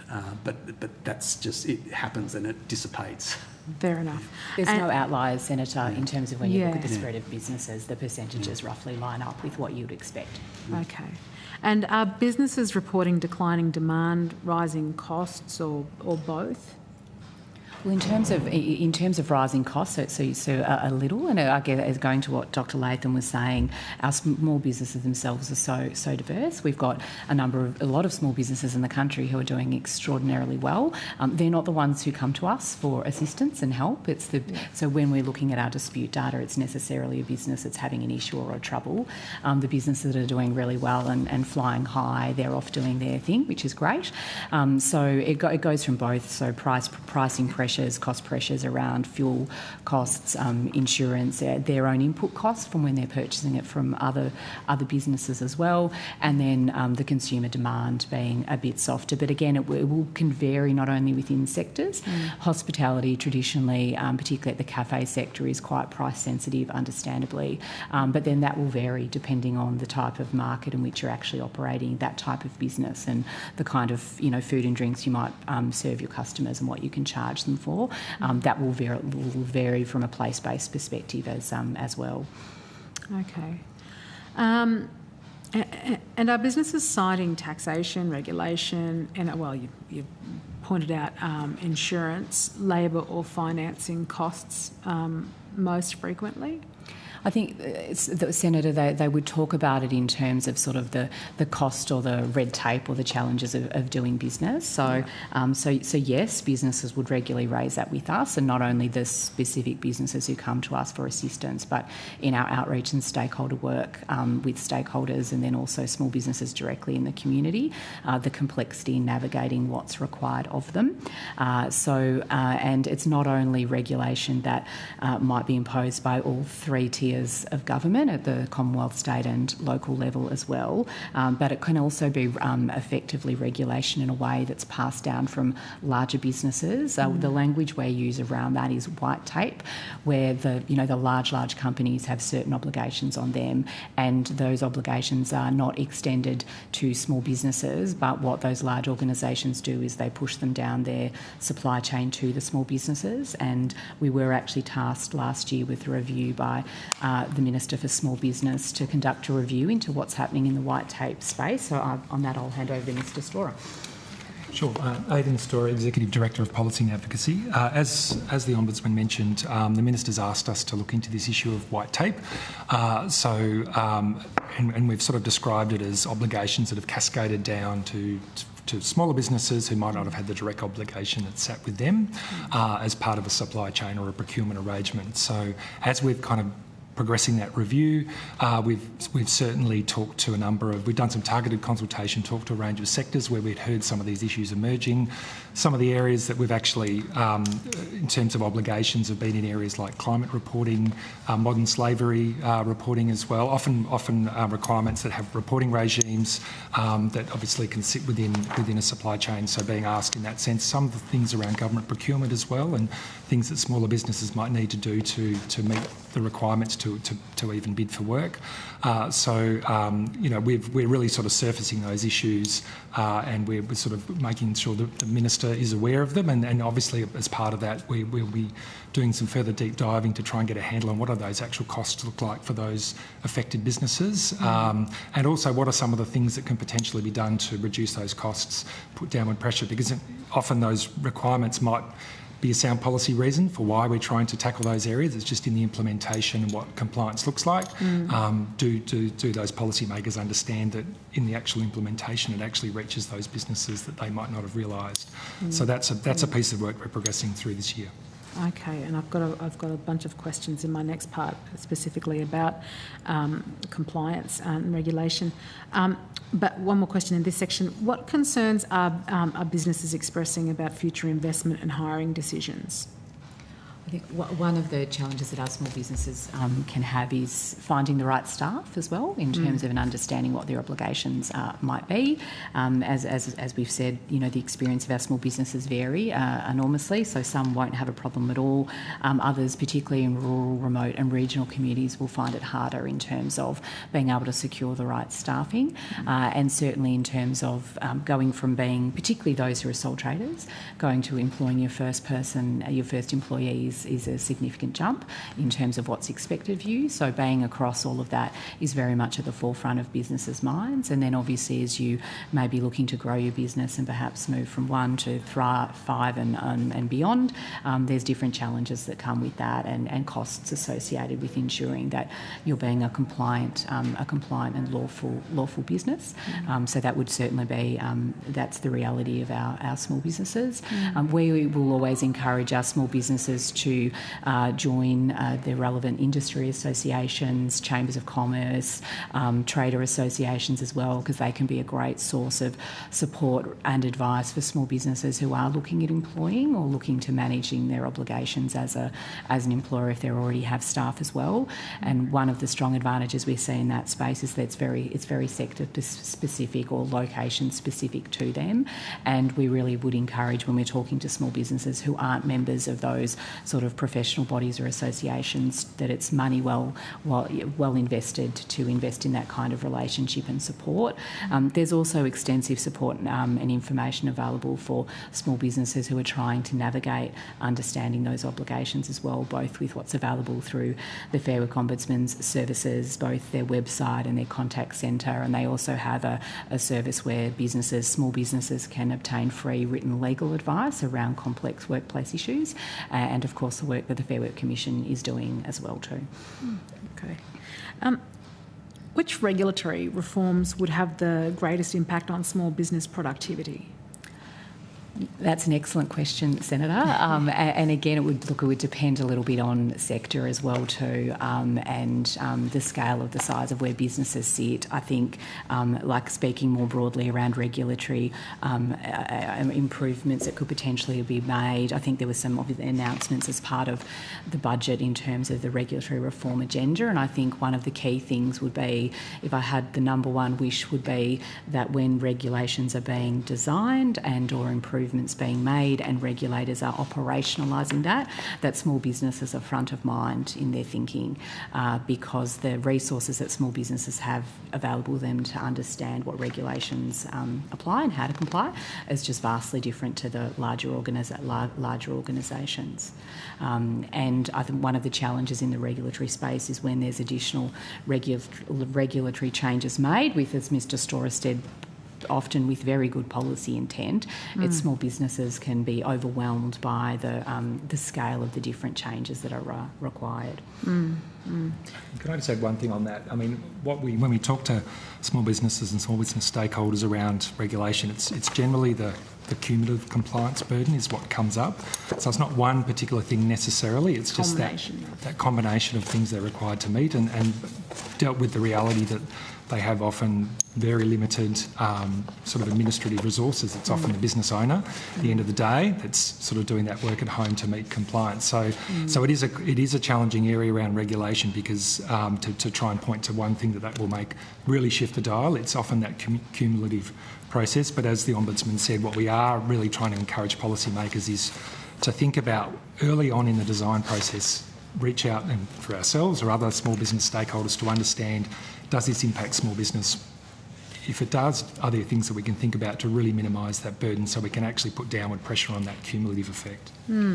Senator, as BFEO, I also chair a federal and agency group of the Federal Commonwealth, the economic regulators as well too, and we meet on a regular basis to talk about the regulatory challenges, particularly in this context of small businesses, of course. And one of the things that we actively work with through that network is the operaalisation. Sorry, it is Friday night and know it's always for you guys, but how regulators choose to implement the laws that they have, because there are often changes in the way regulators choose to implement laws and their regulatory posture, and how easy or otherwise they make it for small businesses to understand what their obligations are, but also how they get dealt with when there's missteps as well. In our experience, where a small business falls foul of a regulatory regime, in the vast majority of cases it's not intentional, it's just an accidental misstep. It's either they didn't know, or perhaps they knew and they gave it their best efforts and they just got it a little bit wrong. So a key part of our role is working hand in hand with the regulators to provide that real-time feedback loop about where we're seeing the way they choose to do their work as perhaps being unnecessarily burdensome with small businesses. So, I mean, regulatory complexity could create a significant barrier to small businesses. I think in terms of from a small business perspective, our small businesses who decide to start up and enter the market are optimistic and full of hope in terms of what they're actually doing. I think that as small businesses go through the process of running the business, that's probably more where it comes across the things that they stumble as they go through their business journey, particularly if they're changing industries or they're scaling up or down at different points in time. If I go back to that expo, for example, talking to hundreds of small businesses, none of them were saying, we think because of a regulatory burden we're not going to open up. That's just, in our experience, not a feature of people who have big hopes and they see a problem that they want to solve, or they've got great hopes for how they can provide a livelihood for themselves and their families as well. I suppose they're the sorts of individuals that are problem solvers by nature. Absolutely. What are the three most common compliance burdens raised with SBFEO by small businesses? Or, I mean, I suppose you probably can't put a finger on that. Again, it goes back to the culmination of perhaps several kinds of regulatory burden at once. It does, and we operate a no-wrong front door approach too, because often what small businesses we were in the course of our conversations with them, it might actually be regulation at a state or local government level. So taxation obligations in relationship with the ATO is one area of common concern that's raised. Workplace relations, understanding what their obligations are in terms of understanding how to pay their staff lawfully and manage leave obligations and workplace relationships is another key area as well. And I might hand over to the team if you have anything else to add. I mean, one comment I would make with that complexity is what we're hearing is a number of businesses resorting to AI searching to try and get an answer to a regulatory issue, which makes sense that people would do that, and it's generally freely available, it's easy to do, but obviously there are risks that come with that, particularly getting sort of hallucinations or incorrect results. And we've even heard stories in one sector where they were saying that they're looking at what's the right award that applies to an employee in my business. They'll get multiple answers. Some of them are awards that don't exist. So that's certainly something that we've raised with regulators and to government, that what would be a good development would be to sort of develop AI tools that only scrape information from trusted sources, so that those businesses, if they do utilise them, get accurate information. But that's clearly been a bit of a trend. And I'll just add that, because I come from the dispute side as well, that businesses are not in the business of disputes, so that when you hit a dispute, it's again, that's where we can come in as well to help with how to resolve it. So again, it's not a red tape thing, but it's the way of firstly avoiding them, and then if you have a dispute, what's the best way to de-escalate, clarify what's actually in argument, and then resolve it and avoid court. If you end up in a formal legal action, that would be the spot where a small business can lose their business. Sure. And so you suggested you're having conversations with policymakers to improve regulation, I suppose. Has BEFEO undertaken any assessment of the cumulative compliance burden faced by small businesses? Not ourselves, not that I'm aware of. No. Okay.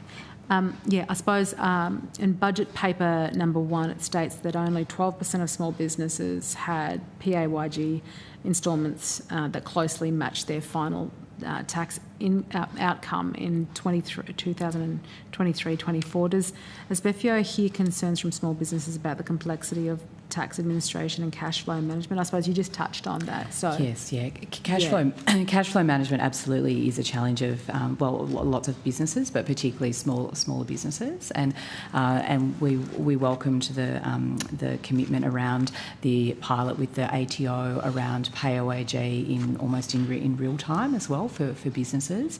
And I think in terms of from a cash flow perspective, there's a few challenges on the horizon for our small businesses. So I certainly think staying on top of all of that stuff is a challenge. There's however, there are lots of great software solutions out there where there's great functionality embedded in that to actually assist small businesses to discharge what their obligations are while running their business in the way that they need to. From the 1st of July, Payday Super will kick in for all businesses, which means that our small businesses, as with other businesses, will need to remit superannuation for their staff at the same time that they pay their staff. So there's businesses working through that transition, and the reality is that will present some cash flow challenges for some businesses for whom that hasn't necessarily been part of their business hygiene in terms of how they're running their business. There are a number of really great free supports and tools that are available to help small businesses really get into the nitty-gritty of managing their cash flow. A really important part of that is, of course, around cost control and awareness of costs as well, and for accuracy around forecasting as well. And the ATO actually has some great, I forget the actual name for it, but it's like cash flow support tools for businesses to actually build up their capability, because the reality of running a business, the skill set of running a business is different to the skill set or the idea or the passion that the small business person has usually. So they may have a great talent or an idea or a problem to solve, a great opportunity to make some carve their way in the world, but then the business of running a business can be quite different. Our businesses will also be grappling with the decision of the RBA Payments Board with respect to the banning of surcharges not all but most, but for Mastercard, Visa, and EFTPOS at the business level. So it tends to be the smaller businesses who are charging the surcharges when you tap your card, and that is. That's ceasing in October. So we will have a role in providing information and education to small businesses about how they can sort of plan for that and navigate that. And also we've been in discussions with ACCC as well around from a consumer perspective as well, because we're conscious that particularly with respect to surcharges, the language in the press has been generically surcharges, and so you have instances, particularly in hospitality, where businesses have surcharges on the weekend, for example, to do with penalty rates, and they're very transparent about that in their menus and pricing, but the messaging in the community is surcharges are getting banned. So we're conscious from a small business perspective that with increasing rates of retail aggression from customers and things like that we don't want our small businesses or their staff to be on the receiving end of, they've legitimately, for example, got a surcharge on the weekend to help cover penalty rates appropriately, and then they're enduring abuse from a customer who says, no, well, I saw in the paper or I heard on the radio that surcharging is banned.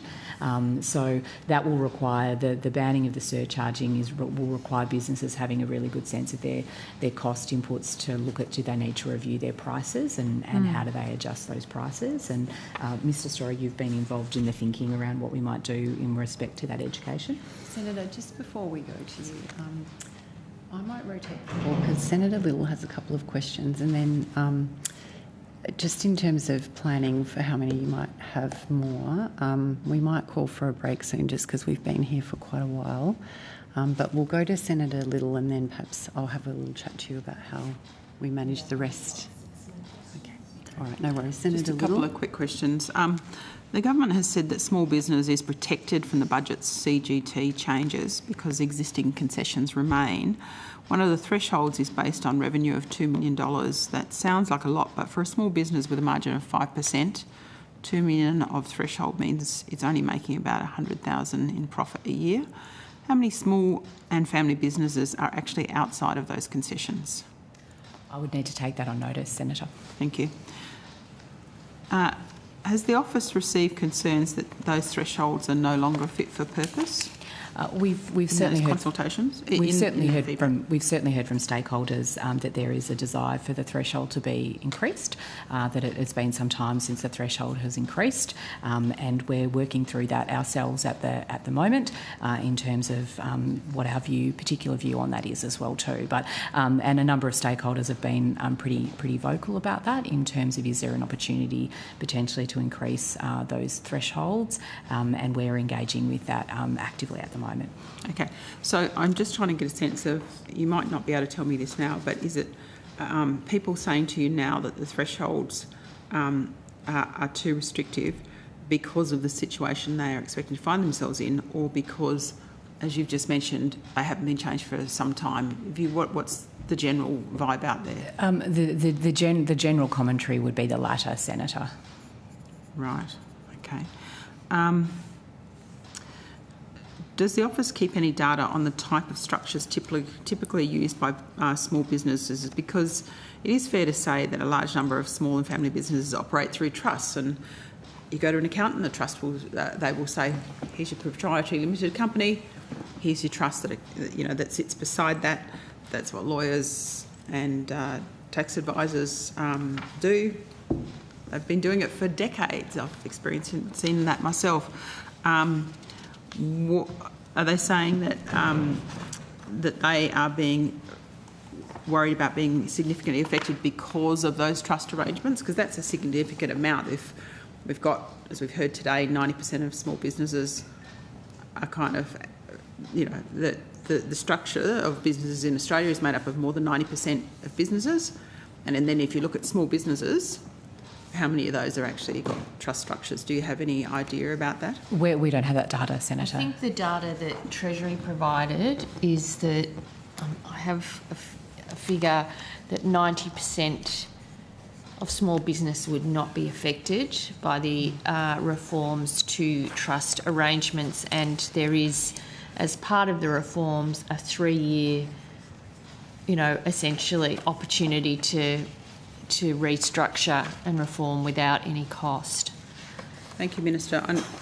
I do get your point here, but we also know that most businesses in Australia are small businesses, and I know we were trying to get to. So how many are we actually talking about? About 2.7 million. It's 2.7, yes, yeah.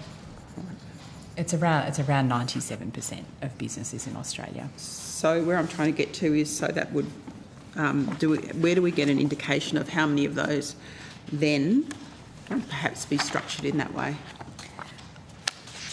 I think so. It's not. I'm sure. Yeah, it's so late, but I'm sure the figure 90. is around 90% of small businesses would not be affected by the reforms to trusts.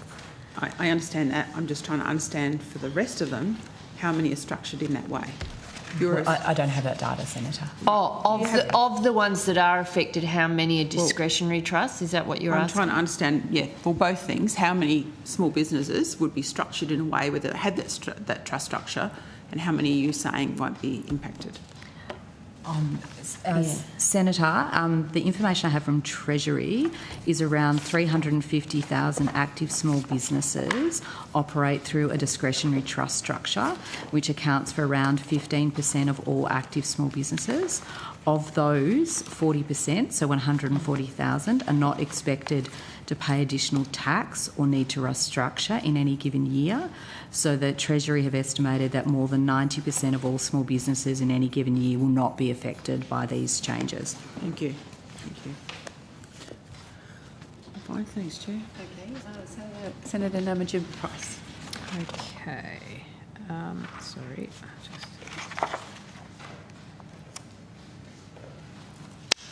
So, Aspefia has been named in the budget and by the Small Business Minister as the group that will provide guidance to small businesses that have to restructure. Do you have a timeline for when that advice could be ready? Be a matter for Treasury? It has been, yes, yeah. So from January next year, January 27. January 2027, sorry, yes, yeah. Okay, and Are you looking into how much it'll cost these businesses to go through these restructures, accounting fees and state taxes like stamp duty? Well, Senator, we're working through in terms of and taking advice from advisors in terms of what their estimates of costs will actually be. Of course, before there can be any proper estimate of costs, there's a number of legislative changes which are required through the Parliament. So we will await the passage through the Parliament, and then we will regroup after that. Okay. And Aspefio has historically called for a more consistent definition of small business, around 10 million turnover, to reduce regulatory complexity. Why was that preferred to 2 million? To the 2 million. Senator, with respect to the definition of small business, my particular view with respect to small business is that you're right, there's a multitude of definitions of small business that are currently in use, and that's at all levels of government across a variety of definitions. Invariably, small businesses can find themselves sometimes on the wrong side of a definition, irrespective of what that definition actually is. And one of the challenges we have around harmonisation of a singular definition of a small business is if there's a way to harmonise it so that no small business is worse off, then that would be fantastic. But that would be a significant challenge. In terms of what threshold in what context, our advice to my view as the current Ombudsman is that with respect to policy designers and decision makers, that it is best to focus on the issue at hand in terms of how are we trying to either help small businesses, provide supports, or perhaps provide some regulatory relief as well, rather than necessarily having a fully aligned definition across all definitions.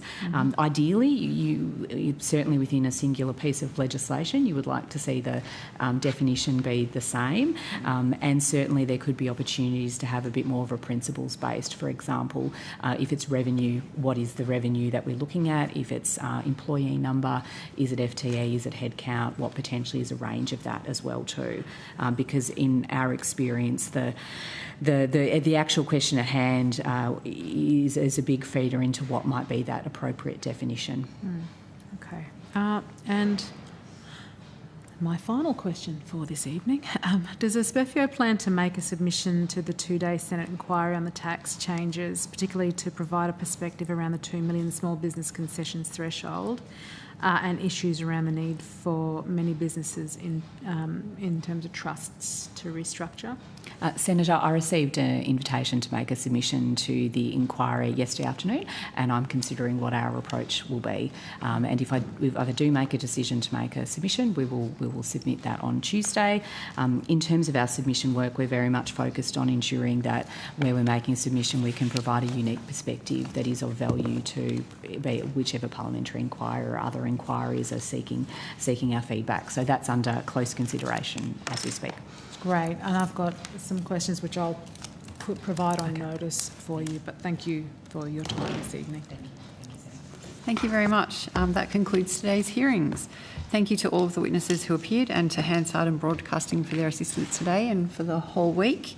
I remind senators that the committee has agreed that any written questions on notice should be lodged with the Secretariat by the 12th of June 2026, and the committee stands adjourned.